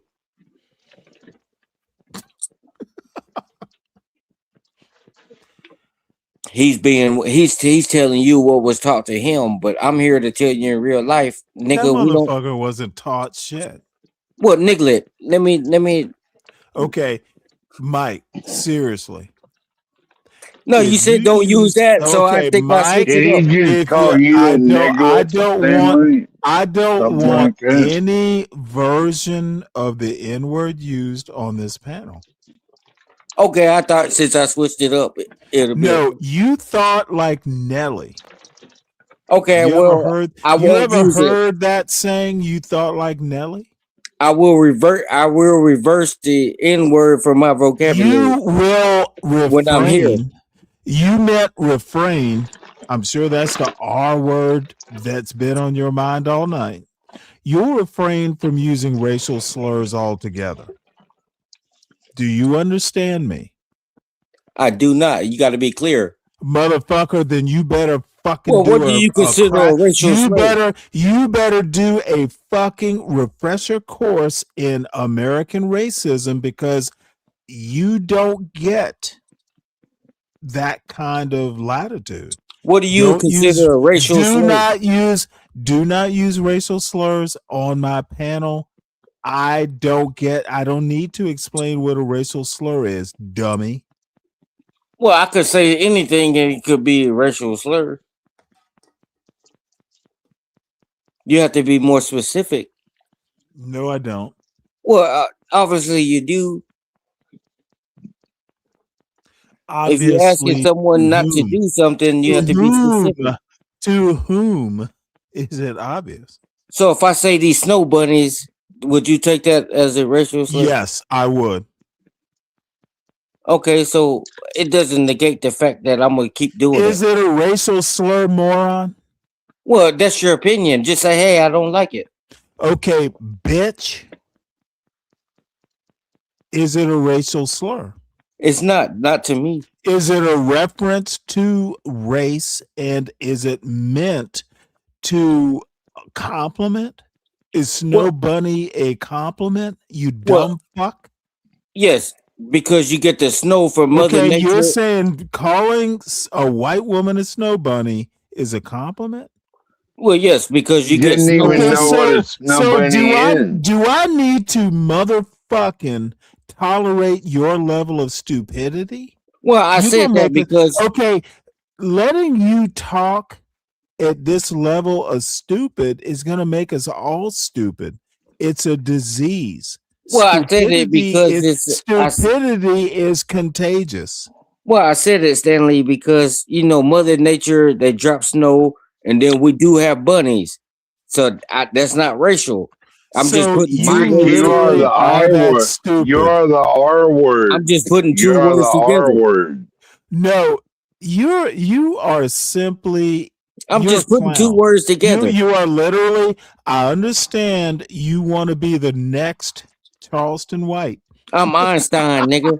Oh shit, my bad, OG. Yeah. Go ahead and self-deport, dude. No, I've my had bad, enough OG. to do for the night. But I'm not Charleston White. No. My See bad, you Triple tomorrow. OG. Oh, I'm not a goddamn triple OD. Triple OG. OG. Just What the hell motherfucking is that? self-deport.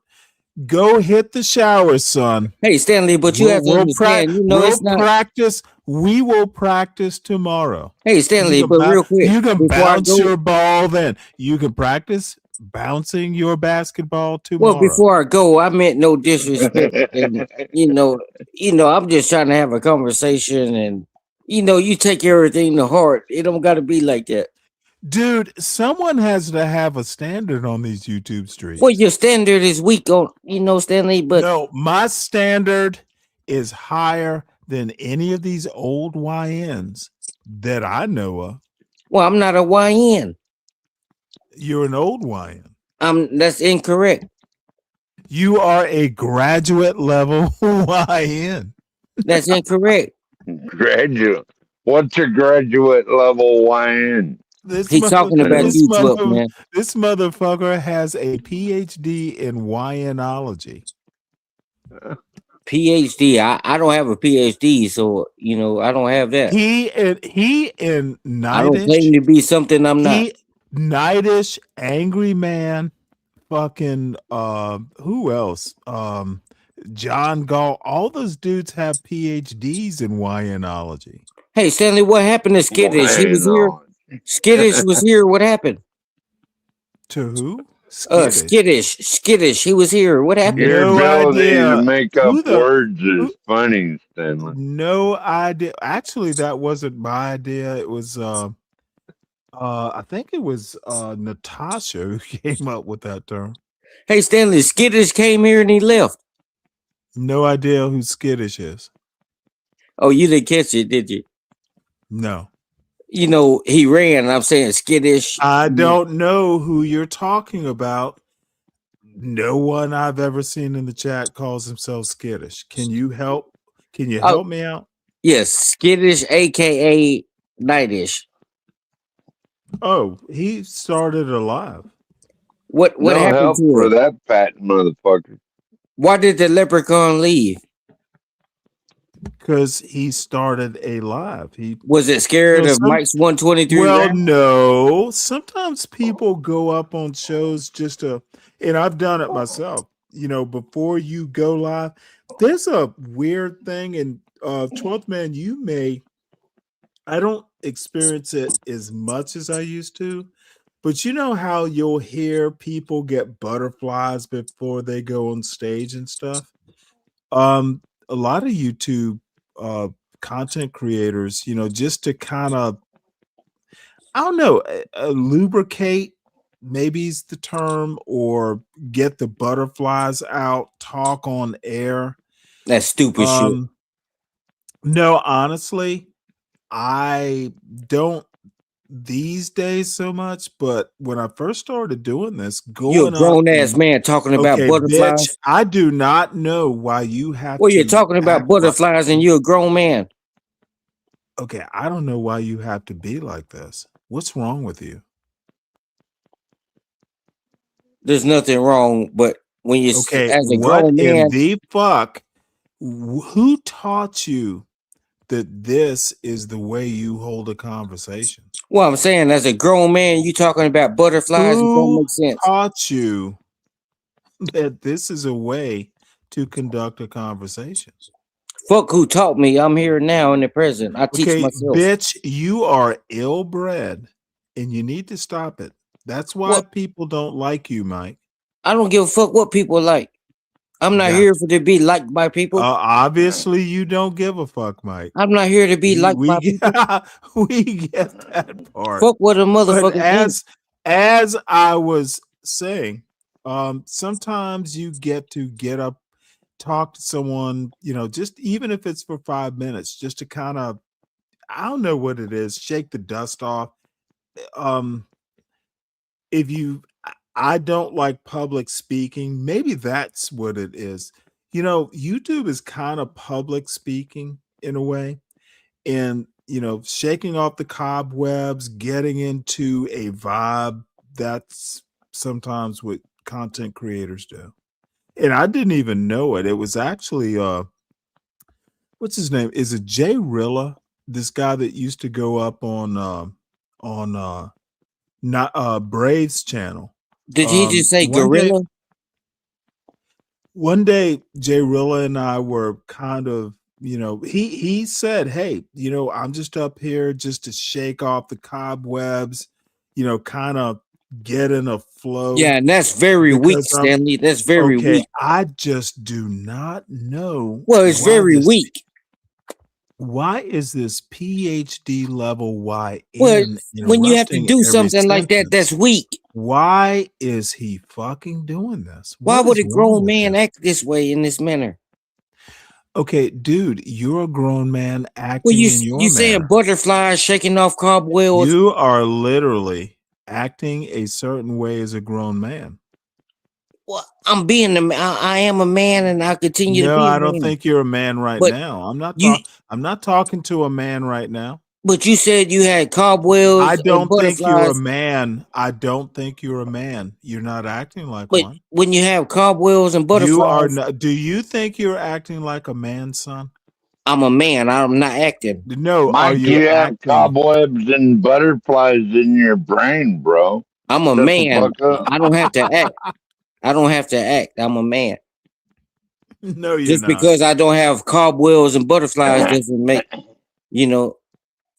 and you're scared of public Mike, speaking. you're an odd character. You're scared of In public. that I'm not a character. every time I I'm not a talk to character. you, how does one manage for me to think less of you every time we talk? Well, I'm not a character. That's what you Like feel. every time you and I interact, I think less of you. Well, that's a you problem. Is it really? Yeah, it is. It's a you problem. You are upset because I tell you the truth that nobody else will tell you.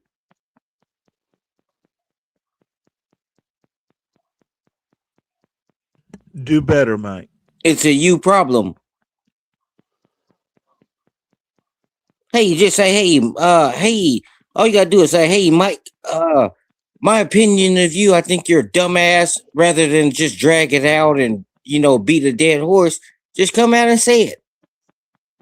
It's no need to drag it on and make jokes. If you feel a certain type of way about me, just go ahead and tell me. Be flat Every out. Be a time man. we speak, I think less of you. Take the butterflies away out your stomach. And just tell me, I'm not gonna hate you nothing more than less than what I do.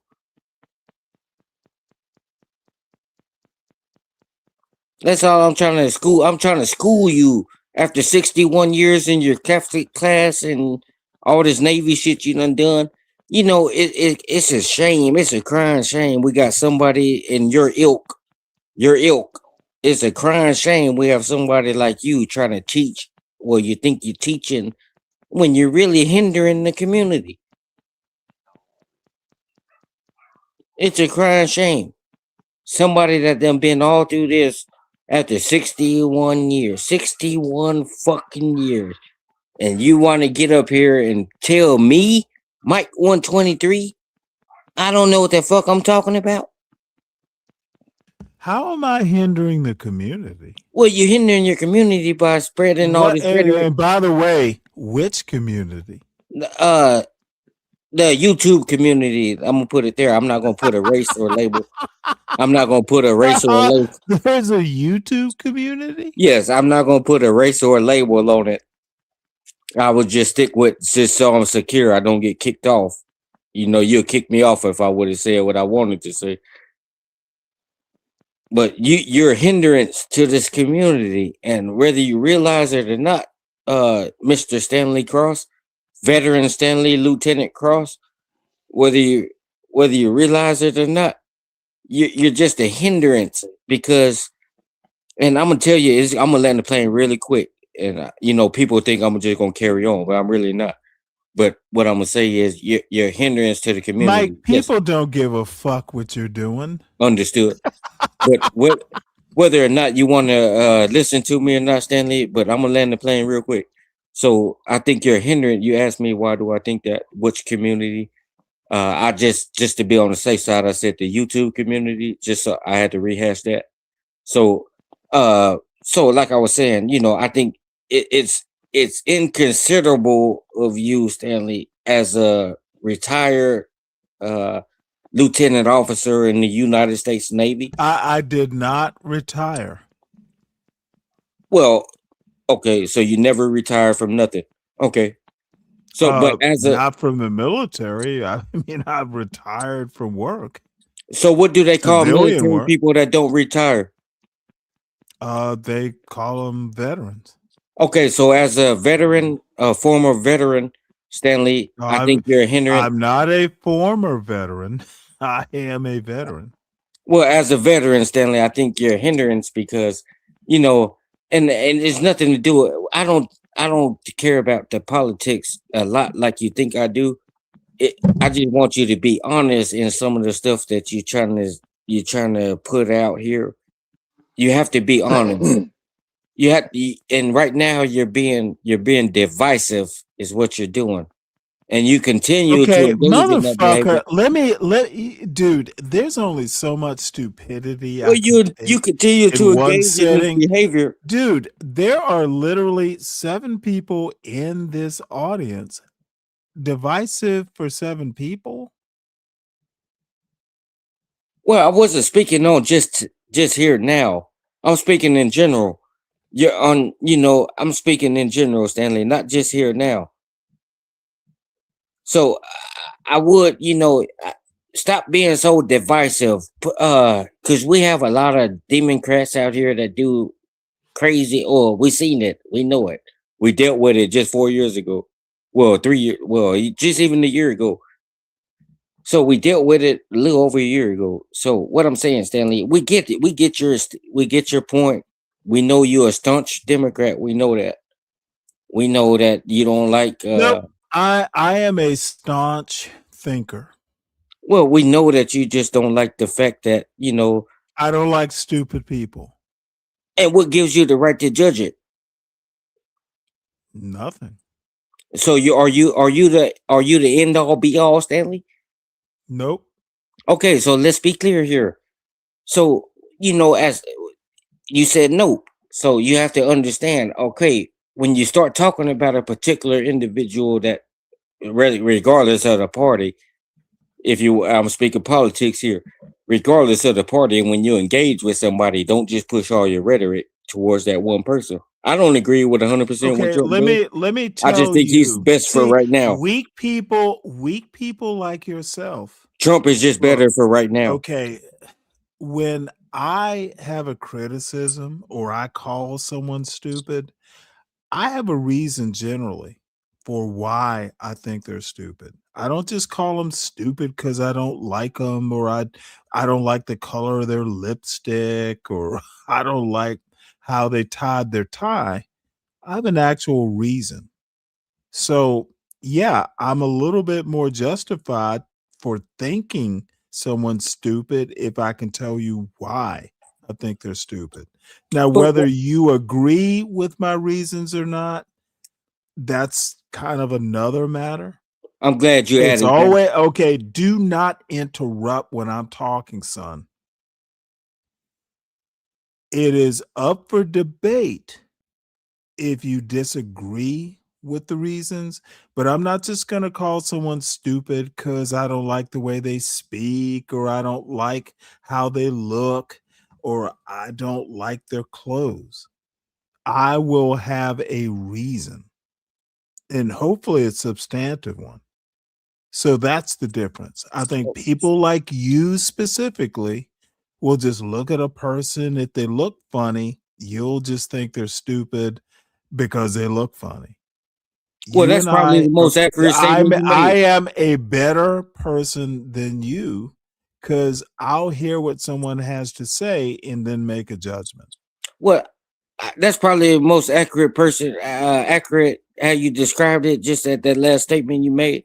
I look at people like they're stupid. I do that, and that could be a Okay, well problem then, for my- motherfucker, I'm a better man. that don't make you better or less than me. Yeah, it actually does. Well, it really doesn't, because If I'm gonna I tell don't you judge why. a book by its cover, or a person by what they're wearing, or their name, or their skin color, or anything like that, yes, I'm a better Well, person. first impression mean everything.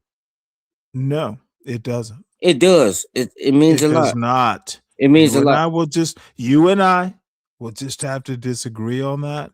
It can mean a lot, but it does not mean everything.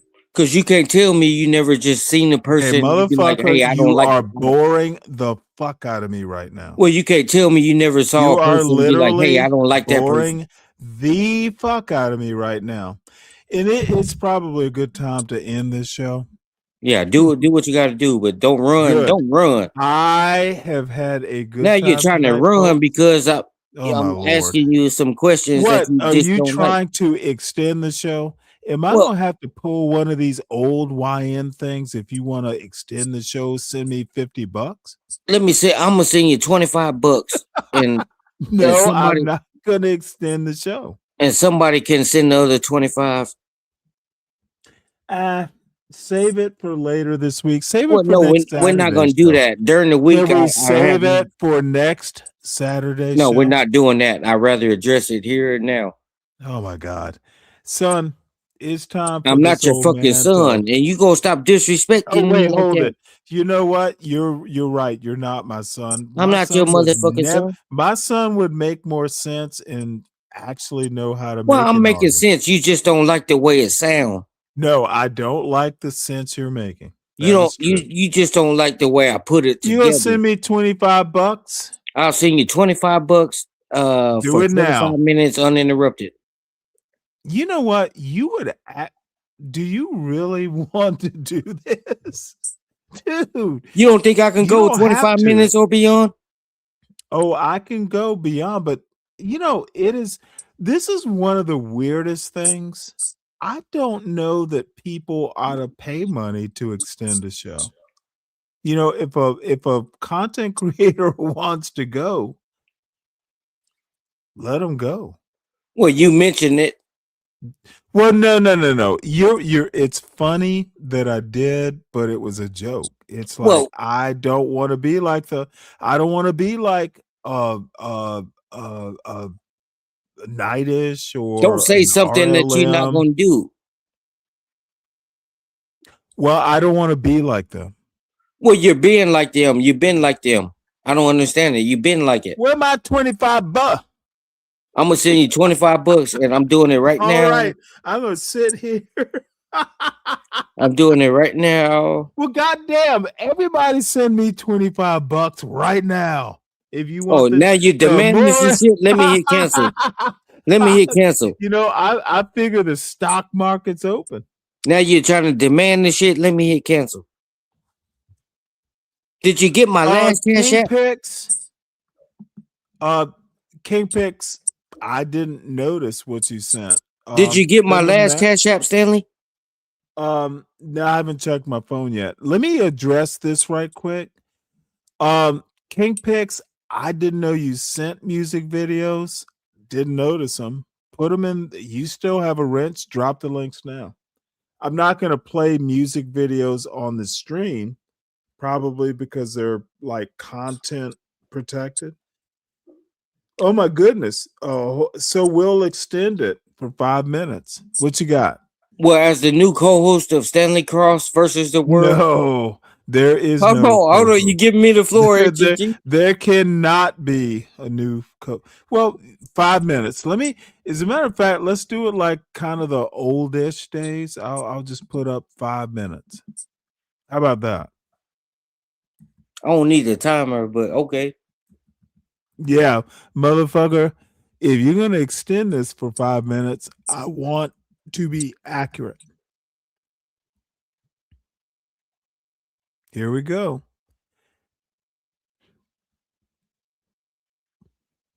Oh, shoot. I have to share it. Yeah, you got to do that. Grow up.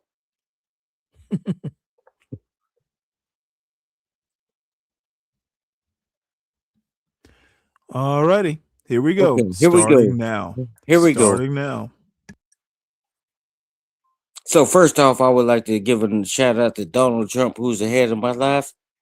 And, it's a lot of fucking goddamn fuckery with Mr. Cross here. Former veteran. Because he doesn't act like he was ever active or what. We don't know, really, tell you the truth. But, so, overall, Mike is just trying to tell you goddamn wackadoodles that, it's okay to have a difference in opinion. A lot of you wackadoodles, they get up here and they want to put this narrative like, they just, very superior, aka Stanley. A lot of these people, they get up here just act like they just so superior to the next fella. But it's incorrect. It's inaccurate. It's not founded on anything. It's just hearsay. Hearsay. And a lot of these people just, a lot of these people don't like Mike 123. And I'm calling this shit like it is tonight. Fuck the feelings and all this shit. It's out the window. So I'm calling this shit out. A lot of these people just afraid of Mike 123. I do stuff that these people hide and wish they could do. And when they hear it, it just behooves them. A lot of these people, they think like Stanley. Oh, I'm superior. Just because I got a show, I can, run all over goddamn people. People like Stanley. These be the people that don't last very long in the YouTube community. And since I've started my channel a little over a month and a half ago, I've gotten 3,000 subscribers. Never have an issue on my show. I don't come on here promoting my channel, none of that. I'm starting from the ground up. And you don't have to believe it. You don't have to believe it, but I'm telling you the truth. Telling you the truth. You don't have to believe it. But, the bigger picture at the end of the day is what I'm trying to instill in you people. I think it's gross and it's negligent on Stanley's behalf to get up here and he speaks all this goddamn bullshit, about Donald Trump. But we didn't hear Stanley for goddamn 4 years say anything negative about Sleepy Joe, Cackling Kamala. Never heard it. Never heard it. But now that Donald Trump, shout out to Donald Trump, who's the head of my life.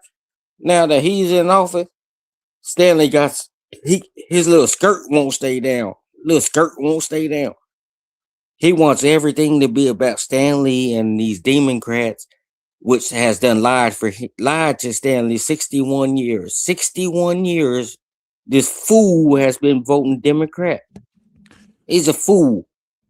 And now that Donald Trump is in there correcting the fuck up of these goddamn Democrats, Stanley wants to act like it's just, Donald Trump, he's the worst. And motherfucker, give it time. It's been 12 years you fucking Democrats fucked up. Fucked up for 12 motherfucking years. One president, 2 terms. Another goddamn delusional president. Well, we didn't really know if we had a president here recently. It's sad. When you get on here bashing a man, you want him to change it overnight. You don't like the way he's doing it. And then you don't like the way he's doing it, but when stuff gets better, you're still going to talk about him. So it's just, with people like you, it's just Donald Trump can't win or he can't lose. People like you. So if I was you, Stanley, I would consider reevaluating your life. Grow up, reevaluate your life and your choices that you made over these 61 years. You're a former veteran, and I think that you should understand better than anything. Her muse was closed off before the war started. People set up these goddamn plans. We don't know. We just know what they show it. But here to wrap it up, God bless Donald Trump. God bless the United States of America. And I would like to say, shout out Mike 123.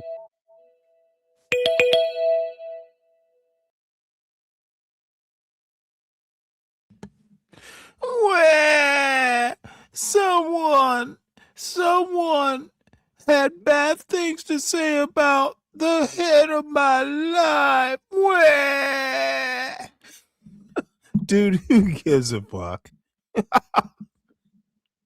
You spent $5 for 5 minutes to say that goddamn dribble.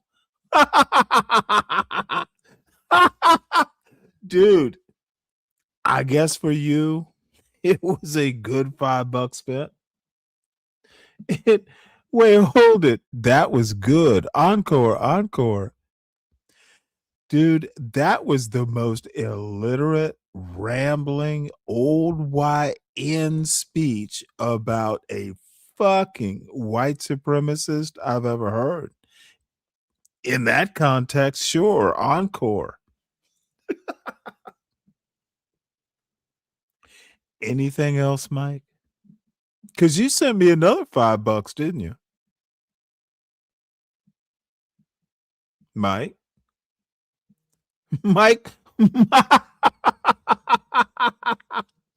Mike, you there? Well, I'm here, G. I just don't understand why you're hating. Hating on what? Well, I sent you a little something to your Cash App to extend what I was saying. Yeah, you sent me $5. Then Well, you have no, sent me. check it again. Nelly. Check it again. Have you sent another $5? Check your Cash App again. I need to extend. I wasn't finished. Oh my Lord. Oh, well, that's so you got 15 minutes. So, dude, you really should be. You know what? Let's do it this way. You are contributing towards next Saturday's fiasco. Well, I want to speak right now. Oh wait, you get 15 minutes. Do you want 15 minutes? How do you want to do this, Mike? I need all my motherfucking time. 15 minutes, correct? Well, you did just 5 minutes. Give me You 5 did minutes. 5 minutes. Give me 5 minutes. Whoa. Listen to the options. This is not negotiable, but give me 5 minutes. Absolutely, it's negotiable. Well, give me 5 minutes. Motherfucker, you giving me salad money is definitely negotiable. Well, give me 5 minutes and I'll pay for somebody 5 minutes and then I'll come back for 5 minutes. You have $15 credit. And I want 5 minutes now. I'm going to pay for somebody 5 minutes. Do we agree that you have $15 credit? I agree with that. Okay. But how I want to use it. Oh, motherfucker. You can kind of do it. How I would like to use it is. Okay, I don't know why you have to keep cutting me off. I'm trying to give you options because, bitch, I want to go to sleep tonight. Well, I'm letting you know how I want to use it. I don't need you to take, your $15 1 minute every 20 minutes. Well, I'm giving you how I want to use. Give me 5 minutes now. How you want to use it? We have to agree. Okay, that's what. Let me pitch my idea. Okay. So allow me 5 minutes now. I want to pay for somebody 5 minutes, and after they're done, I want my other 5 minutes. Nobody's hitting the link, Mike. Well, somebody will be gladly to accept 5 minutes if it's free. You know what? I don't see anybody in the chat that gives enough of a fuck to come up. Well, let me pay for Mela 5 minutes. I don't think Mela's not listening. Yeah, I was hoping she didn't listen anyway, but let me pay for just give me 10 minutes, Stanley. You keep the other 5 on credit on GP. Nope. All the money gets spent tonight. I'm not giving you credit for like 8 days down the road. Use it. You want to extend this show. Well, I just want 10 minutes. The 5, you can keep it. I'm not extending nothing. Okay, let's put 10 minutes on the grand timer. So 10 minutes. And I'm going to sing a couple of songs. No, we're not doing karaoke, bitch. Okay, I got you. There we go. 10 minutes. Okay, so let me pick up where I left off. See, Stanley, all this rhetoric, this one-sided shit, this delusional shit he does, it's not cool. It's not cool, and I don't respect it. I only reason why I keep coming back here, I know a lot of people will be like, damn, why you keep coming back here, Mike? If you feel that way, why do you support it? Just because I support somebody doesn't mean I agree with them and all this shit. I want to see everybody do good. Want to see everybody do good. I'm okay in my life, so don't worry about my pockets. Just worry about what I tell you. See, a lot of these people, a lot of these people just can't keep it real. They play these characters, and when somebody gets up here, and like me, nobody like Mike 123, but when people get up here and they want to talk down on me, or they think I'm this or that, that's their opinion. Doesn't doesn't make it right, or it goes in one ear and out the other with my 123. So I just hate that you guys waste your breath on it. It's sad. It's sad. And you individuals live all this lifetime that y'all done lived, and you still stuck in the same place. Still stuck in the same place. Stanley and he's a prime example. He has 61 fucking years to goddamn make a change. We shouldn't even be our generation shouldn't even be going through this shit if it was fixed from the goddamn jump. Fixed from the goddamn jump. They got them people on the edge of being baby boomers, and these baby boomers, they fucked it up. I don't care if you're a fucking couple of months short of being a baby boomer, if you was around or thought of in that sentence, if you was in the womb, you're a part of it. And you motherfuckers fucked it up for what's going on here today. And now that people is calling it out, it's a goddamn problem. And Stanley, your sick ass get up here, you want to talk about, race. Black people is just, at the end of the day, you got to be real with yourself. If black people were so much as that, we wouldn't have the issue today, killing. And you get killings in other demographics, you get killings and all this, but it's not as near, not as close to what's happening in the community. And you know that you look over it, want to brush over it when somebody mention it. It's just the truth. Just the truth. If you got all these black doctors and lawyers and judges, why are these people not setting an example like all these other demographics do? Why are they not setting an example? Why then? Because they go to school. Okay. Don't interrupt my motherfucking time. No, motherfucker. I'll refund the money. Don't interrupt my time. I'm cooking. If I have to suffer this stupidity, I'll motherfucking give you a refund. Well, I'm goddamn cooking. It Let is me finish. Let me tell you what your parents didn't. Your parents failed, but they failed by not making sure you young'uns had a good education. So did you interrupt my time to say that? You have no idea how to think critically. Did you interrupt my time to say that? You couldn't wait till I was done. Do you want me to refund the goddamn money right now? Because I'm willing to do it. I don't need a refund. I just want my minutes. I'll send you the whole $15 back. I just want my minutes. I'm not going to let you act like stupidity is smart. Well, Stanley, I'm just keeping it real, if the boomers made a mistake, it was not ensuring that these kids had a good education. And I'm just keeping. Can I have my minutes? You can speak after I'm done. Motherfucker, I gotta take an old man nap now. Hearing this stupidity, Well, you can hearing speak up. stupidity is exhausting. Hey, I got 6 minutes left, G, and I could have been halfway Oh, you done with got that. more than that. You got your 6 minutes. I could have been halfway done with that. You have 5 minutes after that. I want all. Nah, I told you I don't want the 5 I minutes. want all the money exhausted, so I don't have to hear this. You are paying to be stupid. Okay, so why you interrupt the You're stupid paying person? to sound stupid. Why did you interrupt the stupid person? Are you ready to go now? I'll I've been go ahead and ready. I click could have it. been done by now. So to pick Are up you where I left ready? off. Are you ready, P? Go ahead, Triple OG. So to finish where I left off before I was rudely and sadly interrupted.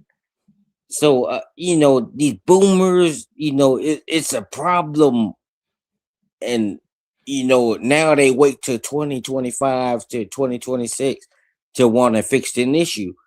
They get up here, they preach, oh, my kids, these YNs, all this, but you are their parents. Where were you? Where are you? Where are you? And where were you? You are the parents. So you can't blame it on the YN and then get up here and talk about parenting and what should have been when you didn't do it. That's an issue in and of itself. But if I want to go deep down that hole, that's a whole nother 10 to 15 minutes I can go. But furthermore, my whole point in all this is what I'm saying, and it's all directed at Stanley and a few of his panelists, that I've been here with before. I just gotta call it how I see it. And it's just sad. It starts with Stanley. Because this is his show, but his topics are one-sided and they point in one direction.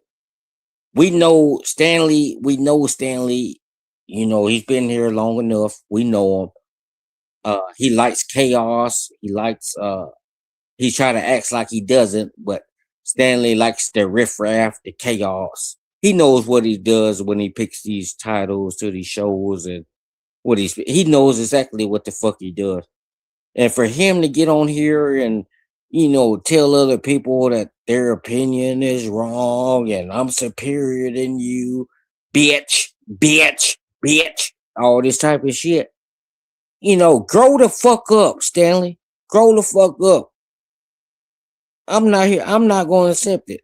Not going to accept it. And other people might, but I'm not going to do it. And then he got nerve enough to get up here and tell these people how to fucking talk. Just because he has a fucking button that he can push makes him all credible and right. Well, I'm here to tell you, you got life fucked up with Mike 123. Grow up. The goddamn boomers, it's a goddamn crying shame. It's really sad because these boomers had kids. Their kids probably had kids by now. And it just, when they say the apple don't fall too far from the tree, like Stanley is the fucking tree. And, if he had, I'm using him as an example, it's nothing personal. Well, let me not use Stanley because I know he'll get sensitive, but just say, hey, Joe Blow had a daughter or a kid. Joe Blow is the tree, but he's the tree and the boomer. And, the boomer didn't raise their kid, right? And then the kid that the boomer had didn't raise the generation now that you call YNs. They didn't, poor parenting, blacks can't stay together in a healthy relationship. It's hard. And and I don't believe in statistics. Because it's just generalizing just one certain group of individuals. It's not getting everybody in the United States. It's just categorized statistics. That's all it is. I don't believe in it because it's just a group of people. So I base nothing off of statistics, and it irks me when people base stuff off of statistics. because it's just that group of individuals. You know, Stanley, he has this thing about, oh, statistics. You know, they just, you know, I'm basing it off. I'm right because of statistics, but he doesn't understand that. You know, it's just that group of people who engage in the activity that he's speaking at that time when he want to use a statistic as a source. You know, it's not right. I can't continue to let this happen, and I'm not going to stand for it. I'm not going to stand for it, because it, you know, the parenting, you know, that's an issue in and of itself. I can go on and on about that.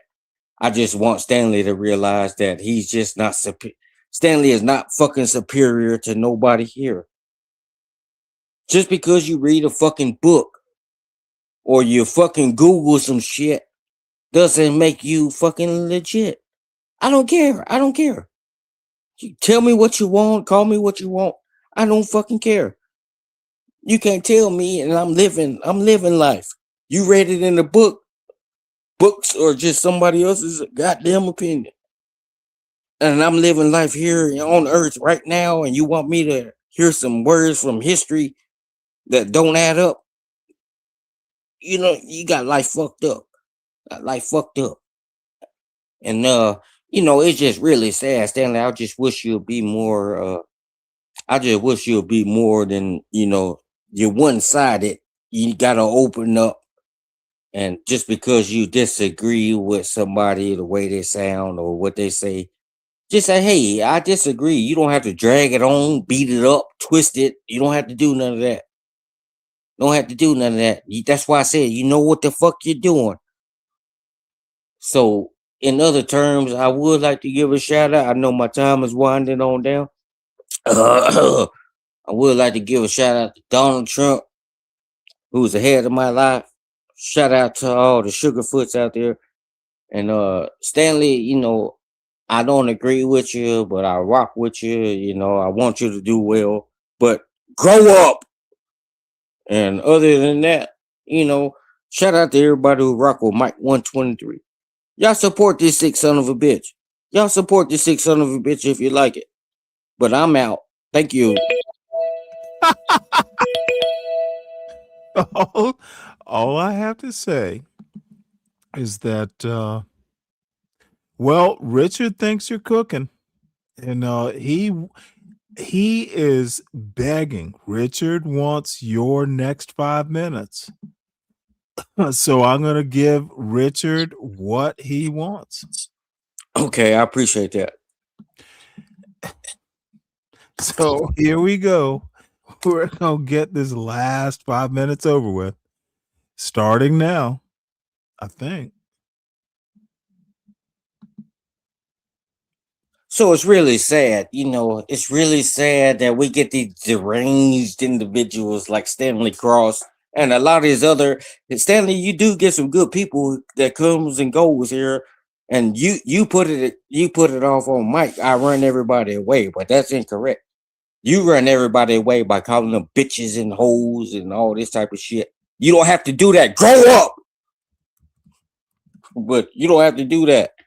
You know, at some point, Stanley, you have to understand there's a way to communicate with people. And just because you don't like how it all net, you know, it's funny, Stanley, goddamn. Because you don't like the way it all nets together, and just because a motherfucker is a book smart and they'll pronounce shit how the way you want them to pronounce it, you want to call them stupid or I think you're stupid. Well, take a step back and just look at your 40-year-old self, Stanley. Your 40-year-old self, you was out there in the streets. You didn't have your handicap walker. You didn't have it. You was out here causing havoc, just being a YN. And now that you're 61, after the time is all passed, you got time to sit down and reflect on your life. Now you want to make it like, oh, the YN. But you are the person that had the kid that had the YN. It doesn't make sense. Doesn't make sense. You know, that's why they say the apple don't fall, and I'm going to keep saying it because it makes perfect sense. The apple don't fall too far from the tree. And you are the tree.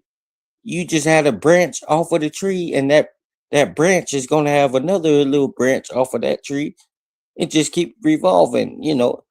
And so you can't blame it per se on the YNs. Yes, people gets to a point when they're old enough to make right and wrong decisions. Yes, that is correct. But you didn't show them. You tell them, you beat them. When you beat somebody, you scream at them. These YNs not going to understand that. They're just going to be more violent individuals when you keep beating on them. When you beat on a fucking dog, when it finally get a loose, it's happy.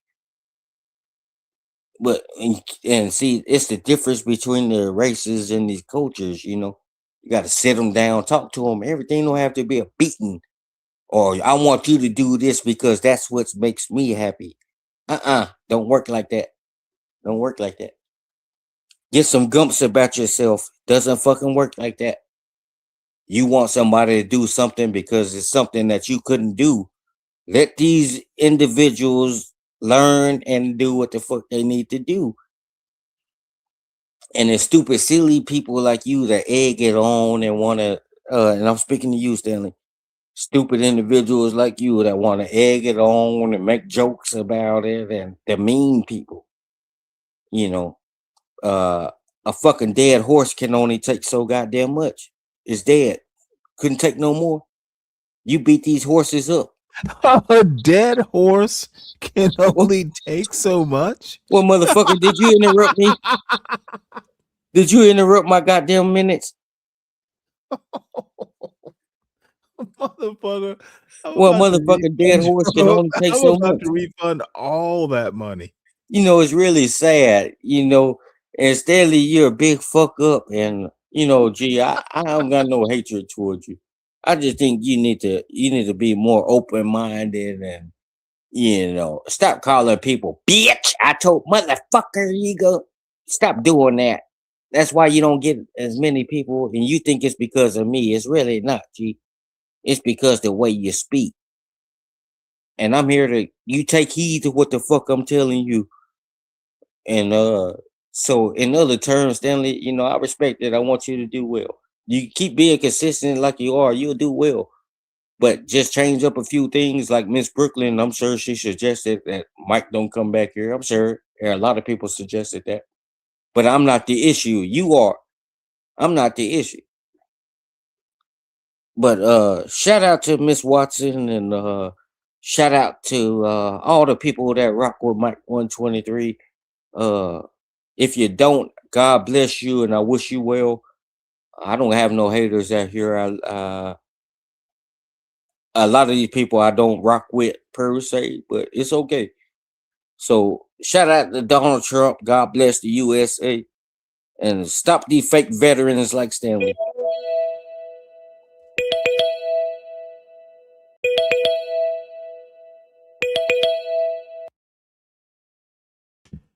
All right. Well, this show has been expended. Oh, I'm sorry. Expended. Yes. Extended. Probably longer than it should have been. I don't even know how to follow that up other than some of the fundamental flaws. Son, at 40, I had just got married, and my wife, she was a stay-at-home mother because I could afford to do so. So whatever it is you're fucking talking about, I have no clue. Glad that you have entertained this audience. Wait, somebody said that that Mike is giving a TED talk. I am more than willing to let you and your audience entertain each other as long as I don't have to live with you. Y'all can y'all can be MAGA as much as you want to be, as long as I don't have to interact. So Well, you really said nothing in your no, rebuttal. I said what was important for the people who can understand what I'm saying. Are you speaking for the If people? you don't like what I said, Mike, I don't care. As Are long you as I don't speaking have to for the live, people? as long as I don't have to live next door to you, I'm good. Oh, we know that'll never happen. We know that. That'll never Okay, then happen. we're good. It's just YouTube. That's what I'm trying to explain to you. Now you get it. Now you get it. After all that talking I did, now you get it. Now you get it. Now you're Okay, waking but up. motherfucker, you can do YouTube somewhere else. You don't have to be on my panel. Now the fuck you waking up. I was never asleep, son. And see, Stanley, your whole issue is, you got a problem with Mike 123. That's your whole issue. I have And a you don't problem even with know your own stupid problem. people. I have a problem with stupid people. Is Mike 123 stupid? Well, you said I literally just said my whole premise. I have a problem with stupid people. Is Mike 123 one of the stupid people? why would you Okay, think I'm stupid? bitch. I need you to answer my Why do you question. think I'm stupid? I need you to answer my question. I'm asking you if you're stupid. I'm not pronouncing. So you really think somebody's You gonna agree literally that they're don't stupid? understand how the English language works. You Now, do really you? you really think somebody's gonna say, I yeah, I'm am stupid? asking you, do you think you're stupid, Mike? Do you really think somebody Do would answer that you question? think that you are stupid, Mike? Do you think somebody would answer Do that question? you, Mike 123, think Mike 123 is stupid? Do you think a reasonable Okay, person would bitch, answer do that you question? honestly think I'm gonna answer your question before you answer mine? Do you reasonably think a Okay, you reasonable will person would literally, answer you that will be question? in an endless loop because Well, you're gonna answer my goddamn question before I even hear your question. do you think a reasonable person would answer that question? Are you stupid, Mike? Do you think a Are reasonable you person would stupid, answer Mike? that question? I think a smart person would. But you just answered my I question. Thank you. literally think a You smart answered my question person, before I a answered smart yours. Thank you. person Thank could you. answer that question, but you're not smart now, are you? Thank you. You answered my Are question you before I answered stupid? yours. I don't think you're smart. Are you stupid? Well, you answered my question before I answered yours. Are you stupid? And see, a reasonable Is person Mike wouldn't. 123 stupid? Mike A reasonable 123? person. A reasonable Hey, person. you can't even fucking figure his dude. It's just really sad. It is so difficult You to answered my deal with question before I people like answered Mike yours. 123. Mr. Baller, Trump shot is caller. ahead of his life. Stanley, Trump is ahead of your life.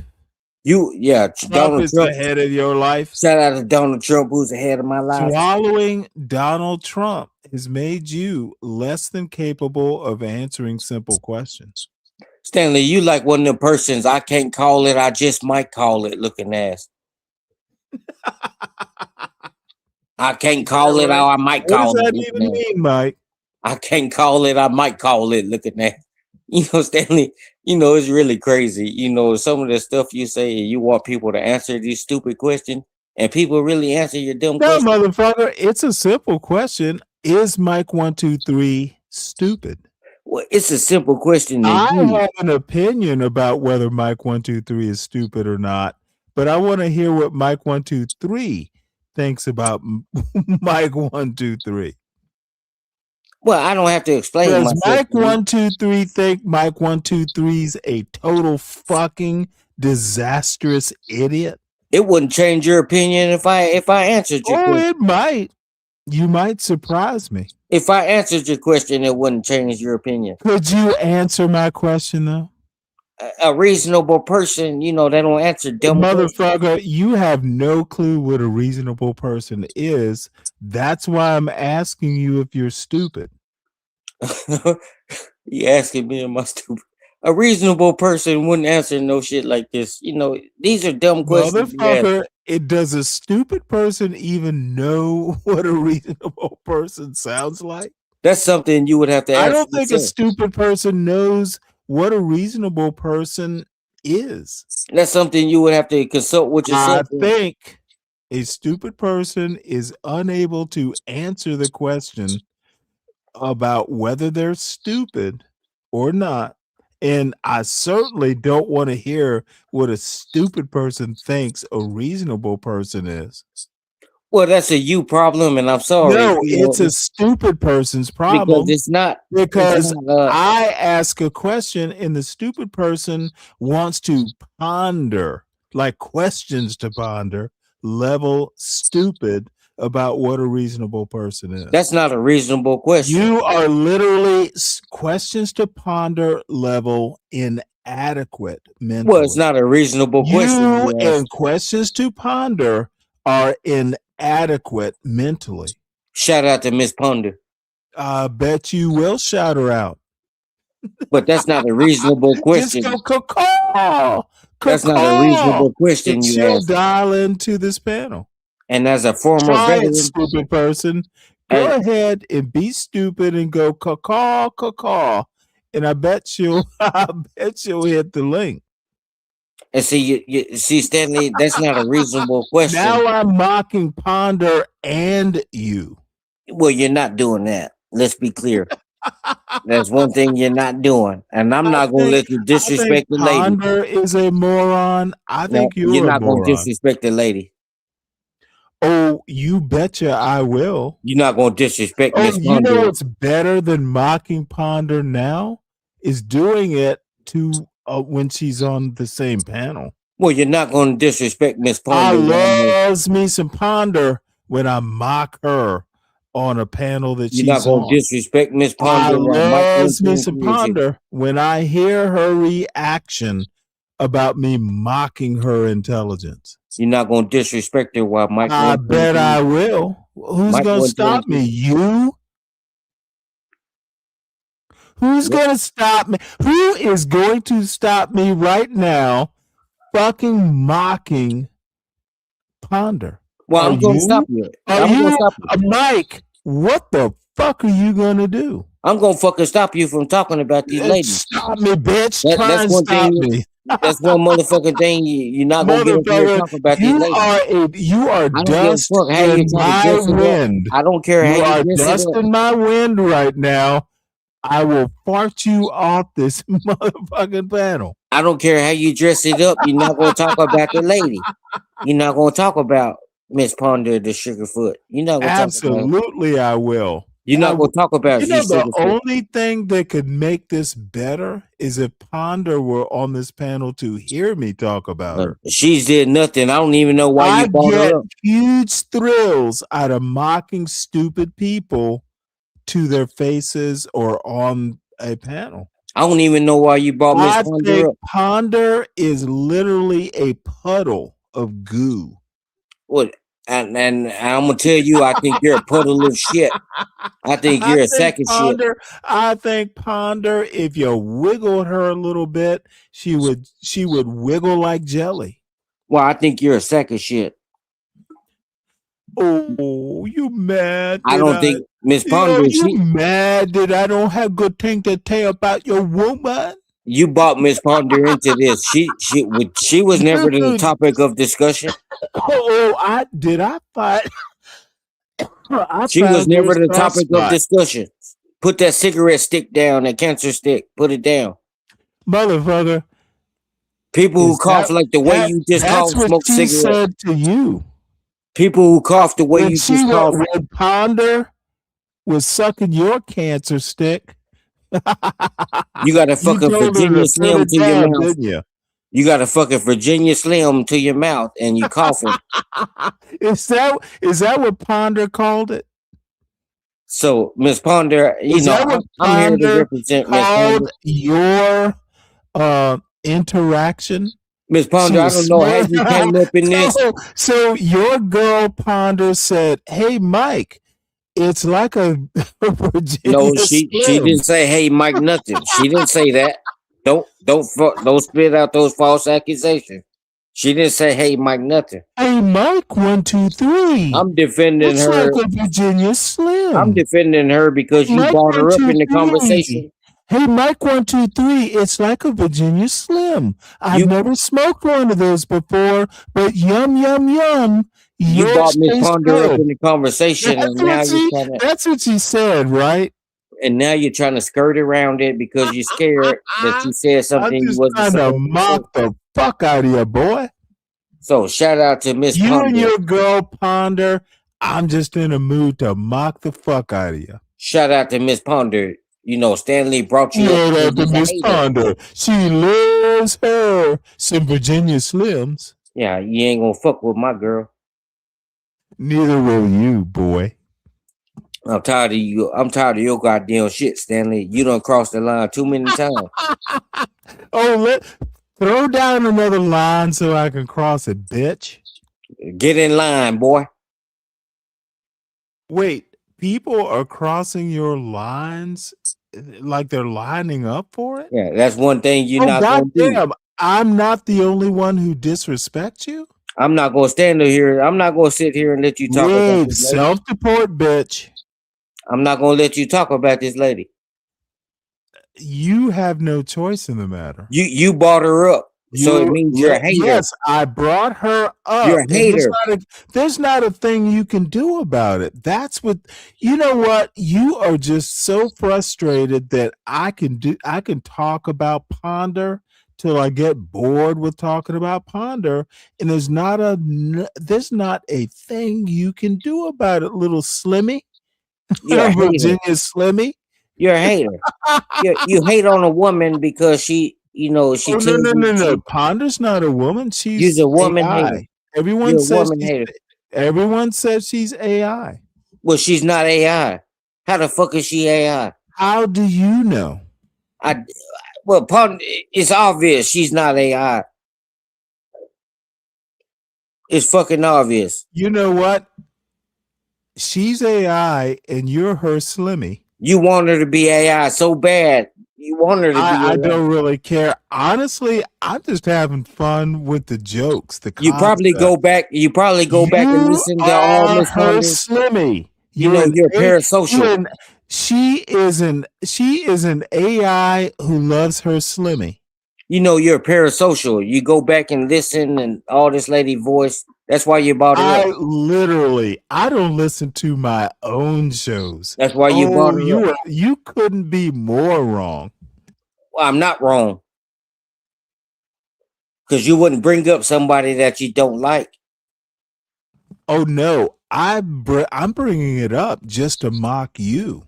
Well, you can't mock me because Ponder has no association. I wasn't mocking you. I would have. She has no association. I would have never brought up Ponder. You are Ponder's. You are dude. You're her Virginia Slimmy. She has no association with Mike 123. I'm defending her from the rhetoric that you're speaking. You have a filter tip that she likes to put her lips on. I'm defending her from the rhetoric that you're speaking. Puff, puff. Miss Ponder hasn't did nothing wrong. Miss Ponder hasn't did nothing wrong. You brought her up in this conversation. You are her cancer stick. And I'm tired of this shit, Stanley. You are her cancer stick. I'm tired of this shit. You got at some point, Stanley, after 61 years, and you haven't grown the fuck up yet. Grow up. Stop picking on these women. When she exhales from sucking her Virginia Slimmy, how does it feel? Grow up. Stop picking on these women. It's okay. These women don't want. Sounds like, oh, that is funny. These women don't want you. Grow up. Ponder sounds like a nice, submissive lady.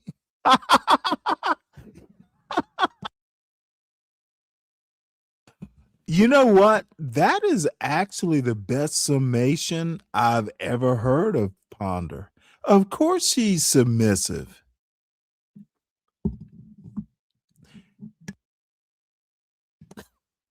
Ponder is submissive when her little Virginia Slimmy tells her to kneel down.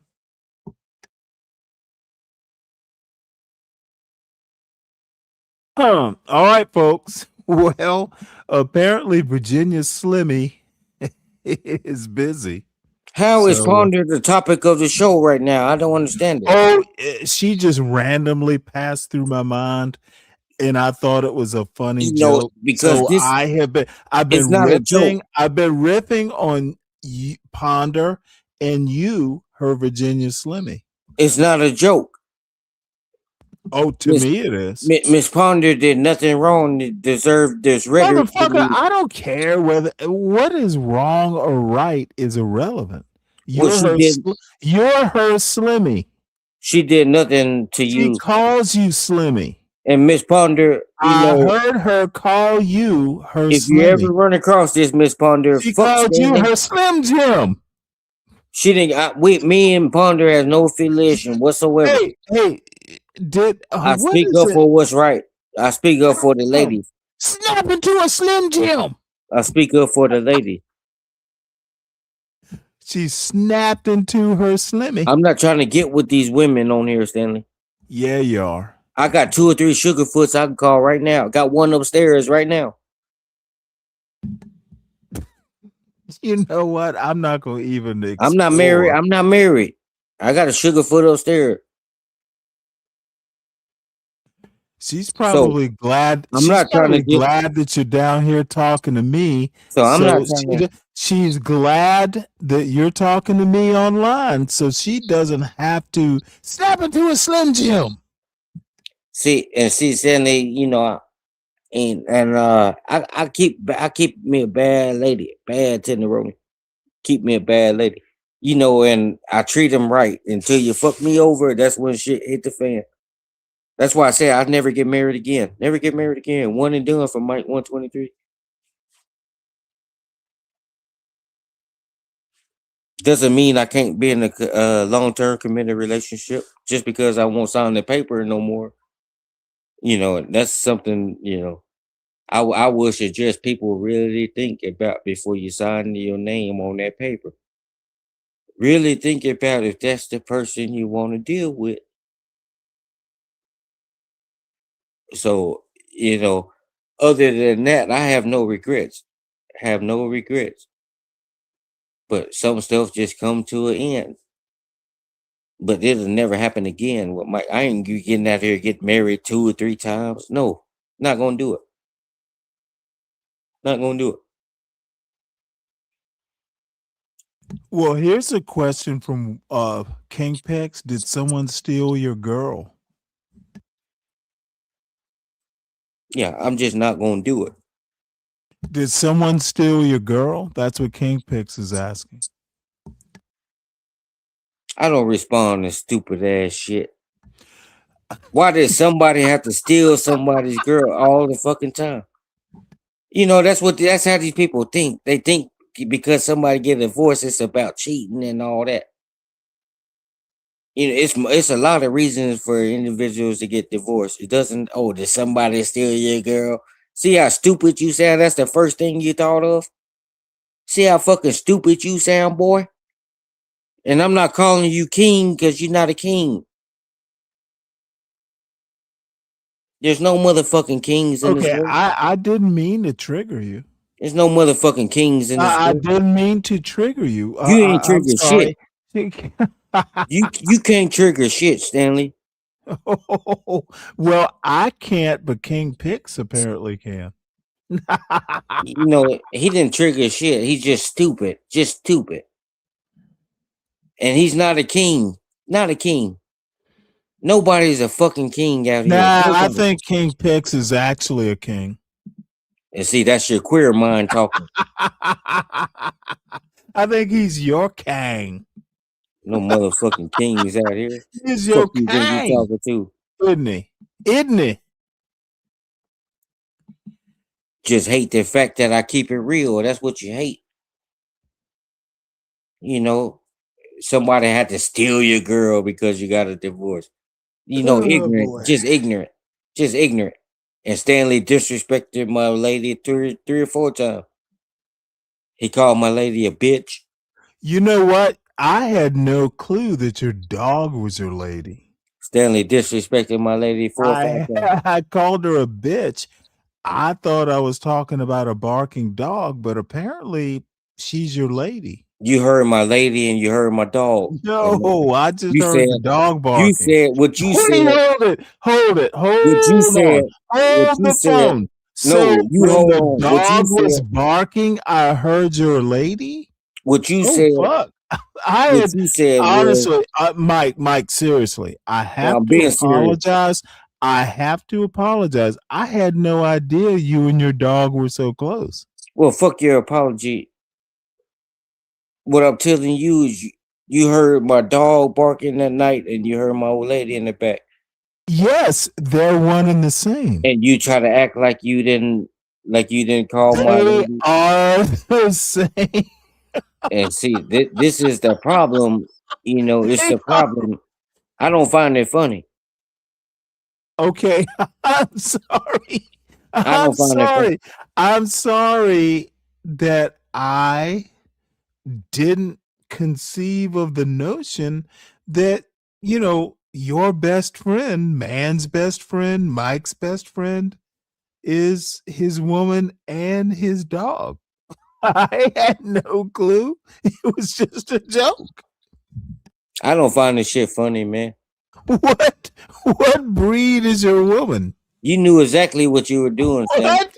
Yeah, no, I honestly didn't know that you and your dog is their name Lassie? You know exactly what the fuck you doing, Stanley. And I don't think it's funny, you know. Okay, I sincerely apologize Well, for fuck your apology. Just don't do it. not putting 1 and 1 equals 2. Your woman and your dog are the same thing. See, now you're calling my woman a dog. You know, it's Well, hey, you just you know called her now a dog. see, Stanley, You have crossing, called this woman a now dog you're several crossing the times. line, Stanley. You keep referring to her as your dog. Now, first she was a bitch, and now you're calling her a dog. No, Mike. Now you're calling her I a was dog. referring to the You compare my female, woman to a the dog, Stanley. female warm-blooded mammal with mammaries, by the way, that was barking. I had no clue you loved her like that. You compare my woman to a dog. You love your canine. I understand. Is her name Lassie? And I don't think it's funny. I do. Well, that's a you problem, but I'm telling you, don't do it. Don't do No, it. it is much to my entertainment. I'm enjoying this. But don't get offended if I didn't talk about your old lady. You can talk about her all you want. I'm not going to do that because No, I'm you not gonna better do that. not do it. Well, I can if I want to. Now, No, don't get I it don't twisted. think you can. Not on Don't this get it channel. twisted.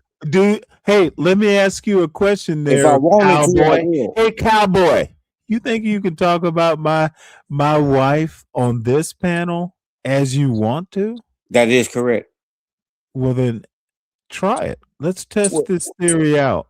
you're not going to talk about mine No, as no, no, I'm on this bitch. channel. Let's test this theory Well, you're out, not going to big talk about man. mine as You're I'm on big this channel. man. I just gotta. Let's say some shit about my wife and see how long you will stay up on this panel. Well, that's the point. You want No, me I to do didn't that? think so, bitch. You want me to do that so you can ban me? Yes, absolutely, I do. I said test the theory. And you know Mike ain't scared, I Stanley. said test the theory.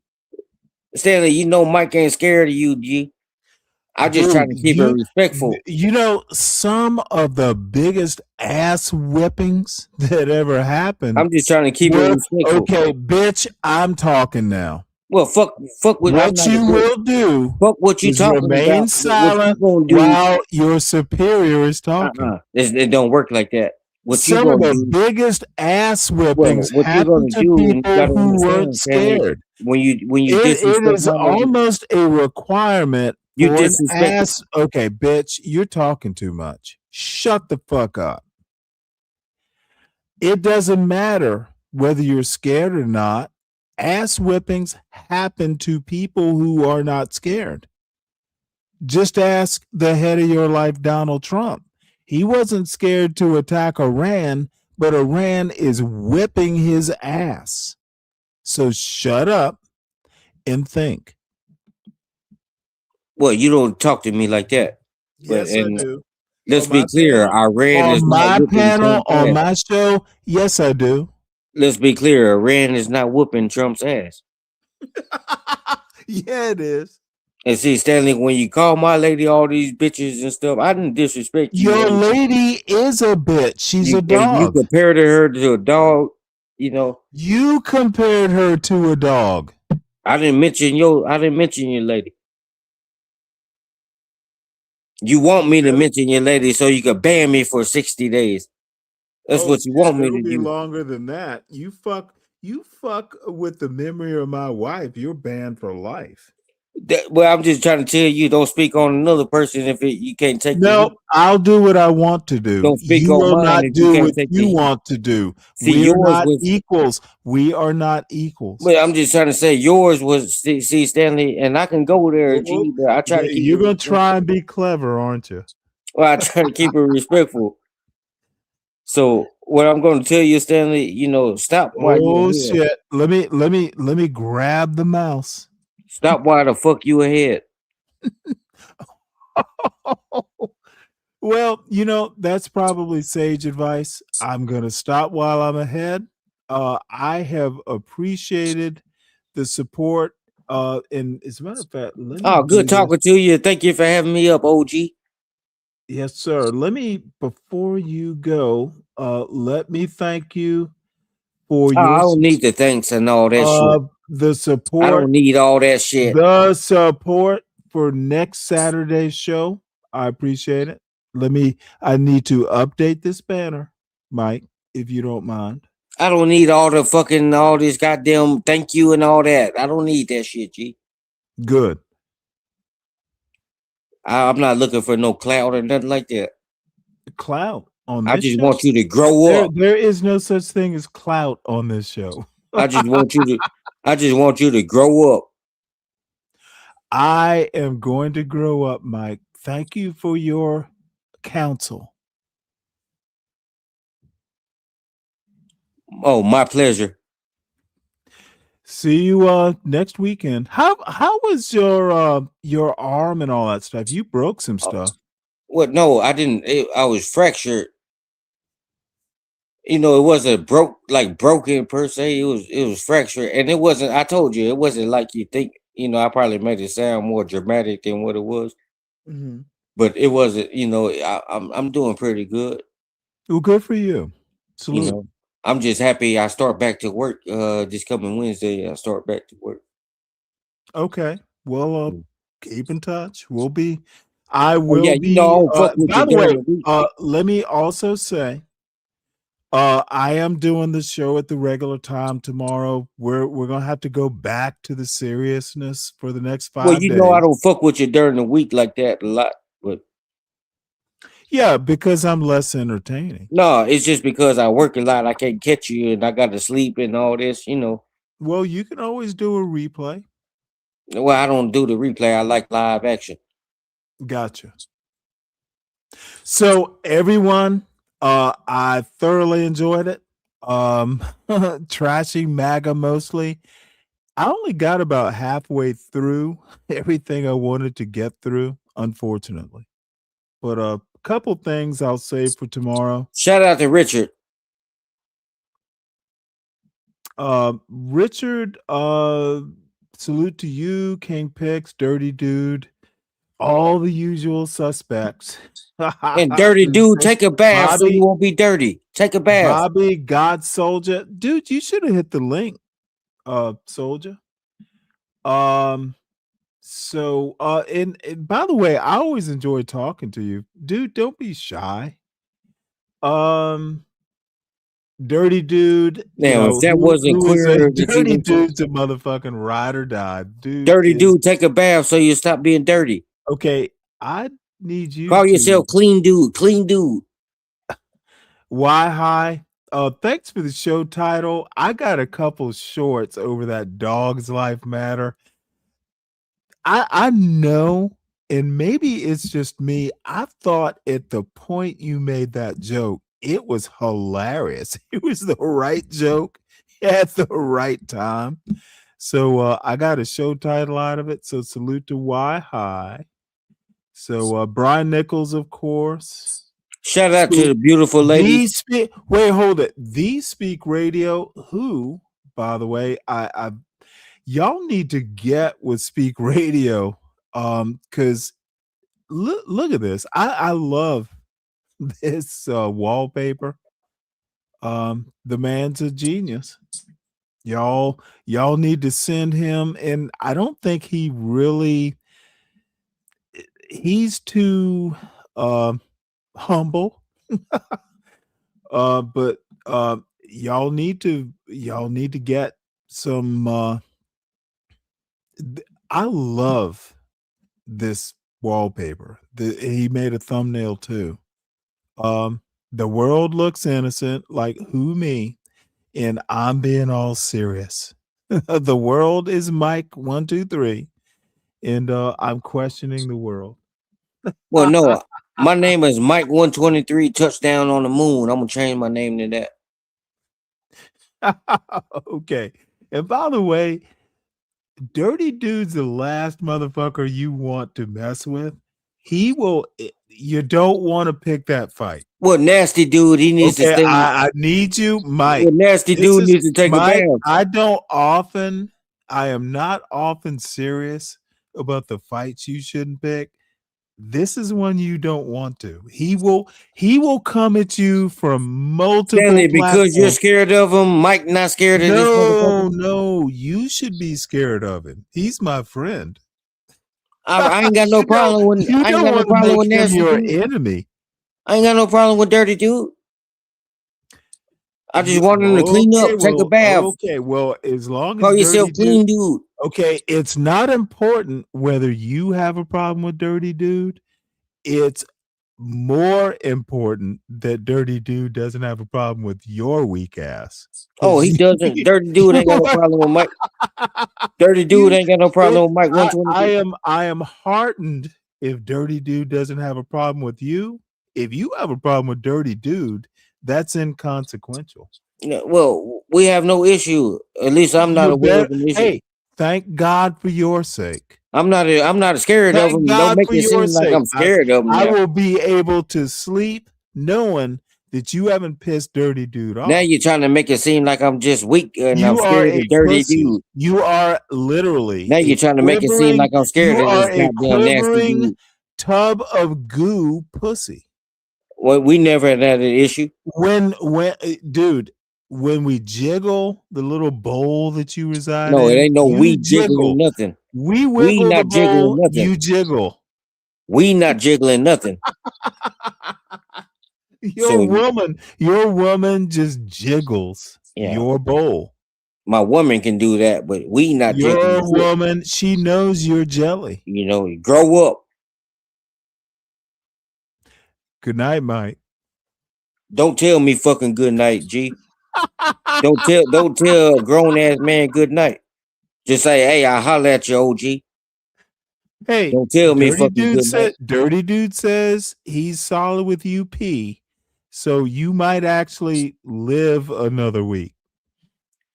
And see, now you're making threats. Oh, I might live another week. Oh no. See, when you gotta watch the words that you speak. Not a threat at all. Watch the words that you speak. I will be able to sleep tonight knowing that it's all good, P. You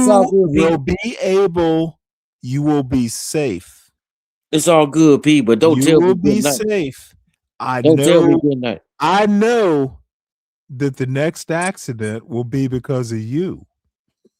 It's all good, P, but don't tell me good night. Don't ever do that. Just say, hey, I'll holler at you. Just say, hey, I'll holler at you. Bitch. Just say, hey, I'll holler at you, Mike. Don't tell me good night, G. Motherfucker, I'm not a YN. Good night is an accepted term. I'm not accepting that from no you man. Adieu, bitch.